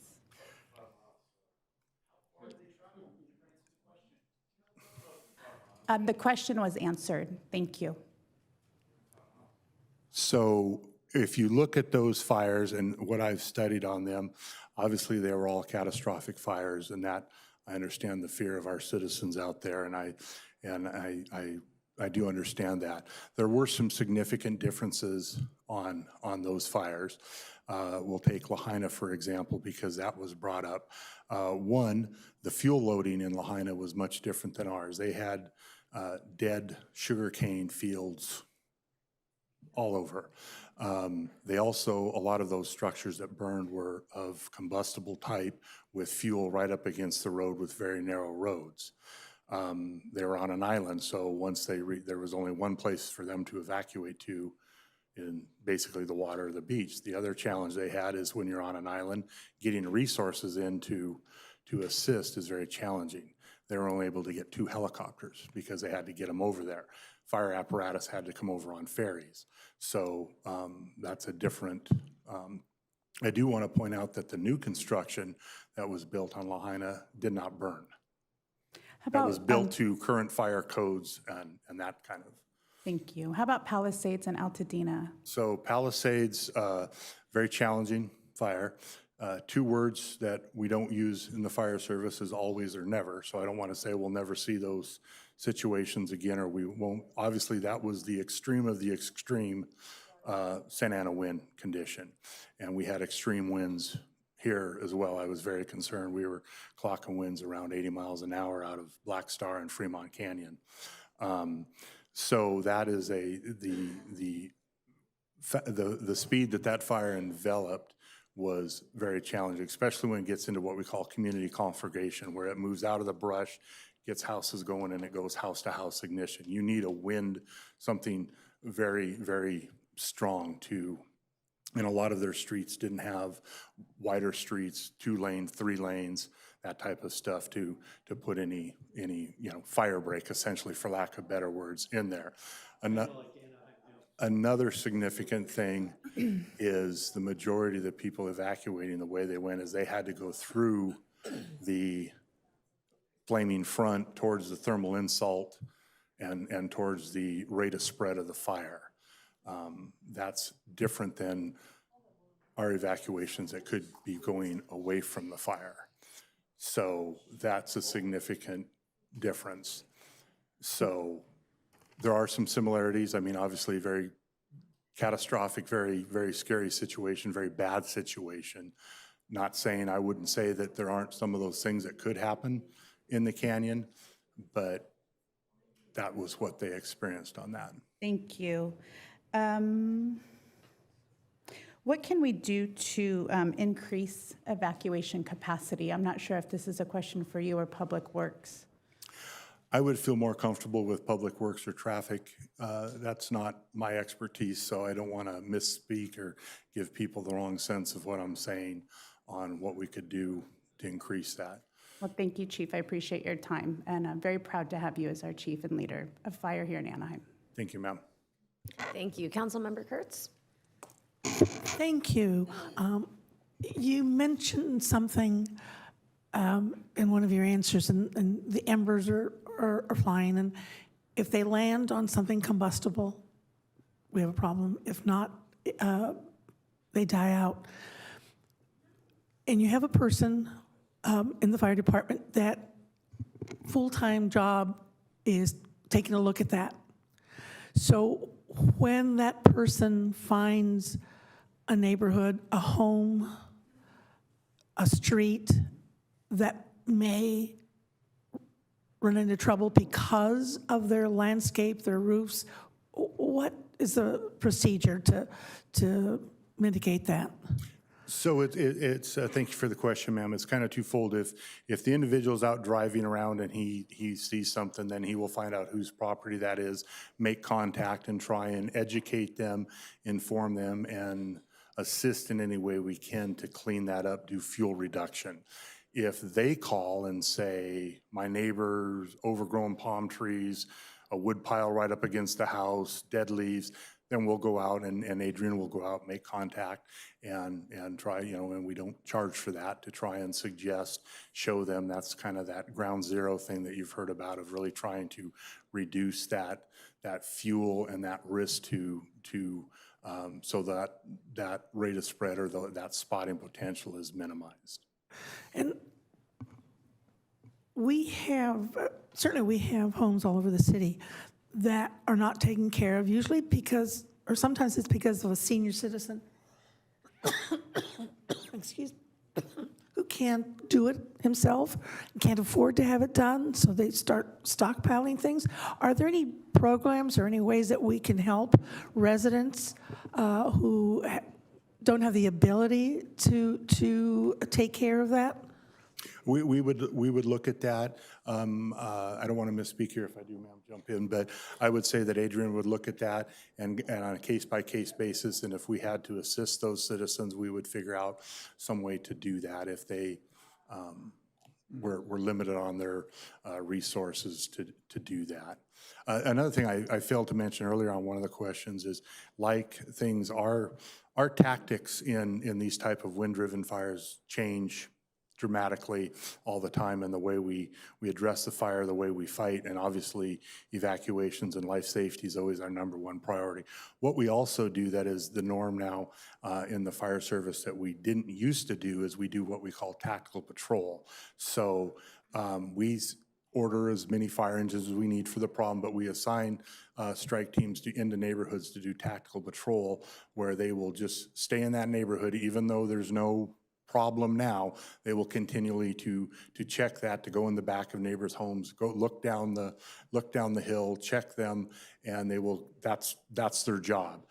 That has changed a lot in the last probably 10 years. That was not done before, and now we've realized that we lose a high percentage of homes that can happen. So now we address that. Thank you, Chief, and thank you for your service, and thank you to you and the whole department. Thank you, ma'am. Thank you, Chief. Does anyone else have questions for the chief? Oh, thank you. Mayor Pro Tem? Thank you, Madam Mayor, and thank you to all the residents that came out tonight to speak. I wanted to ask, I'm going to jump a little bit all over the place here, whether it's you, Chief, or Fire Marshal. In terms of resident safety and wildfire risk, Fire Marshal, would you be able to explain to us, are there any specific features of this building's design that would prevent it from becoming a source of ignition itself that would spread to other homes? Sure, happy to answer that question. For buildings that are built in the very high fire hazard severity zone, like this one is proposed to be, it does have to embody all the requirements of the most current California Fire Code, including the Cal WUI Code, which became in effect as of January 1 of this last year. That includes enhanced construction, of course. Our goals of that would be reducing ember intrusion, radiant heat exposure, and preventing direct flame impingement. So through those three areas, some of the specific requirements, it will of course have fire sprinklers, but of course for a project of this size and nature, anywhere in the city it would be required to have fire sprinklers. So this would be no different there. Specifically for the very high fire hazard severity zone, it would have to have a Class A roof. It would have to have ember-resistant venting, so the mesh on the vent would be a more restrictive size to prevent ember intrusion. Any sort of glass or glazing would have to be dual paned and tempered. What else? There would have to be ignition-resistant or non-combustible exterior building materials, so no wood siding or combustible siding would have to be all non-combustible. That includes any sort of decking or anything like that. And then, of course, there's the fuel modification, which is on the exterior of the building. There are different zones that are required to be irrigated. Certain plants are not allowed in these areas because they have high fire potential. So we have a restricted plant list, and that fuel mod zone goes beyond what is typical of the 100-foot defensible space that would be required in the rest of the city. We would actually have a plan with the developer that would be reviewed and approved, and then the HOA would be required to maintain throughout the duration of the project. And some of the things that you mentioned, those are not requirements if the building were to be built somewhere here, for example, or across the street, as an example. Correct. Those would not be mandated or would not be allowed.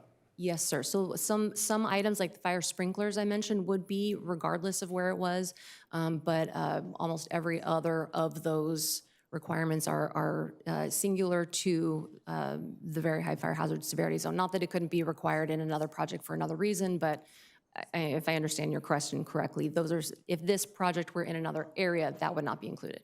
Got it. Okay, thank you. Right now, from my understanding, the site is a vacant commercial building that nobody is maintaining. In your experience, would a vacant, unmaintained structure like that pose more ignition and spread risk to neighboring homes than a newly built fire code compliant residential building would?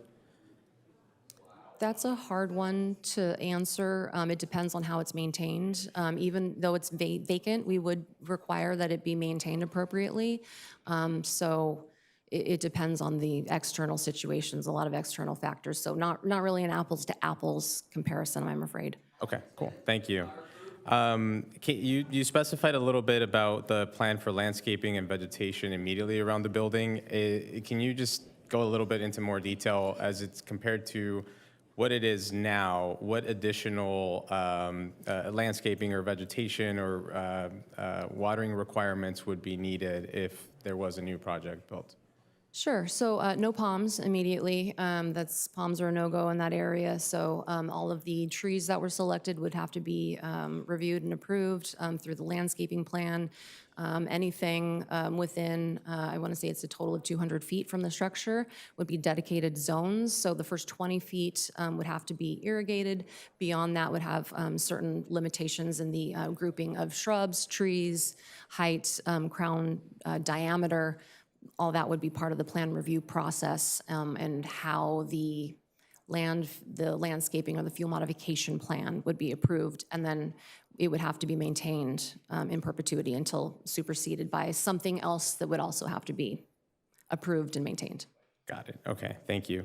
I want to ask about the traffic concerns that we've heard. I understand that the biggest driver sometimes of gridlock is not necessarily the number of people, but it's how they get notified that they have to evacuate. Can you talk about, and this could be the Know Your Way conversation a little bit, but the notification and evacuation staging plan for these new residents? How is that something that would fall on us or the developer to take into consideration? There is a component where we have asked the developer to make sure that there is an early warning notification system for the residents themselves to make sure that there is early and often communication so that the residents are, whether that's Anaheim, the Anaheim 911, Anaheim Alert, anything like that, to make sure that those residents are automatically enrolled in a lot of these alert notification systems, because as you've heard from some of our residents, they don't know what it is. They're unaware when they move in the area how to enroll, what it entails, and this automatically gives us the opportunity to make sure that those people that are in that area are immediately engaged in some of those fire prevention strategies and notification early on. Got it. Thank you. And I know that to your comment of some people don't know about the Know Your Way plan, I think somebody has suggested maybe working with our utilities team to try and get as much information out there as possible for residents. So Dooku, I don't know if that's something that we might be able to consider if it's not something that we do already moving forward, regardless of today's decision. The question, I had an additional question in terms of, well, more for the police chief. So I'm going to pause, and I think my colleague had some questions for you. Thank you. Councilmember Meeks, do you have any additional questions? Okay. Does anyone else have additional questions for the fire chief or the fire marshal? Okay. So next person on the list Sir, we already had public comment. Thank you. You got You're gonna, yes, sir, we get to ask questions because we're on the city council. So it's not something that we can have a public council for. So next, Councilmember Rubicalva, do you have any questions? You're next on the list. Oh, you may not have cleared it, but I think Raphael is here for traffic, and I think that came Okay, up. so then I will turn it over to Councilmember Meeks for questions. Well, I was going to have our Public Works talk about the evacuation plan a little bit too. And one of the things I just wanted to correct, there was a statement saying that I'd indicate that the infrastructure was adequate. My comment was that the infrastructure is adequate for our local traffic, and our gridlock out there is cut-through traffic that needs to be addressed in a number of different ways. And one of those ways will be when we have an evacuation, we will cut incoming traffic to the area so that people can get out. So I thought that was important. But if we can get Raphael. Mr. Cobian, thank you. So, Good evening. hi. Can you just kind of give a brief overview of the traffic modeling that we've done for evacuation and what the status of it is? And maybe are there, which is, you know, one of the reasons we did this, are there pinch points and things that we need to look at addressing going forward?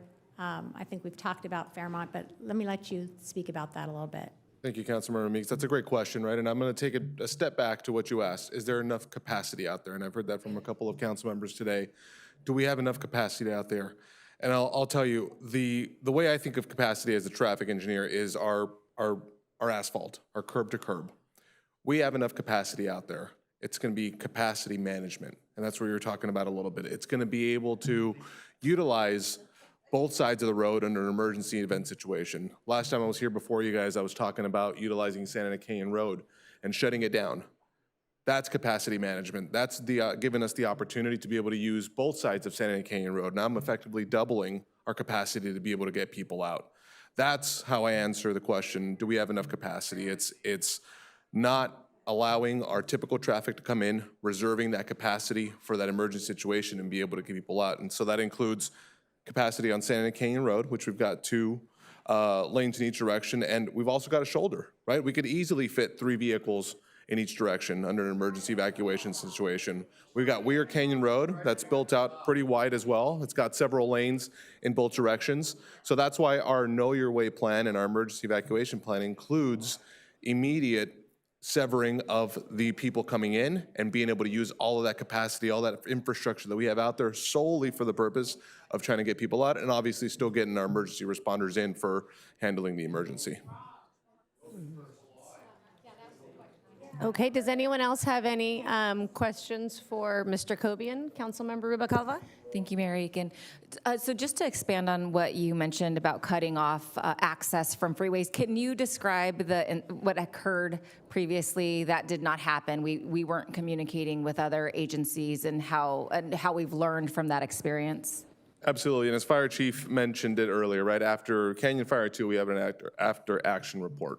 We looked at what do we do well, what do we do not do well. One of the things we observed was, one, it was coordination with other agencies, right? We had the Orange County Sheriff's Department in Yorba Linda to the north, kind of doing their own thing. We had City of Orange, who was actually pumping people over Serrano into Anaheim, leading to our congestion, taking up our capacity, our ability to evacuate our own residents. And so that was one of the primary things that we identified is reaching out to them, developing a plan, and setting up that communication network to when something like this happens, our emergency operations center is in constant communication with these outside agencies. Okay, what are you gonna do? Where's the fire coming from? Here's how we're gonna, as a region, address this evacuation. And then 2 was the realization that we have a lot of people who we evacuated too many people at the same time, and that's why we developed the Know Your Way. That's why we sliced up Anaheim Hills into zones, into more manageable chunks of Anaheim Hills that we can get out effectively. And as the fire progresses, then we can just start activating different zones for evacuation. So, two, what we also realized was we had a lot of people coming in that didn't need to be coming in. A lot of people did not have to be coming into the Anaheim Hills area when we're trying to evacuate people out. So All what right, we just a second, determined and Mr. what we... Cobian. Folks, I don't believe any member of our staff was yelling at you while you were talking at public comment. So can you please let him finish so that we can hear him? He is an expert in his field. You might not agree with what he's saying right now, but he is an expert in his field, and we deserve to be able to hear our dedicated staff's comments. Thank you. Please continue. Thank you, Mayor Aiken. So another part of our plan is to, as soon as we have some sort of event going on Anaheim Hills, we're going to stop. We're going to go out Imperial and San Etienne Road, and we're going to stop traffic from going eastbound. We're going to reserve that capacity. We're going to go out to San Etienne Road and Weir, right? We're not going to be letting people coming off the freeway and coming south into Anaheim Hills. That's going to effectively, we're still going to have a little bit of traffic, but it's going to be able to get its way out, but that's going to reserve all that capacity for us. So those were some of the biggest lessons learned that we learned from looking hard at ourselves, figuring out what we did well, what we didn't do well, and what we've implemented as part of our plan for this next fire that hopefully doesn't happen. Can you share a little bit about your experience and what qualifies you to opine on this issue? Background, I'm a civil engineer by degree. I've been doing traffic engineering for 18 years. I'm a registered professional engineer in the state of California. I've been working here at the city of Anaheim for over 11 years. I was at our emergency operations center for Canyon Fire 1 and Canyon Fire 2, so I can tell you firsthand what we were trying to do, what worked, what did not work. And I'm going to be here. I'm going to be one of the first people that also gets called out when the next fire happens, that goes out to emergency evacuations, emergency operations center, right, and coordinates with the fire marshal, the fire chief, the police chief here, and our emergency management at the police department. So having not only the, I've got the technical expertise, but also the relationships, the understanding here of Anaheim, how Anaheim works. I know what San Etienne Road looks like on a Friday afternoon. I know what it looks like when Waze reports a traffic collision out there. I look at our Anaheim traffic every day. I deal with residents, all 350,000 residents that we have in Anaheim. I know Anaheim traffic very well, and I'll be able to apply that at our emergency operations center when that next event happens. As a council member, I'm not an expert in civil engineering or fire safety or public safety in general, so we do depend on city staff.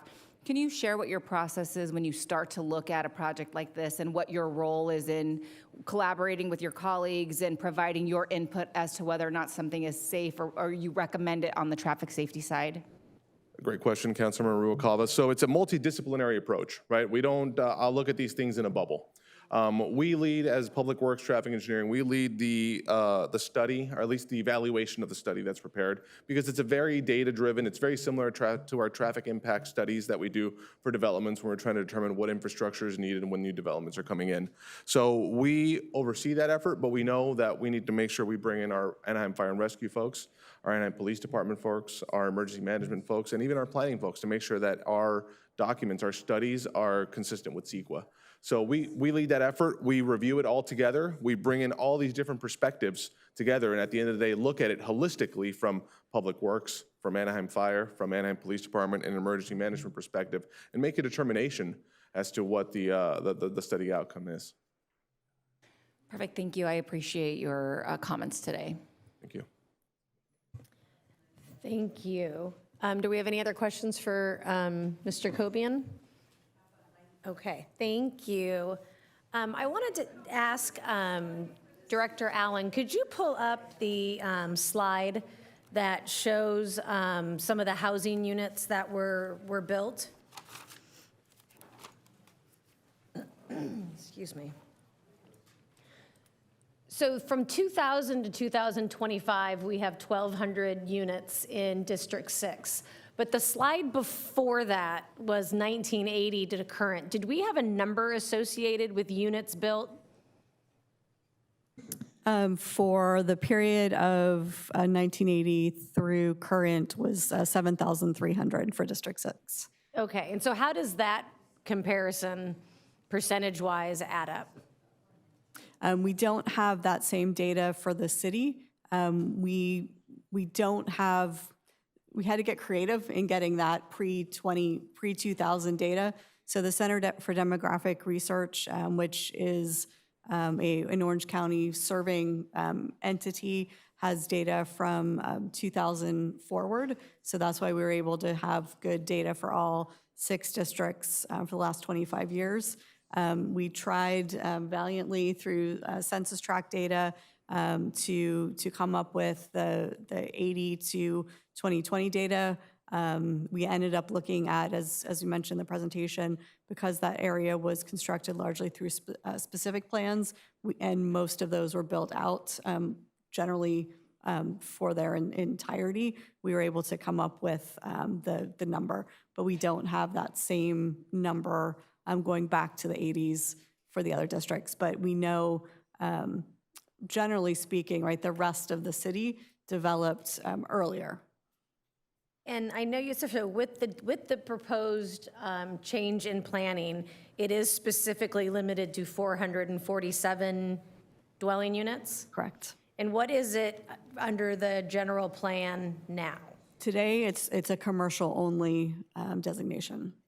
So now, today, it's 0? Correct. Okay.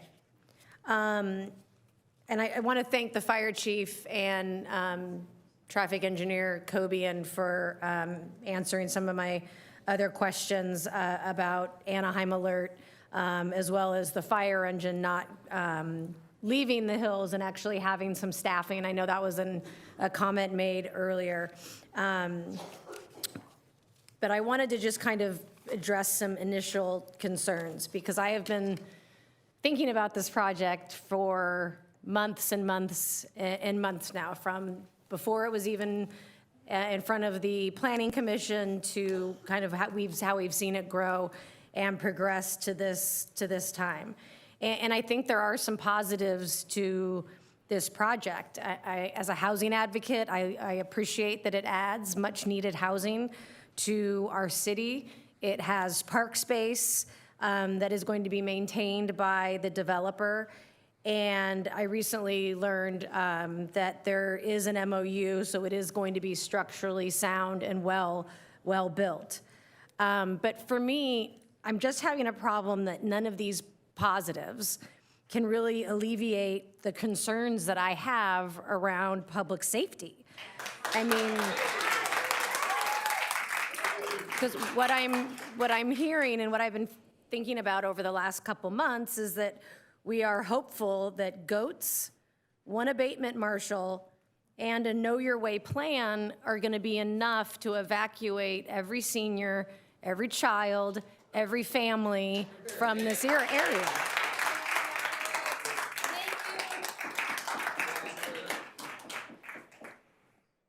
And I know that these remedies seem adequate, but for me, they are untested and aspirational.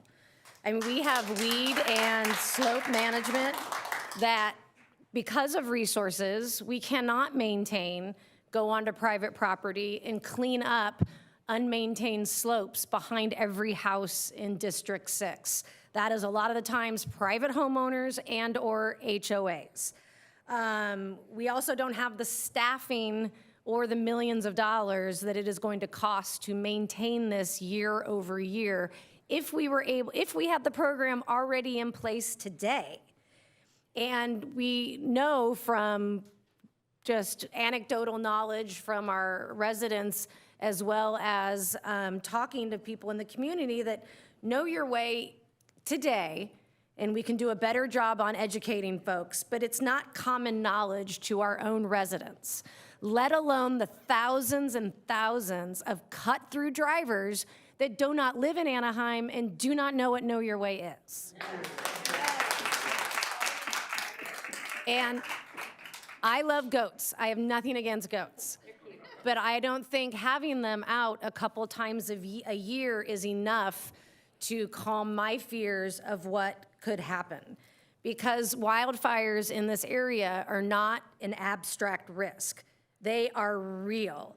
And while they might be alleviated by some of these measures, I think over the last couple of years, they have been compounded by growing traffic congestion, again, by people that do not live in our area, do not know our area, and do not know how to react when a wildfire hits.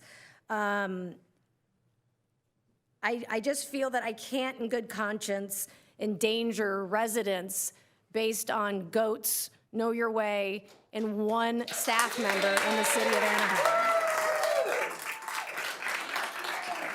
And I think it's important to remember that wildfires do not negotiate with residents. You know, they exploit known weaknesses like embers that travel half of a mile to get into an attic space that might be open or a roof that is made out of not a modern material.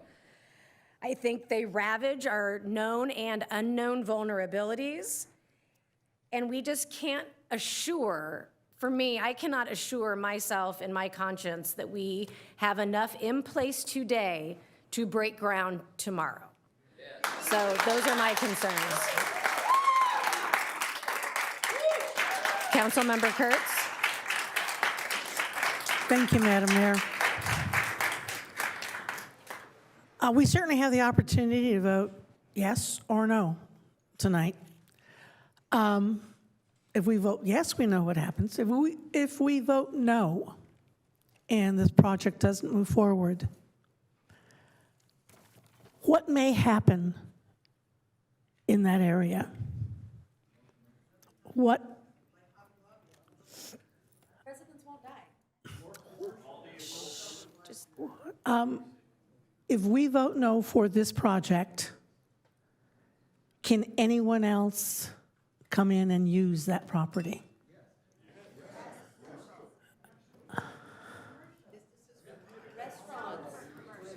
Yeah, so if you vote no tonight, Please, our director, answer the. if the existing zoning and general plan remains in place, so it could, the building could be retained and reused, the building could be scraped and something commercial within the existing zoning, within the existing uses of the specific plan as it stands today could occur. So similar uses to a commercial center that would be bringing in customers and business and traffic as well. Okay, could a developer that wants to develop other type of housing, apartments, low income, very low income, come in? So to do any sort of residential, you would need one of two things. You would either need a similar application to what's before you tonight. There are state laws that are constantly evolving to allow projects to bypass this traditional process. So not knowing what that future holds, but today an applicant would come forward generally with a similar request to rezone and change the general plan on the property unless the project would fall into something, a provision in state law that would let them move forward without those items. Is there a provision in state law today that would allow someone to come in to build low-income housing?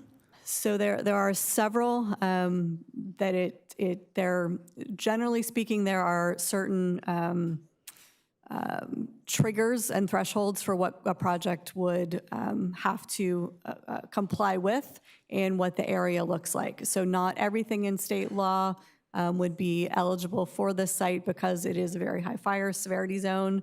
There are certain provisions which could potentially if a project were to meet the relevant requirements in state law. Again, the law is ever changing, so I can't specifically definitively say if a project could use an existing state law today. There are definitely laws that are out there that facilitate mixed income, low income, unqualifying properties. Generally speaking, the laws that we've looked at disqualify site when it is in a very high fire severity zone. Okay, thank you. Thank you. Councilmember Rubalcaba. Thank you. I'm going to ask a question I don't know the answer to, which is risky for me. But can you share? So I looked it up, and I think there's a total of about 17,000 housing units in Anaheim Hills. What's the square mileage in that area? Because I just want to get the density.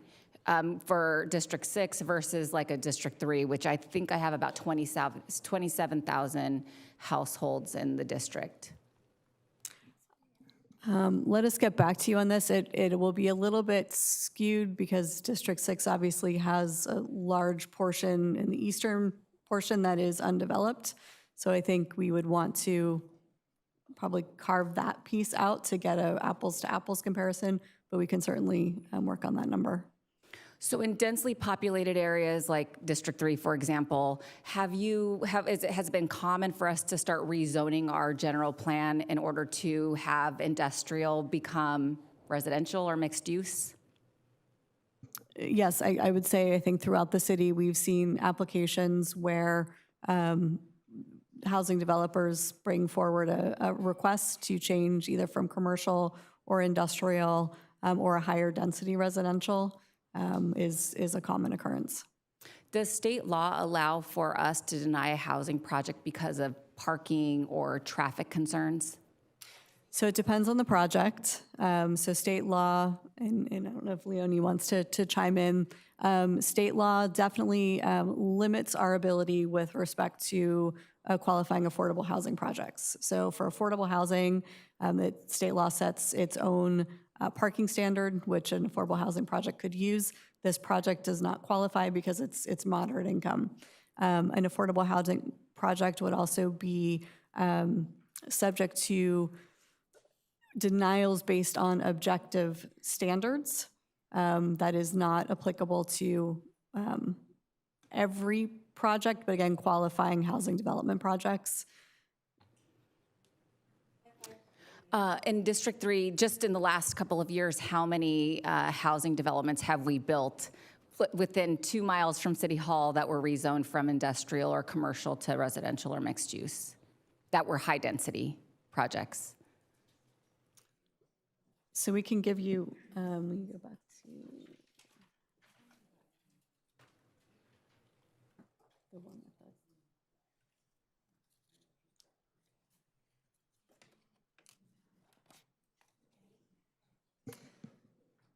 So I can't answer the question specifically, but District 3 has, over the last 25 years, 2,843 completed units, which would be the third highest right after District 4 and District 5.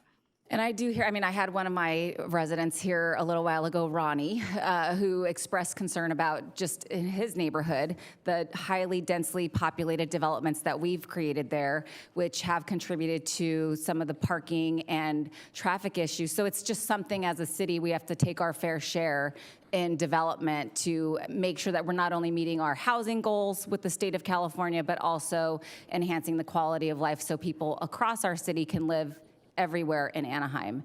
Does that make sense, Heather? Yes.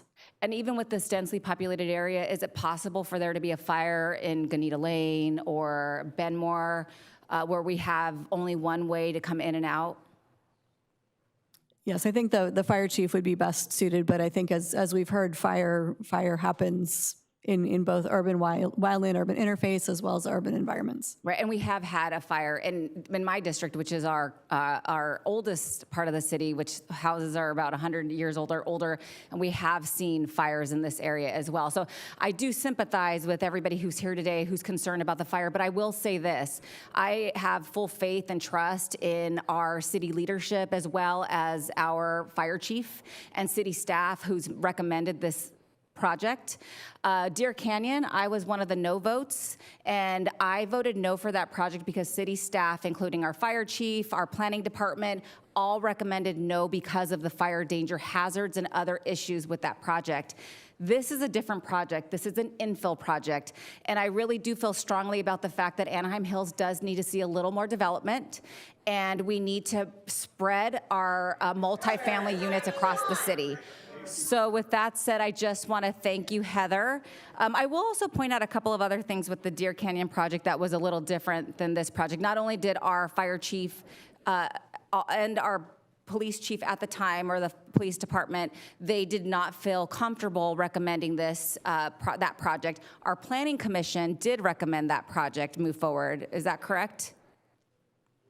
That's correct. Staff's recommendation on Deer Canyon was denial to Planning Commission. And Planning Commission still recommended it. When it came to council, I took it very seriously, heard hours and hours of public comment as well. And I voted no ultimately, even though we had labor groups here and a lot of other, the developers were here, but it just wasn't a project that made sense for Anaheim Hills. It was very densely built, where this one is less than 400. I know there's concerns about parking, or this is 450. I know this project is very different. So with that, Heather, I just want to thank city staff. I want to thank our fire chief. I want to thank everybody who has been part of this project, including Public Works on the traffic safety side. This is very different for me from the Deer Canyon project, so I will be supporting this project moving forward.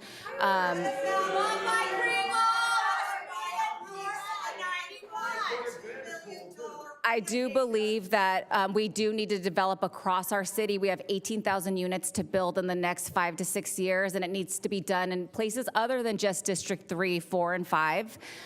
So I will be supporting this project. Okay. Does anyone else have any other comments? Councilmember Maz?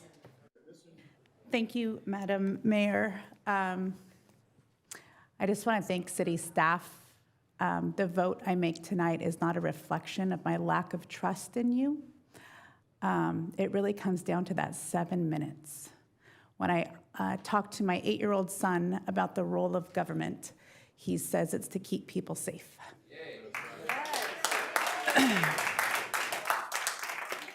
And when I ran for office, I said public safety would be my #1 priority. And I said that housing would also be a priority, but in a responsible manner. And for me, I am not willing to make a vote that adds on to a 3-hour evacuation time. Thank you. Councilmember Leon? Thank you, Madam Mayor. I just want to thank everybody that came out tonight, shared your concerns, as well as those who came out to the community open houses. I know that it's difficult for everybody to have these conversations, and I appreciate. I know a few folks that did stop by, and I appreciate the willingness to engage in dialogue and discussion. I've heard concerns, not just today, but the last time that we were discussing a development project when many of you were in the audience. I mentioned the 241-91 connector, the advocacy we've been able to do to get that through the hurdles to get it to final approvals. Fairmont Connector is next. The internal analysis is complete in a draft form. OCTA staff is working on setting up meetings with both the cities of Anaheim and Yorba Linda to go over the model results. And I know that many people, including many of you that are sitting in the audience, came out and spoke in support of that project. And I hope that if and when it does come before us or the OCTA board, that you'll be able to do so again. Thank you.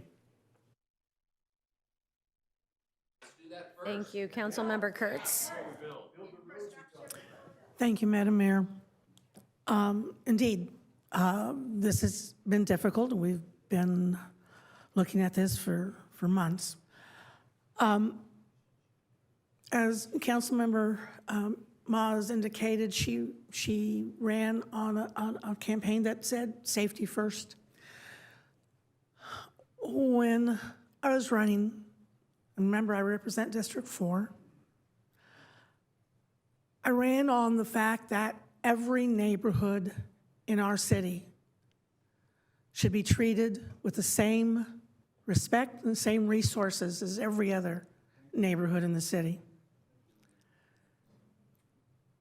And if you look at District 4, and those residents' inability to get out of their neighborhoods if there were a fire or an earthquake. I've looked up your statistics that you don't have fires like we do. You don't have wildfires. I could not face those residents and say, I value safety here more than I value safety in District 4. It's a non-issue in your district. Folks, please let her finish. Another Kurt and Kringle. I have neighborhoods in my district that have one way in, one way out. I have neighborhoods where an emergency vehicle cannot get through because of the parking situation. And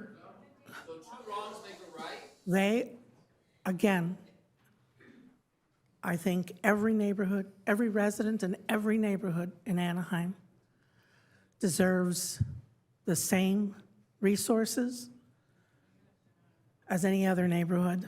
And so with that, I will be voting for the project. There's no open green space in your district. What's your evacuation? Well, we're out of speakers.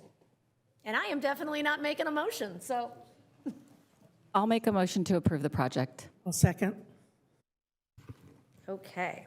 So one of the things I just wanted to highlight, just listening to what some of the comments were, is I agree. I mean, I think we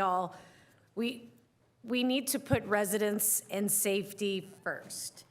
And I was a big supporter of district elections when we went from at-large to district elections. But one of the saddest outcomes that I have seen from it is that, unlike what the charter says, we become competitors, not collaborators. Yes. And everybody up here represents the city of Anaheim and every resident in it. There was a project in District 3, I remember several years ago, and the residents were really against it. And I liked the project. It was an affordable housing project. But when you go out and you talk to the residents and you talk to the neighborhoods and you saw this tall building looking right into their backyards, you could understand their perspective. And it broke my heart when they lost that vote too. And so I think instead of exporting problems from districts to other districts, why don't we import solutions and import better practices? Because it just breaks my heart to think that you have an issue in your district and your solution is, I'm gonna put it in yours too.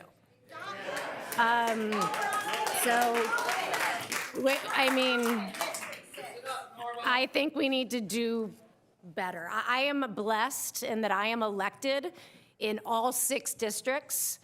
Every district has 50,000 residents, more or less, in it. And I am blessed to represent over 350,000 people in this city. But I care about my house, my next door neighbor, and the house that is about as far away from me. And in District 1, I care about them all the same. And I hope we can find a way to collectively not say the inside thoughts out loud. Maybe we all represent, this entire council represents the city, represents all of you. And I think we need to come up with better solutions for every corner, every street in the city, because it is a beautiful, wonderful city. There should be safety for all districts. So we have a motion and a second. So please vote.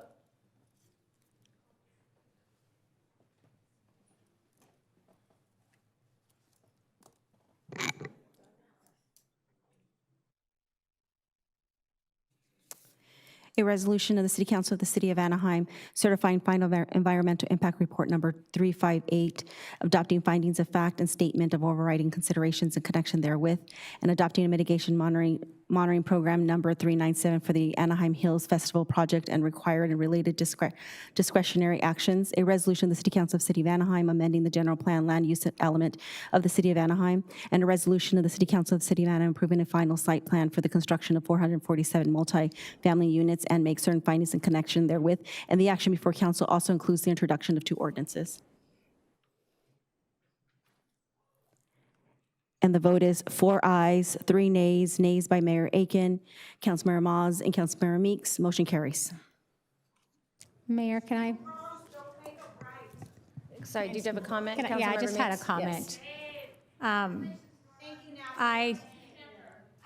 I voted representing my constituents, but I will say that I believe in the evacuation plan, and I know that this process has identified a few shortcomings that I will continue to work on and move forward. And I really want to thank you all for being engaged. Every person that emailed, every person that came out, every person that commented, we have all learned something through this process, and I hope that you remain engaged to make the evacuation process better and to ensure that all the improvements we've made over the last 10 years will keep us all safe moving forward.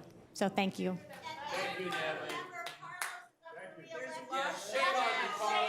Oh, okay, thank you, everybody.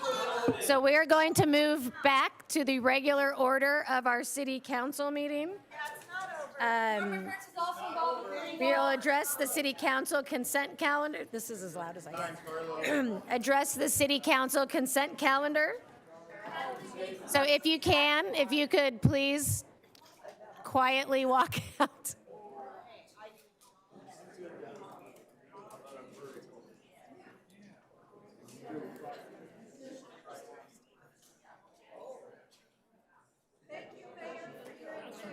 Yes, thank you, Natalie. Thank you. So we're going to now move on to our city council consent calendar. Items 1 through 8 are before us. Do we have any items that wish to be pulled? I'm going to be pulling item number 2. Councilmember Rubicalva. 4 and 6, please. Sorry, just a second.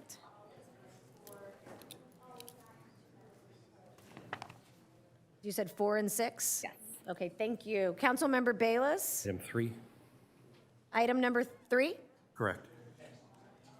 Thank you. So with none others, is there a motion to move the balance? Second. So we have a motion and a second to move the balance. Please vote. The consent calendar included ordinance number 6628, an ordinance in the City Council of the City of Anaheim approving and adopting amendments to the Anaheim Resort Specific Plan number 92-2 and Chapter 18.116 Anaheim Resort Specific Plan number 92-2 zoning and development standards of Title 18 of the Anaheim Municipal Code, amend number 18 to the Anaheim Resort Specific Plan. And the vote is 7 ayes, no nays. Motion carries. Thank you. So item number 2 was an item I wanted to have pulled. Mr. City Manager, can I have a staff report? Absolutely. Staff report will be provided by Shawnee Larson Cash in our Parks Department. Community Services, sorry. All right. Good evening, Mayor, members of the City Council. For your consideration tonight is an approval for a lease agreement with the Orange County Flood Control District for use of approximately 44 acres of flood basin land owned by the county and located within the Dad Miller Golf Course. Dad Miller Golf Course sits on a total of 103.54 acres, in which 44.18 acres is owned by the County of Orange. This serves as a retarding basin for the Carbon Creek Channel for flood control purposes.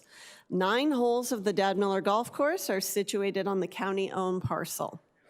The original agreement governing use of the county property was executed in 1959 for a 25-year term and modified in 1977 for an additional 25 years. The agreement allowed for recreational use of the land in exchange for maintenance of the site. From 2002 through 2007, the city and county have entered into MOUs for use of the property. After this, the agreement continued on a month-to-month basis, subject to cancellation at any time by the county.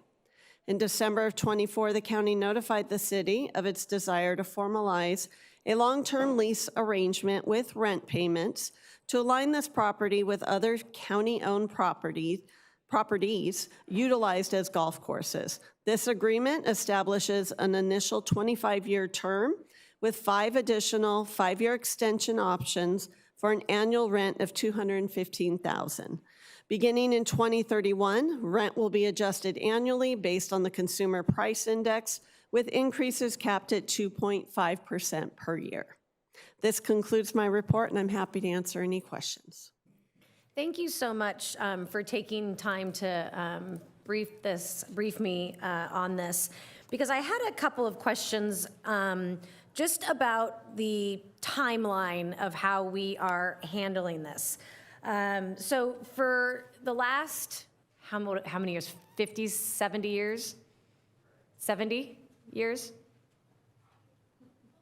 I think I calculated 57, but it 57-ish. It depends if you count when the agreement started versus when it got built. But yes. It's Okay, but we've had it for, I believe, $1 a year? That is correct. And that's been from the county flood control district to the city municipality, government agency to government agency. Correct. And when I asked about kind of, who uses the Dad Miller Golf Course? Is this something that is, really focused more on Anaheim residents? What are you kind of answered me, but what is the total percent of Anaheim residents that are using the Dad Miller Golf Course? So we went back and evaluated that information and were able to determine we have about 24% of all the tee times of all the at the golf course are utilized by Anaheim residents. But when we broke it down a little bit more, when we looked at our Senior Pass program, I will tell you that whole program was 68%. So that's a fraction of another number. But that does give you an idea of who's utilizing that program from Anaheim. So we are going from $1 to $215,000 of general fund money a year? It will not be general fund money. It'll be golf enterprise funds that will pay for this. Okay.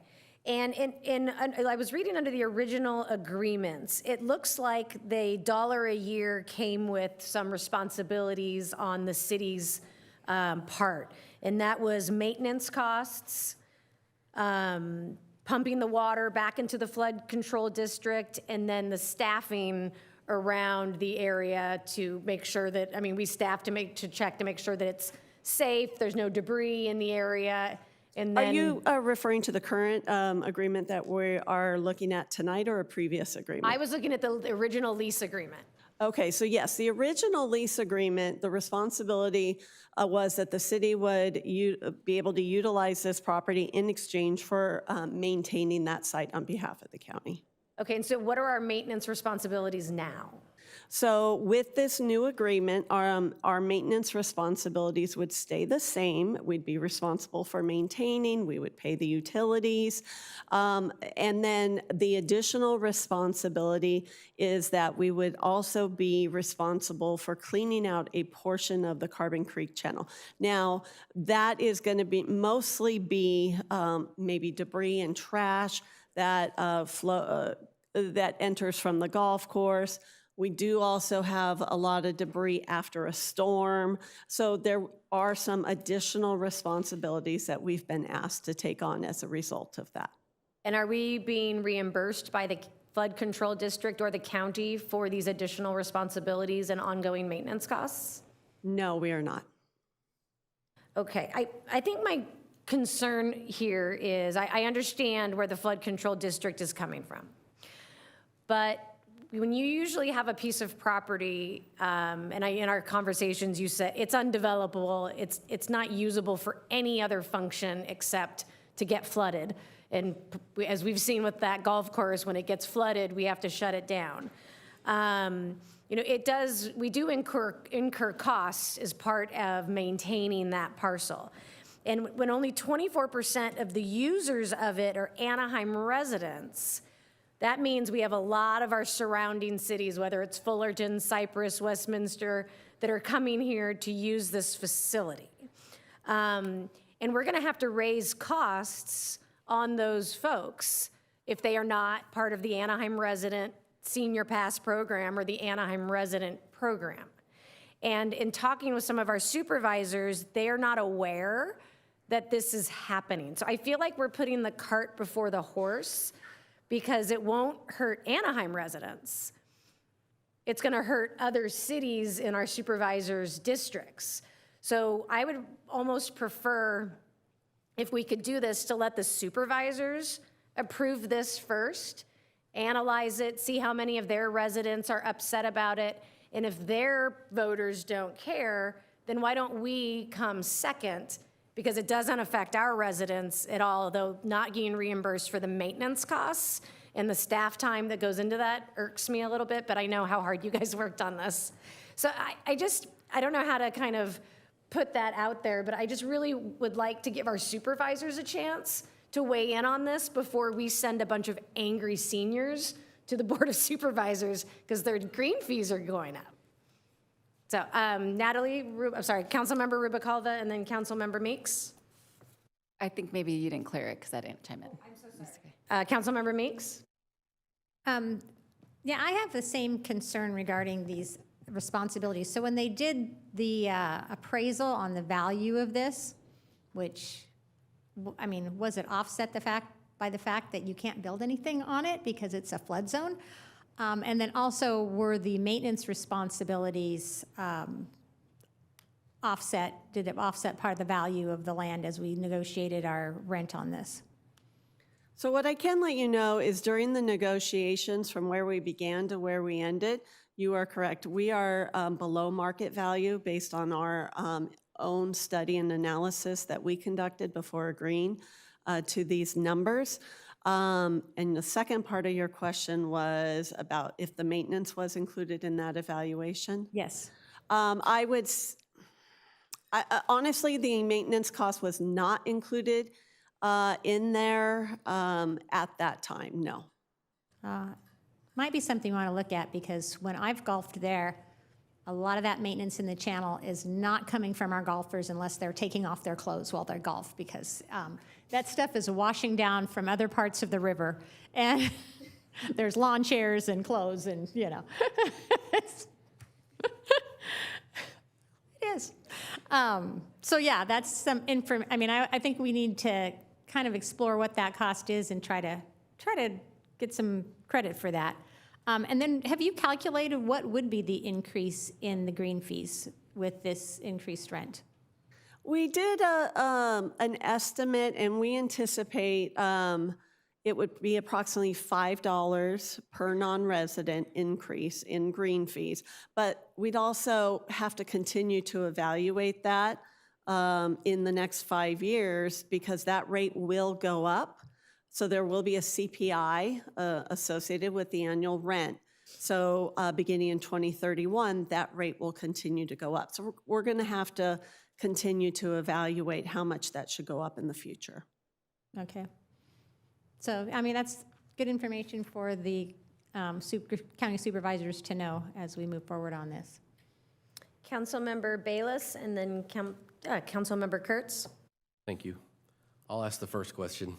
Did anybody, when they were in the agreement with the Orange County Flood Control, say, hey, look, we're going to, in order to afford this, we're going to raise your non-resident rates? Did anybody say that to them? And did they answer back, well, still, this is what we have to do to, or this is what you have to do to use our property? Staff did make that reference to them, and they continued to indicate that this was the direction they were going in and needed to bring our golf course in alignment with all the other golf courses that are on their properties that they're charging for. So this isn't a question more, I'll make a statement. I'm going to support this if it goes through, but I'll say this.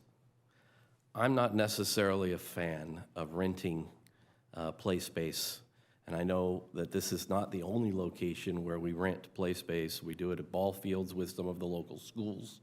So this is not the only one that's out there. I don't know why we don't have a plan to acquire this land so that we don't have to, you know, we don't be the renters, we're the owners. And I would suggest that moving forward, I suppose. That's just my comment, but thank you very much. If I could respond to that, I could let you know that we did inquire about purchasing the land, what the value of that land would be, and we were told right off from the start that county was not interested in selling us that property. I appreciate that, and I wasn't necessarily just saying here, but I mean elsewhere as Generally. Well. So thank you. And if I can just add on to that, I know the county flood control district was, from what I understand, taking orders from, or direction, not orders, but direction from the county CEO, which is why I reached out to some of the supervisors. And that's why I felt a bit discomfort that we are about to send 76% of our golfers to our supervisors, and they did not personally weigh in. I think if they bless this, they weigh in on this, fine. But I would love to acquire this. Are we allowed to acquire flood control districts? I mean, No, we inquired several times as part of this process over the past, I'll say, couple of years.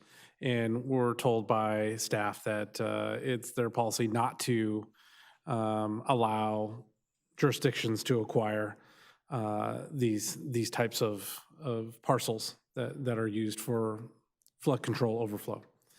We pushed a little bit on that. We wanted to see the policy and understand that a little bit better, but they kind of denied that request moving forward. thank you. Mayor Pro Tem Leon, and then Councilmember Bayless. Thank you, Madam Mayor, and I apologize because I was in the back, and so I missed some of your questions. So if these are repeats, I apologize, Shani. But where do I start on this one? What happens if we don't approve this?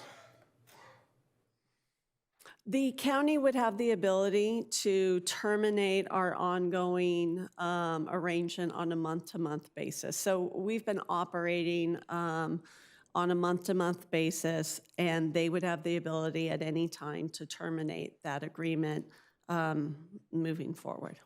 Okay. And so may I ask you, Madam Mayor, just so you were talking about sending this to the county supervisors first before we approve it. Can you? I was thinking, could we table this until the county supervisors kind of weigh in, are briefed on it, and approve it, and then we can come back? But why are we the first ones to be signatories to this contract? It was negotiated by the flood control district. I think it should go to the county supervisors and then come back to us once they have approved it. Because any discussion we want to have, once we have approved it, why would they not? I'd rather have them be more educated. I was concerned that in talking to them, they didn't have their fingerprints on this. This wasn't one of their main issues and agendas. And I just think when you go from a government agency to a government agency, there should be some leniency in what you charge for absolutely unusable space. Because it is going to end up raising green fees for seniors, and they're not Anaheim seniors, but I still am concerned about, it's a nice recreational place where people are outside. Tends to be senior engagement, and I would just like to keep it an affordable asset for families and kids and residents in North Orange County than having to charge them more rates. But if the county is going to say, pay this, we approve it, pay this, or we're kicking you off, well, then we can have that discussion about what do we want to spend general fund dollars on. Got it. Okay. Did you want to add something, or are you good? Okay. Okay, thank you for that, Madam Mayor. Question, Shani, the Carbon Creek Channel work, the encampment mitigation, can you talk to me a little bit more of what we currently do, what's within our responsibilities, how does that shift, if any, with this agreement?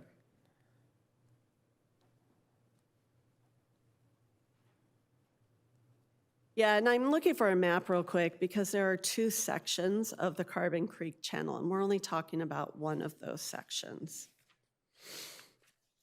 So right now, let me confirm real quick because I want to make sure I'm not mixing the two sections up. Okay. I think it's Exhibit A to the original lease. No, that's Exhibit B.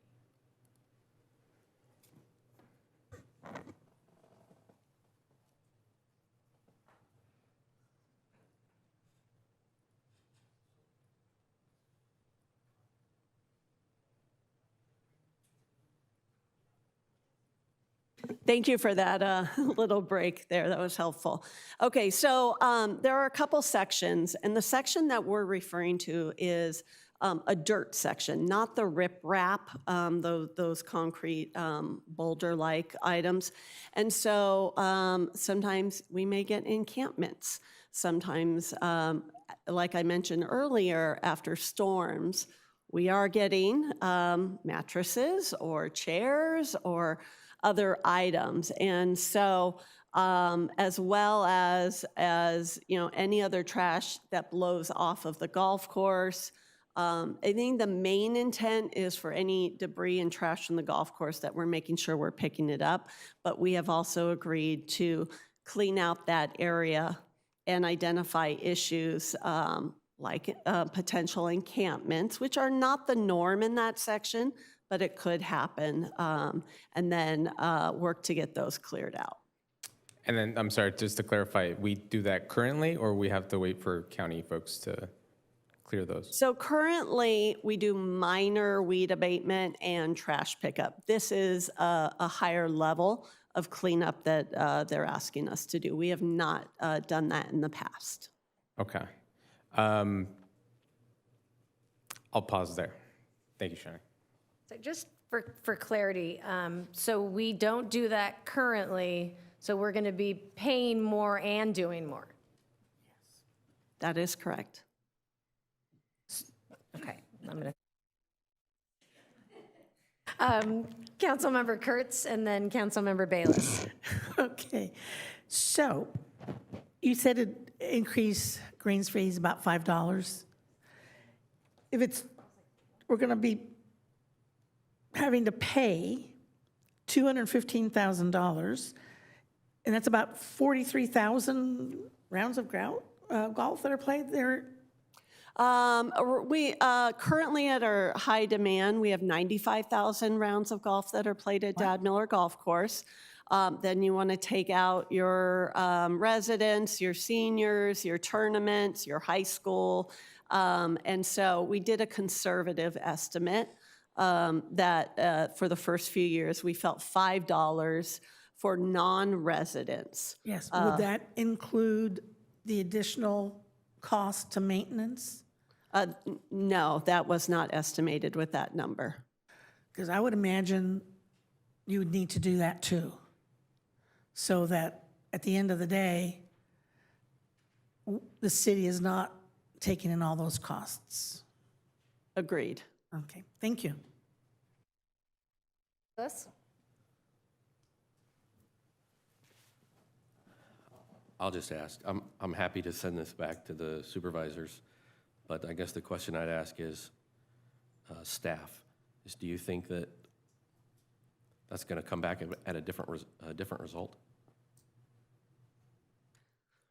You know, it's hard to tell. It's we're dealing with staff versus staff, and so in that sense, I struggle to see a different result at my level, and I'll just leave it at there. Yeah, and Councilmember, I'll just add to that. And Shani's correct. We're working with the county real estate office, and they're representing the flood control district on this.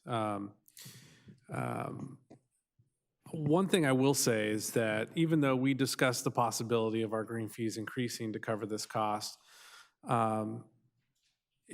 it's not like we said it was a guarantee that that was going to happen. And so, but what I'm hearing from this council is that that is something that we would likely be directed to do, to explore, is to look at our green fees for non-Anaheim residents in order to make up for the loss in the golf revenues that result in this new lease. And so with that new factoid, maybe that may be a good, well, I don't know, something that needs to be considered at the county board level, as the mayor indicated. And with that fact in mind, maybe they approach it differently, but it's tough to say.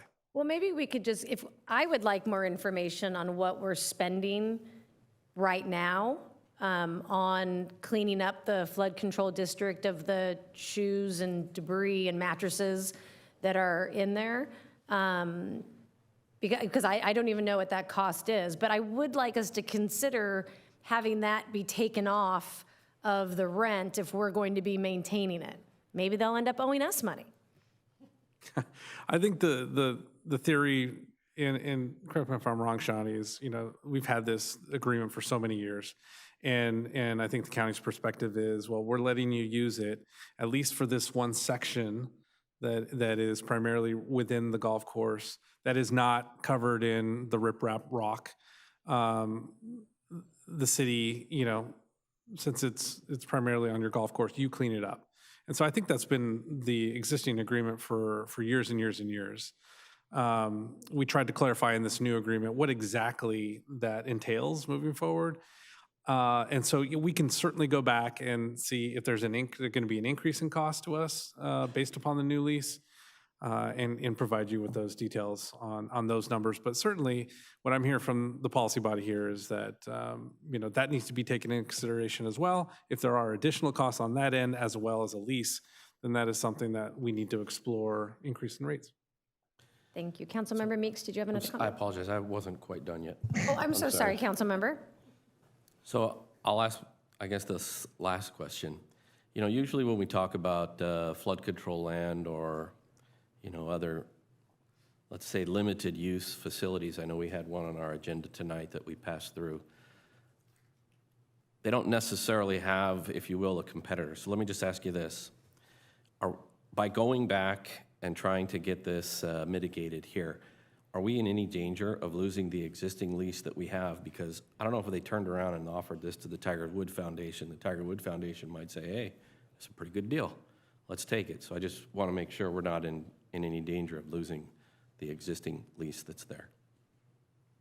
I don't believe we're in danger of losing it.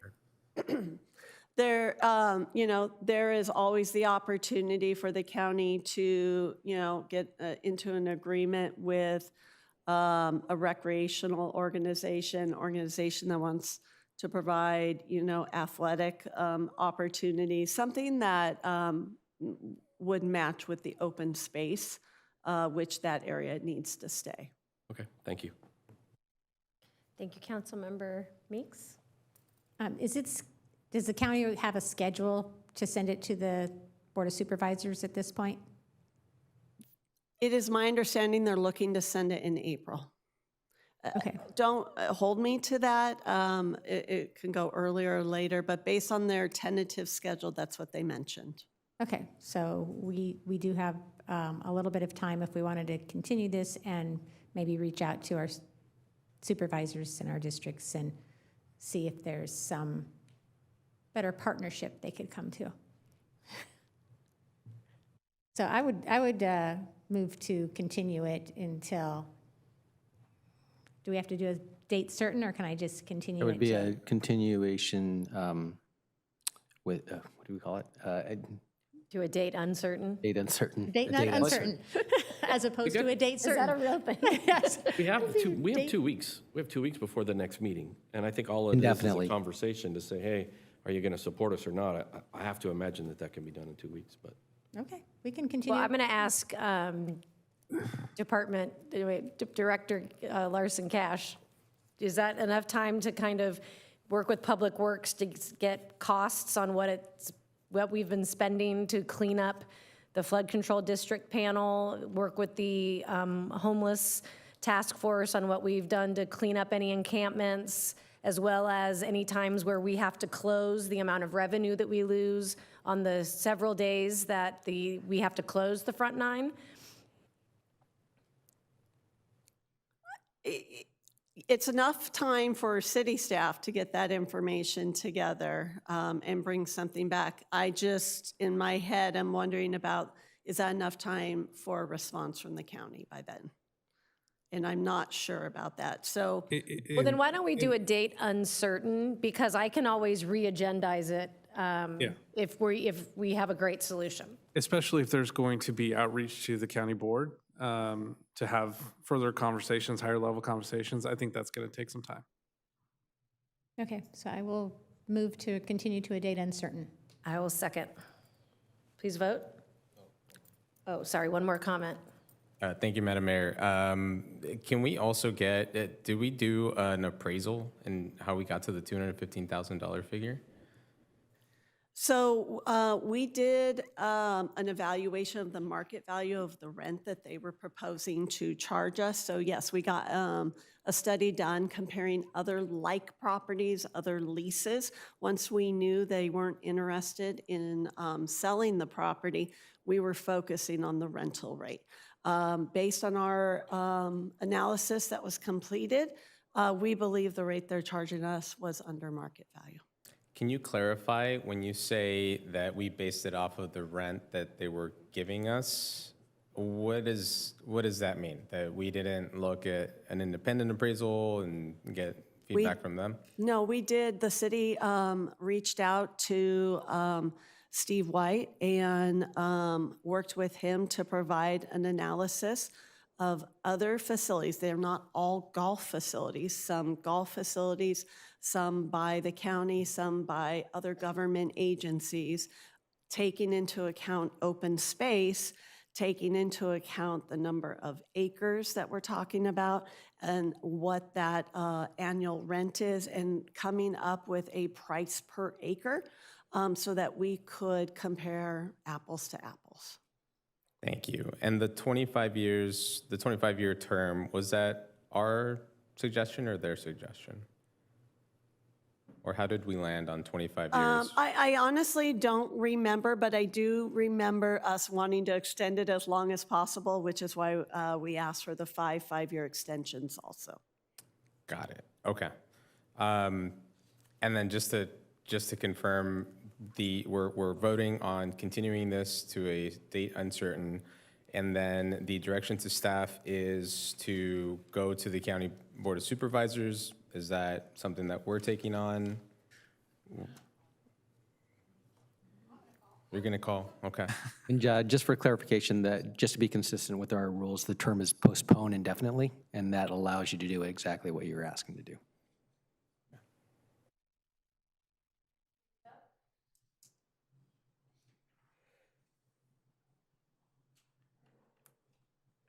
The vote is 7 ayes, no nays. Motion carries.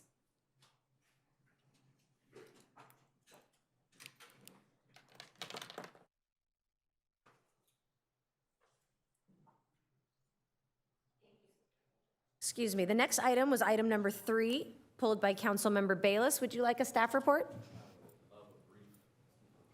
I would love a brief. Thank you. Mr. Interim staff City report. Manager, may we have a brief staff report? Yes, staff report will be provided by Rudy Amami, our Public Works Director.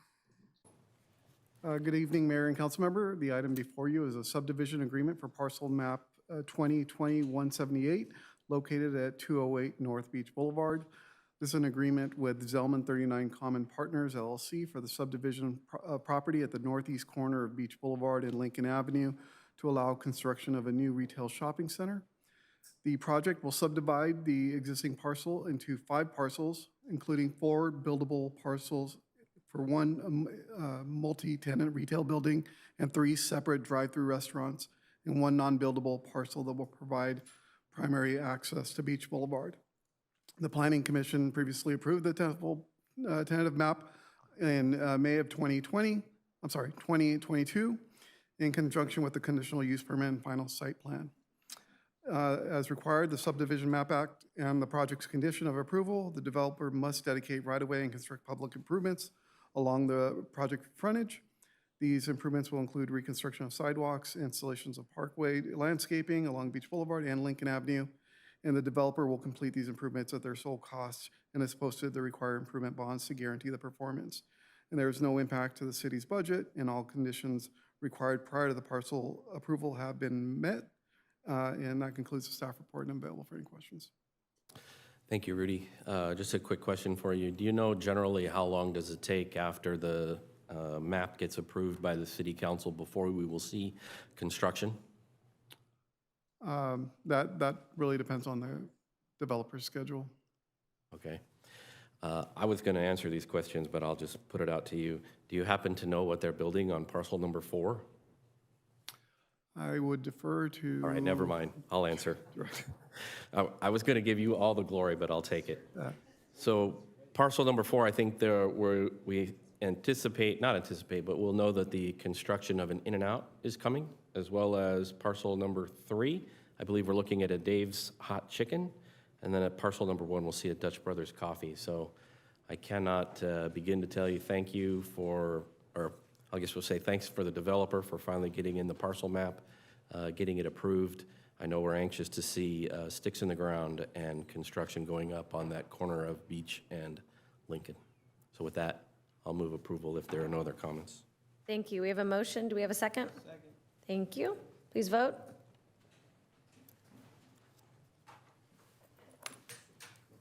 Oh, sorry. Would everybody please currently weigh in and vote? The vote is 7 ayes, no nays, motion carries. Thank you. The next item that was pulled was item number 4, pulled by Councilmember Rubicalvo. Would you like a staff report? Yes, please. Mr. City Manager, may we have a staff report? Yes, staff report provided by our Public Works Director, Rudy Amami, as well as our Fire Chief, Pat Russell.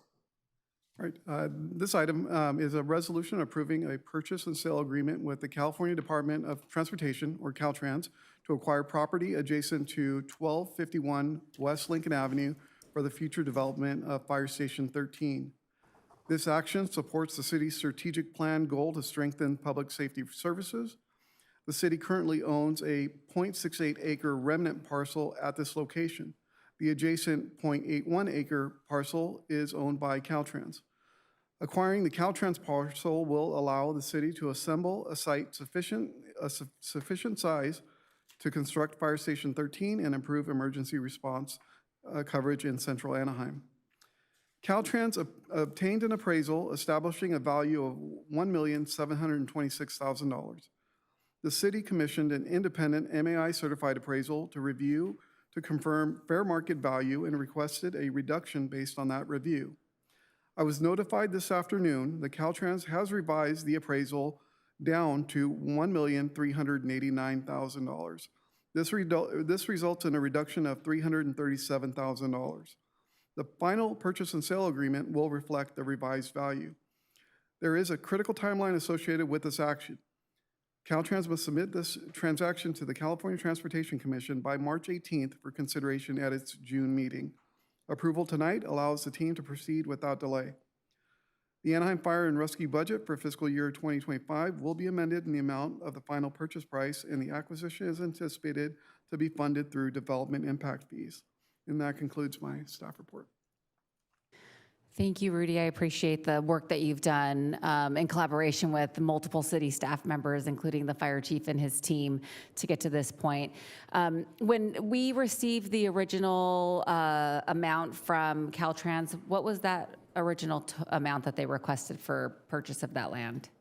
Yeah, that original amount was the $1.7 million. So thank you guys for going back per city council to see if you can get a reduction in that price. Has there been a previous review of that land just to see the value of it? Yes, that's the appraisal, the independent appraisal we had done of it, and they identified, they reviewed the Caltrans appraisal and identified some areas that they disagreed with the methodology that they used to value the land. And we worked with Caltrans staff, provided the backup and information, and like I mentioned this afternoon, we did see that reduction. It wasn't the full amount that we had requested, but it was more than halfway there.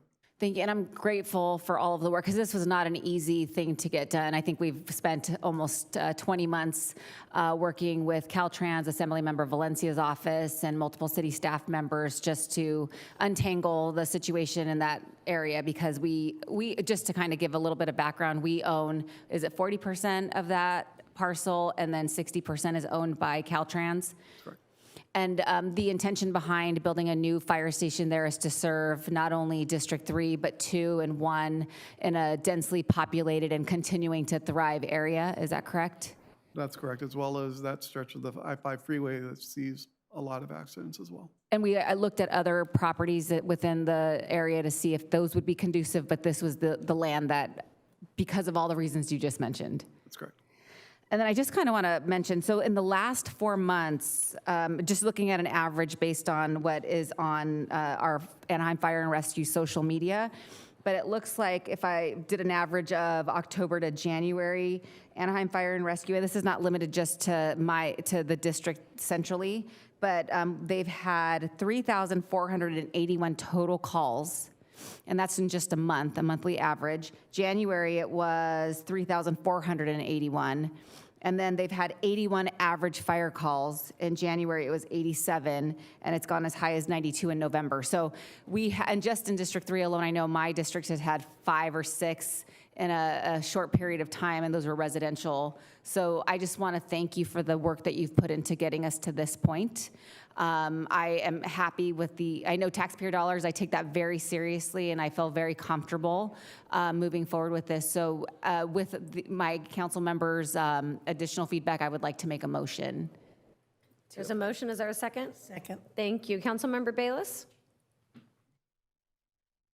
Rudy, I got a question, and this might be better for our interim city manager or possible our accounting department that's here, but I'm curious, it says at the impact on budget anticipated to be funded through development impact fees collected from future development. I'm just curious how that works. Does anybody know? Well, I think the important thing is that once this is approved and we have a final PSA, that we will amend the fire budget in the near term to make sure that this purchase goes through so that we don't delay this any further. In terms of using development fees in the future to, I think that was in reference to the actual construction of the station in the future.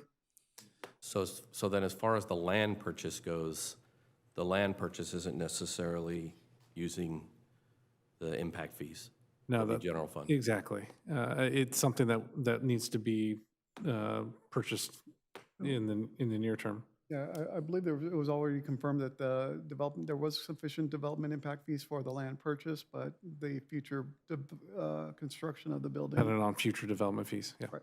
So I apologize for the confusion and the impact of the budget section, but yeah. So it sounds like finance has worked out that we will be dipping into some development fees for the initial purchase, and then for the construction of the station down the road, also relying on future development funds. So we have enough development fees at this point to purchase the land, and then moving forward, when we try to get the station, we're able to, I guess, forward bill for, or we're able to charge an impact fee for the station, and that's how we'll generate funds to fund it. I would need to confirm on your first part of the question, which is there enough of existing development fees to cover the purchase? I don't know the final answer on that, so I'm going to have to get back to you on that. Well, let me just make something very clear. If we have to take it out of general fund, then this is something that we need. I'm okay doing that. I just want to understand how it works moving forward, because I know we're looking at some development fees now. So it's important to me to understand if we're able to forward bill essentially for impact fees. Thank you. I'll get that clarification. We'll forward it to council. And before the council votes, I just wanted clarification from staff if it's still required for you to get the full 1.726 authorization or up to the new revised amount. Do you still need the 1.726 for any reason, or is it the new revised amount? We could revise the number to the new 1,389,000. Okay, so I assume the motion would include that revision to the staff recommendation. Yes. Thank you. Oh, we got you a firefighter, Chief. Thank Rudy. Councilmember Kurtz and then Councilmember Leon. I too I certainly support the purchase, and thank you, Rudy, for negotiating. Thank you, Chief, for fighting for this little plot of land so that we can move forward. I know because of its central location in our city, and that many districts and many surrounding neighborhoods will have shortened response times, and that, at the end of the day, is what's important. And so thank you very much. Question regarding the impact fees. You're going to check to see if we have them there already. Otherwise, in the room, we'll use general fund. We'll find the money for the purchase. But are you saying that the construction of the station will be paid for by development impact fees? I think ideally that's the plan, but knowing how these projects work and how this is a priority, we may have to look at other financing options as well, just to be perfectly honest. Okay, all right. Because I wouldn't want us to have to wait a year or two to collect enough to build. And so thank you for saying you'd be looking at other ways to raise the money for it. Thank you. If I could just add one clarification to that too, is if we do end up using a general fund, it would end up being repaid by future development fees collected too. So the timing to get the property is something that's driving this transaction right now, not the funding, and then the funding would come later with development. Thank you, Madam Mayor. I just wanted to make a comment that I appreciate staff's work on this. I know that we've talked about this a few times. I'm supportive of this. The fire response times have been something that residents in my district have reached out to me about. And in particular, I know the remodel over in West Anaheim, and now being able to at least take the next step. I know District 3, I think District 2, are some of the more heavily impacted districts when it comes to these response times. And so I'm happy to support this and move this forward. Thank you. So with no further comments, we have a motion and a second. Please vote. The action before council is approval of resolution of the City Council as amended, declaring public purpose and approve a purchase and sale agreement in substantial form with the California Department of Transportation to acquire property adjacent to 1251 West Lincoln Avenue, Caltrans parcel number DK001153-01-01 for public purposes in the amount not to exceed $1,389,000. Based upon a final Caltrans appraisal, authorize the Director of Public Works to execute the purchase and sale agreement with Caltrans, and authorize the Director of Public Works or designee to take all actions necessary or advisable to implement and administer the PSA. This action also includes determination that the action is exempt from CEQA pursuant to CEQA guidelines, section 15061B3, because the activity is covered by the general rule that CEQA applies only to projects that have been potentially to cause a significant impact on the environment. And this also includes amendment to the fiscal year 25-26 Anaheim Fire and Rescue budget. And the vote is 7 ayes, no nays. Motion carries. Thank you. Next is item number 6, pulled by Councilmember Rubicalva. Would you like a staff report? I don't necessarily need a staff report, but thank you for being here. I just wanted to let you guys know that I support the carve-outs for some of these injuries, because I do think that our workers' comp program could be a little more efficient. So I am glad to see it happening for fire, but it would be great if we can explore what that would look like for expanding it to other departments that might be impacted, like public utilities. And I also thank you, Linda, for the memo regarding workers' comp, and I will be requesting some additional information in the future. But I just want to thank you for making it more efficient. Thank you, Councilmember. With that, would you like to make a motion? I'll make a motion. Please vote.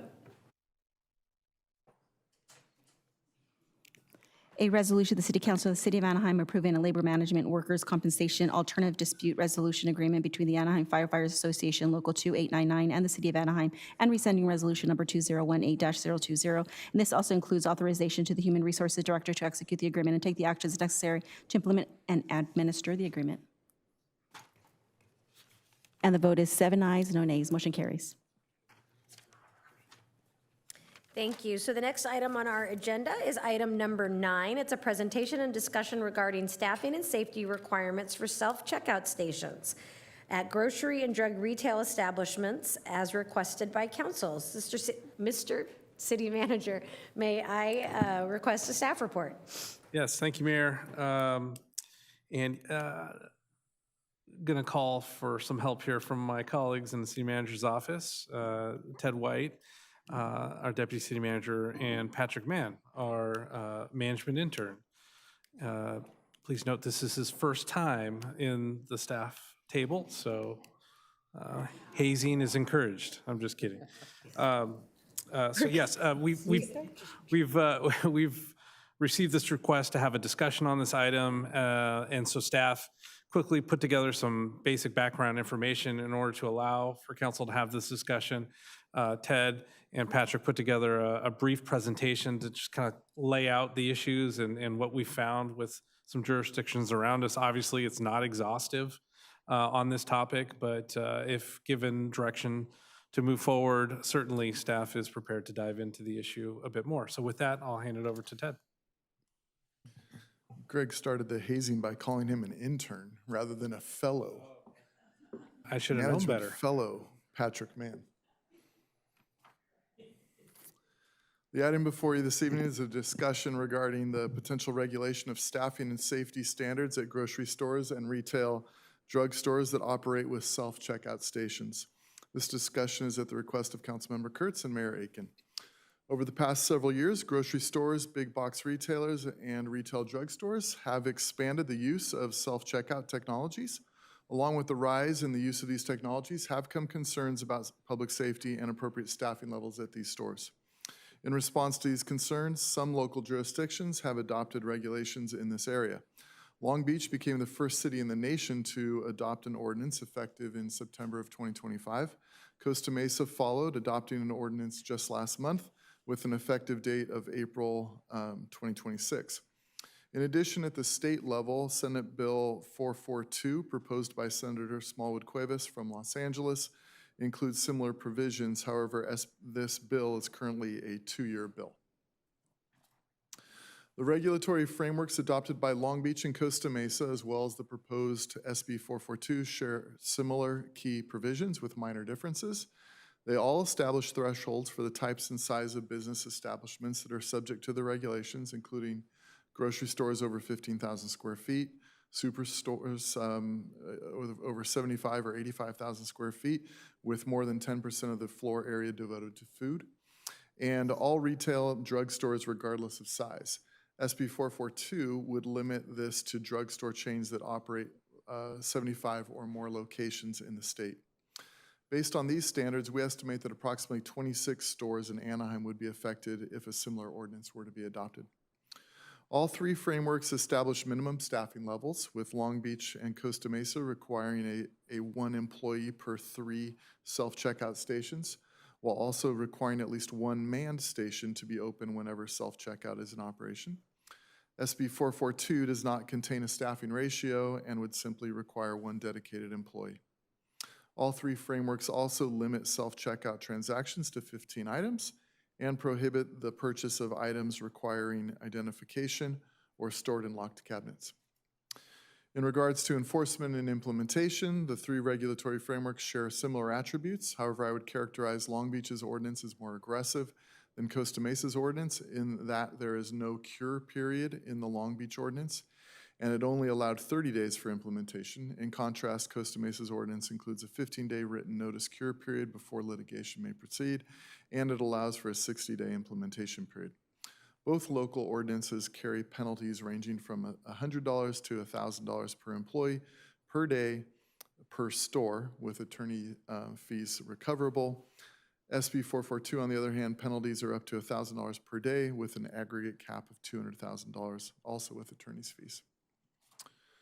I would note that Council received 3 correspondences on this item, 1 from the California Grocers Association and 2 from grocer operators with stores in Anaheim.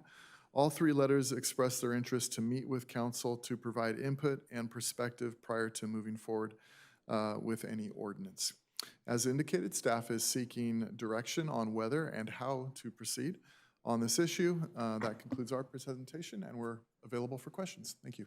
Thank you so much, Director Wright. Councilmember Kurtz, would you like to begin? I can begin.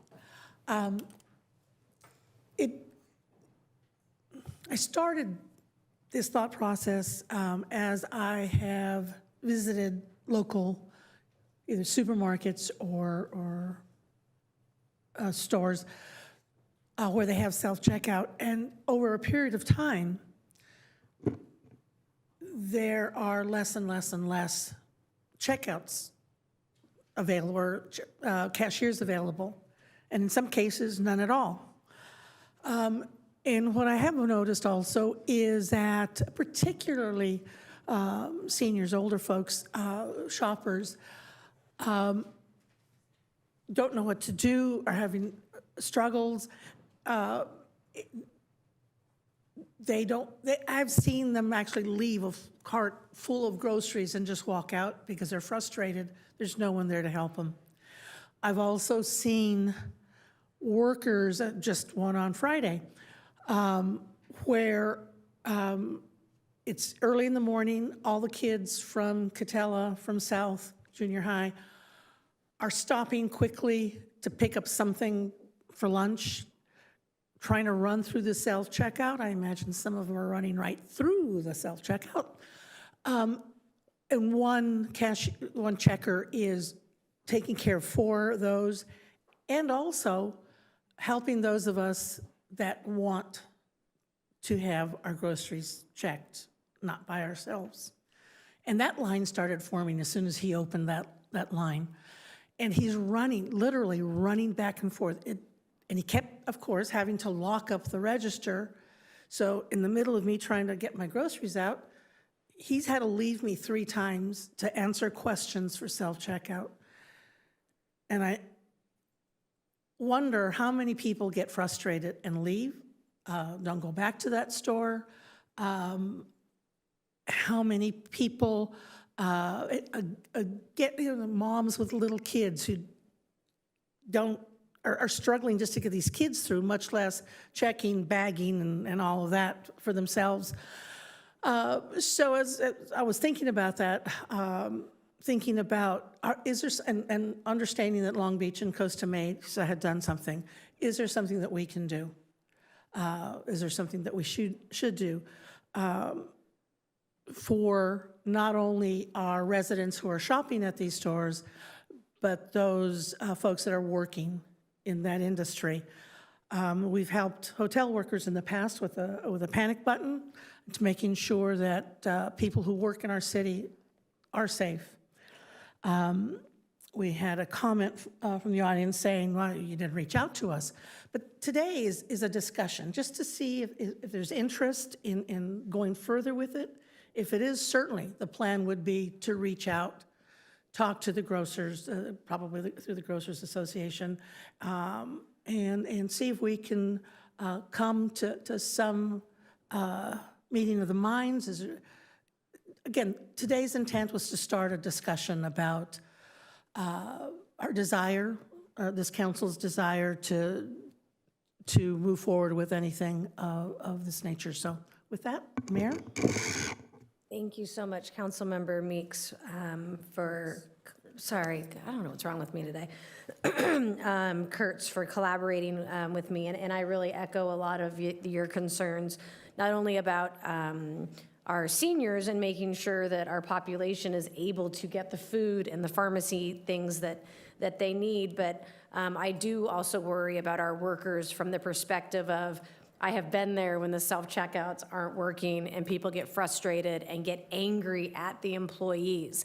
So to the speaker's comment, I'm not as concerned that we're asking employees to become de facto law enforcement officers and stop shoplifting. I'm worried about them being verbally assaulted by customers because the machine doesn't work. And I can say, as someone that, kids are in high school and there's a Vons right across the street, and there are security guards at both doors just trying to stop people from taking probably energy drinks. I don't know what they're doing. So there is a ton of retail loss, or else we wouldn't have such heightened security officers that are in our grocery stores. So that just doesn't make any sense. I've seen people weigh 1 banana and then put 4 in their bag. I mean, it's just, that's neither here nor there. That's an ethical decision that person has to make. But when it comes to protecting our workers and some of the aggression and confusion and pressure that comes from trying to staff 2 lanes while you've got 4 self-checkouts, I just really think we need better protections around those workers. So thank you for getting this ball rolling. Councilmember Meeks, and then Councilmember Rubalcaba.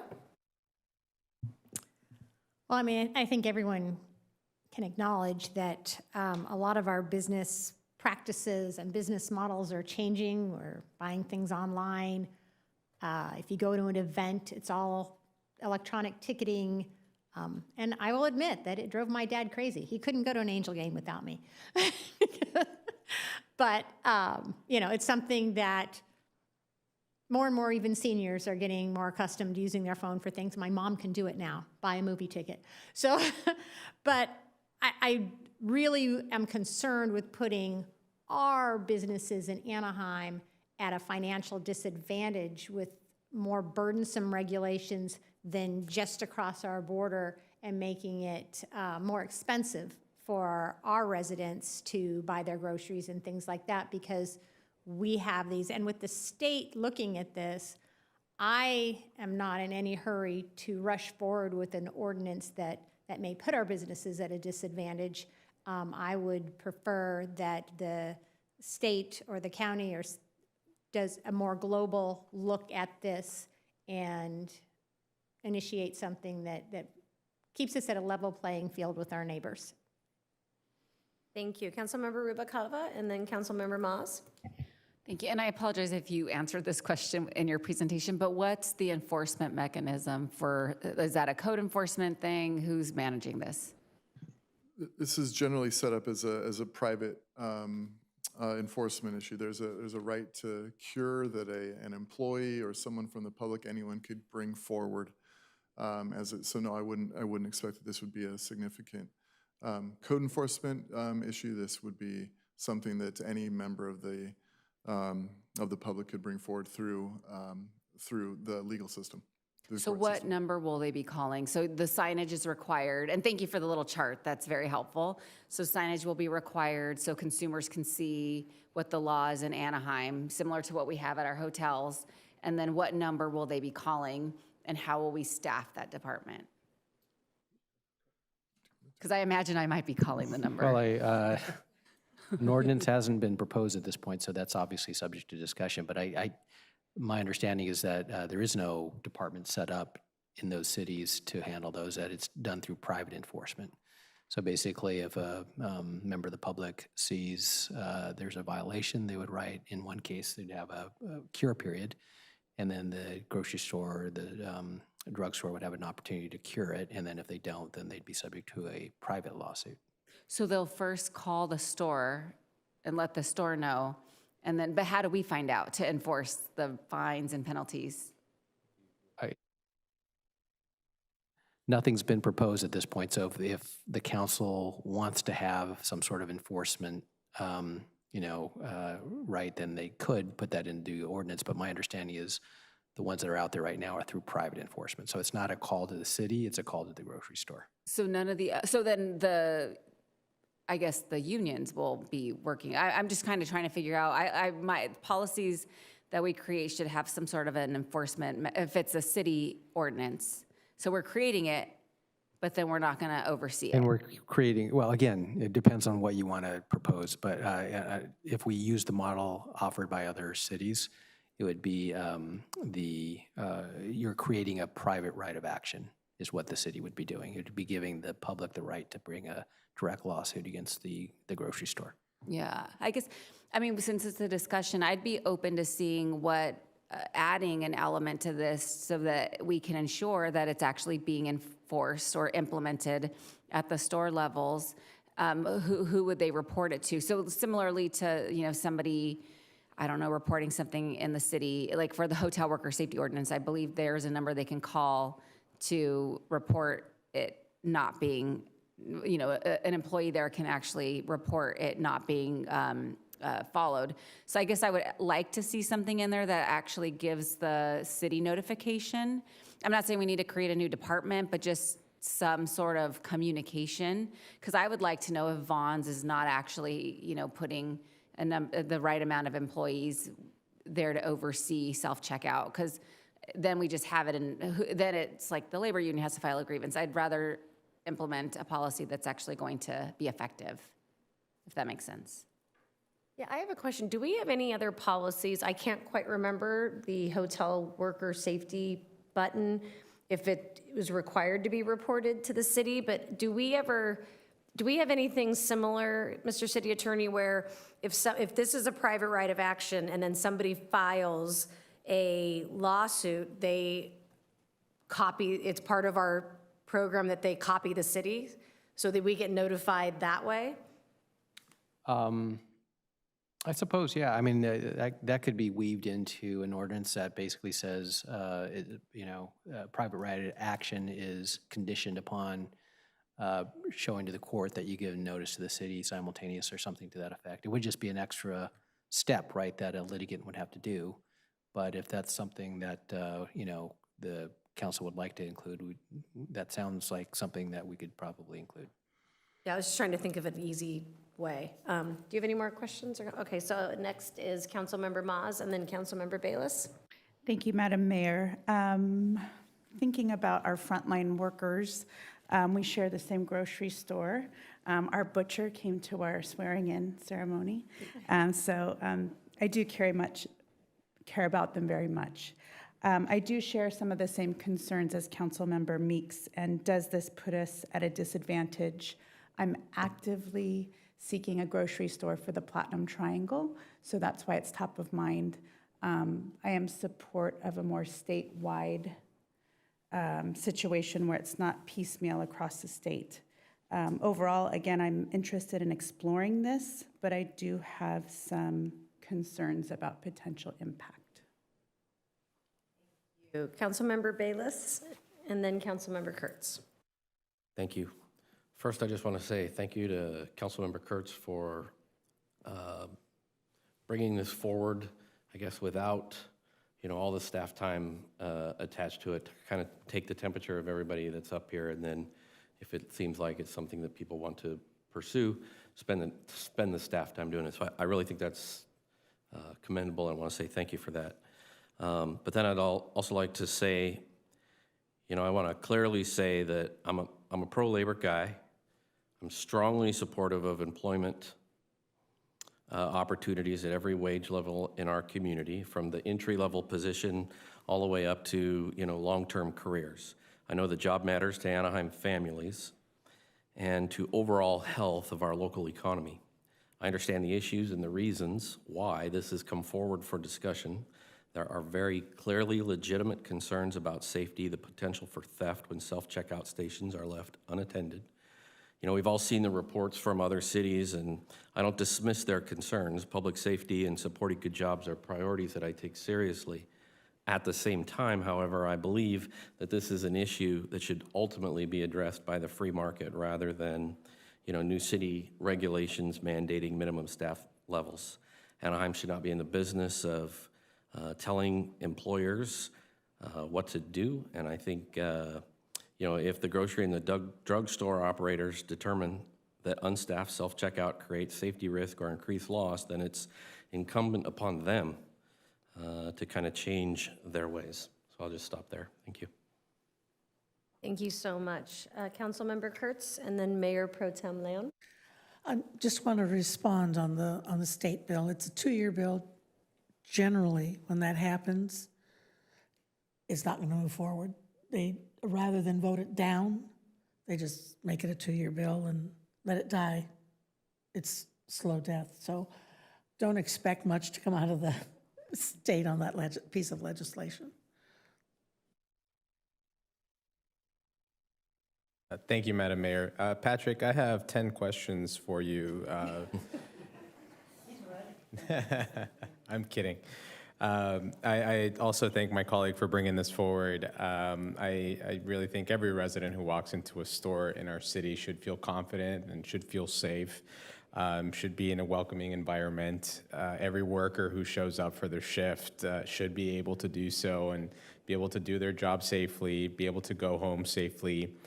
As self-checkout has really become a standard across the city, a standard feature of retail, it really prompts questions that I think are worth asking about the experience of our residents, about the conditions that many workers in our community face, and what our role as a city should be in making sure that everybody is safe, that both the workers and the residents that rely and what these stores offer, that both of them are protected.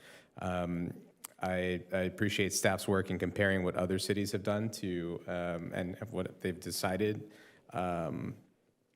to address these questions through policy. And I do think there is a meaningful role for our city to play in making sure that these environments are safe, that they are accessible, and that they're fair for the workers who keep them running and the residents who do depend on them. So I do look forward to continuing this discussion, to bringing something back that's reflective of both the urgency of the issue as well as our commitment to getting it right. And overall, it's about the safety and working conditions of our workers, but as well as the safety of our residents that rely on these stores to provide for their families. Thank you. Councilmember Meeks? So if we're are going to bring back something, I mean, I don't see the safety issue. And so if we're going to bring back information, I would like some facts and statistics about what are the safety issues. The store is staffed. You mentioned security guards at the gate. I'm confused on the safety issues and where that plays in here. So I would like some data on that, if that is one of our reasonings for implementing something. Yeah, and I agree. And one of the things that I've just seen happen, so it's anecdotal, is, you know, people buying alcohol in the self-checkout lanes that are clearly not supposed to be buying alcohol, but if it's in the bag and no one knows it, no one's gonna card them. Like if you try to do it. I think they're stealing it, because if I try to buy alcohol at Oh, no, Target, they're definitely stealing it. Yeah, it doesn't let me buy it at the self-checkout line. I was looking out and trying to be like, well, what is the amount of retail loss that goes on? But I don't know an organization's gonna put that facts out there and saying, oh, this is how much money we're losing, or like, this is how much alcohol and tobacco gets stolen from our stores. I was trying to, because I agree, I was trying to kind of look at that, but it's not the easiest information to garner. But I agree, I think we should try to make fact-based decisions whenever possible. All right, thank you.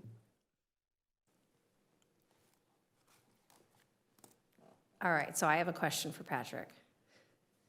So 2 trains are on parallel tracks, 330 miles apart, one going 85 miles per hour and one going 65 miles per hour. How long until they meet?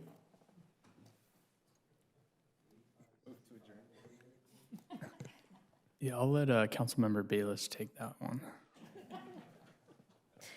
I'm kidding. It's 2.5 hours. So without any further questions or comments, oh, sorry, Councilmember Bayless? I'm going to piggyback onto Councilmember Meeks' comment.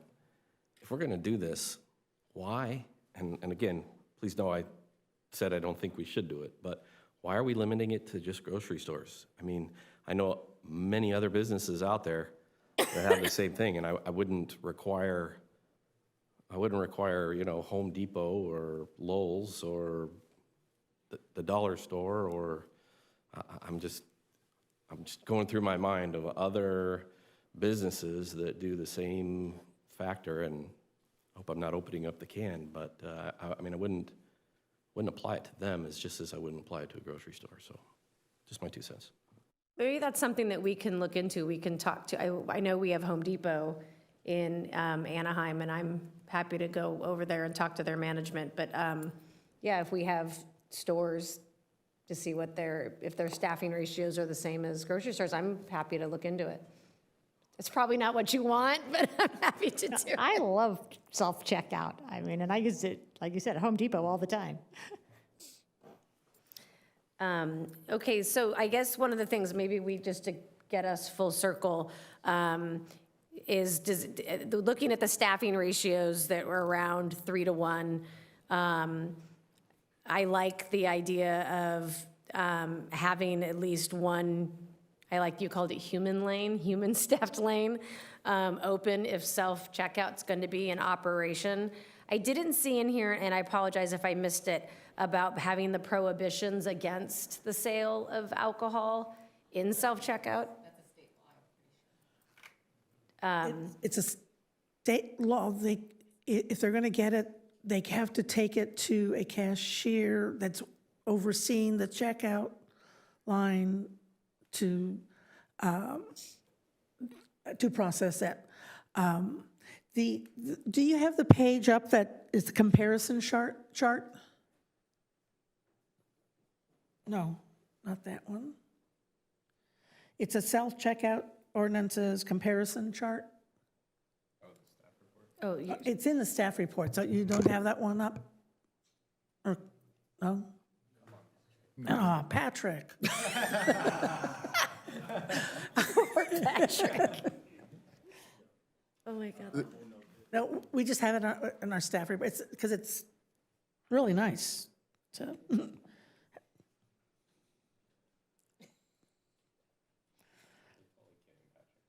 yeah, I know. I don't-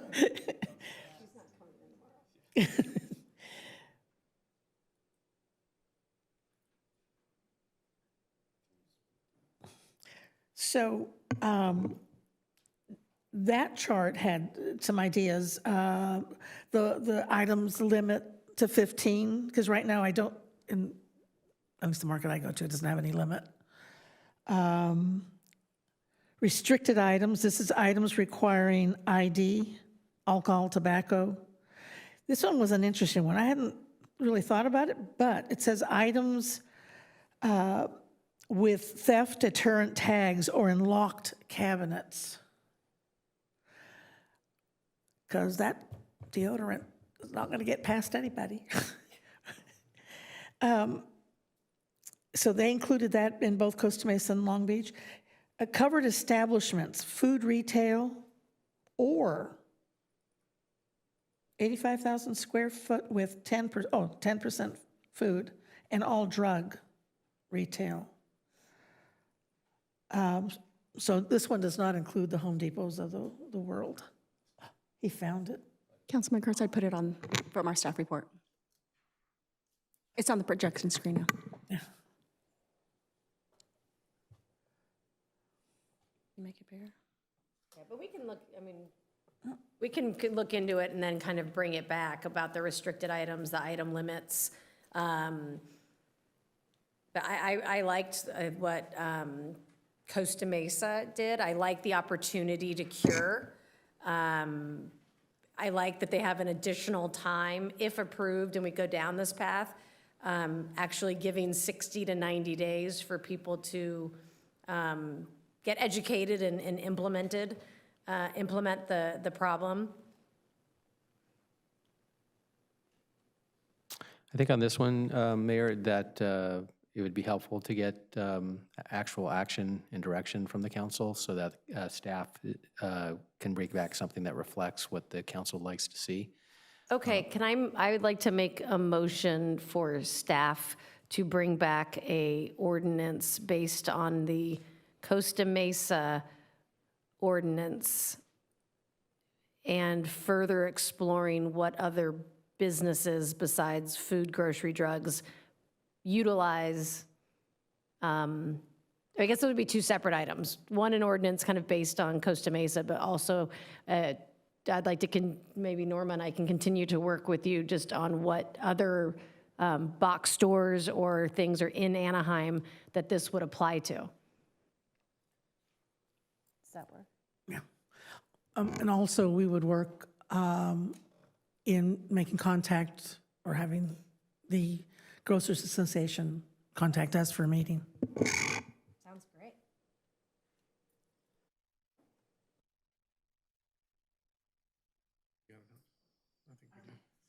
Okay, so we have a motion and a sec, so I couldn't remember. Please vote. Are we voting on this, or? Yeah. Yeah. Or is it just asking staff to come back with? A Costa Mesa like ordinance with also a discussion about the reach of the ordinance and what other businesses it might apply to.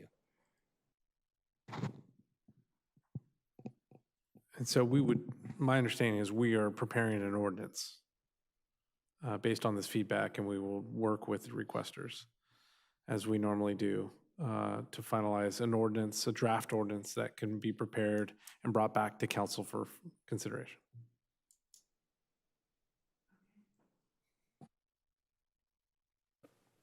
Please vote. The vote is 5 ayes, 2 nays, nays by Councilmember Bayless and Councilmember Meeks. Motion carries. Thank you. So I know we went a bit out of order in that we did item 10 at the earlier part of the meeting. So I believe now we have the closed session report. Mr. City Attorney, do you have anything to report? No, Madam Mayor, no reportable items. And we have no non-agenda public speakers. So we are going to move to the future agenda requests by council members. I wanted to put two things, kind of get guidance on two items. One of the things that was brought up to me during the Dad Miller golf discussion was the caveat that we have more options if we annex the county island. And I know that's been done in the past, and it hasn't been successful, but it hasn't been done in a while. I wanted to put something on an agenda to just walk us through what that process looks like, who votes on it, obviously the people in the county island. What would that look like for the city if we have any of that information from the last time we went through it? And this isn't an emergency, but I would like to go through that process, because I do get asked about it quite often by people that think they're residents of Anaheim, but they are not voting for their elected government. And the second thing I wanted to explore with the city attorney is something that came up in I read the article this morning in the, I believe it was the LA Times, about the Angels organization dropping Anaheim from their name and filings, which I believe is a violation of our current contract. So is that something that we would need to bring back in closed session? The way you worded it, yes. It sounds like it would be a potential litigation item. Okay, So we can- thank you. We could agendize it as such. Okay, thank you. I'm not sure if these are left over from the prior item, so give me grace. Councilmember Kurtz? Thank you. As the city, as Visit Anaheim was planning future, one of the things they really relied on was going to be World Cup. It's going to be a boom to our city. That has fallen by the wayside for several reasons. One was primarily is the draw that LA got. But as I've talked to them about that, they also have other conventions that have to do with sports. And could we have somebody from Visit Anaheim come next month? It doesn't have to be this month. Next month is good, or even the month after, to talk to us about what they're doing specifically to bring sports-themed conventions in. They are moneymakers, and I want to make sure they're really taking advantage of that area. Thank you. Councilmember Rubalcaba, and then Councilmember Meeks. Thank you. I'd just like to request to bring in Alexa Smith from Orange Lutheran, who's an Anaheim resident, to recognize her achievements at the state level. And then I'd also, a couple things. Our interim city manager, it would be great if you can come back and give us an overview of just some of the things that you'll be working on as you're moving the initiatives forward in your interim role. I know we had a lot of things that are on this chart that our previous city manager was working on, and I just want to make sure that we're not losing sight of some of those. So if you can come back, that would be amazing. And then I know that we talked about revenue generating opportunities, and we as a council gave some direction as to what to come back with. I think Uber fees were one of them. If we can get an update on that, I think it's probably timely, because if anything has to go onto the November ballot, I think we have till August. So if we can get that update, that'd be great. Thank you. Councilmember Meeks, and then Councilmember Maas. I'd like to bring in Sydney Tran for recognition. She just won the Orange County Spelling Bee for the second year in a row and is going to be representing Orange County in Washington, D.C. with the Spelling Bee. She's from El Rancho Middle School. So, yeah, spelled charcuterie, as I would spell it, cheese and crackers.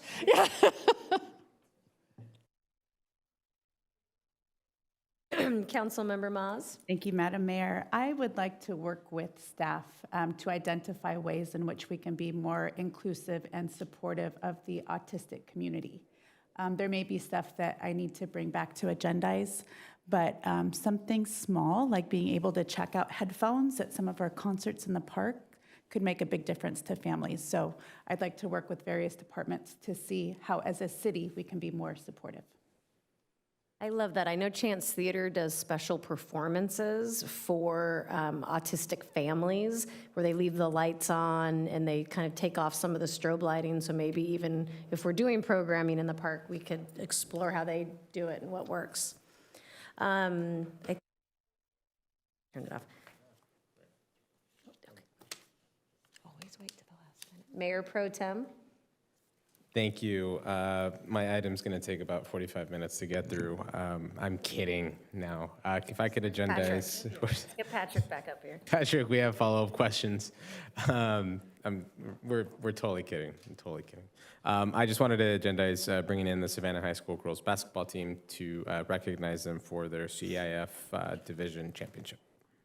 Thank you. With no other business before this council, we stand adjourned until March 24th.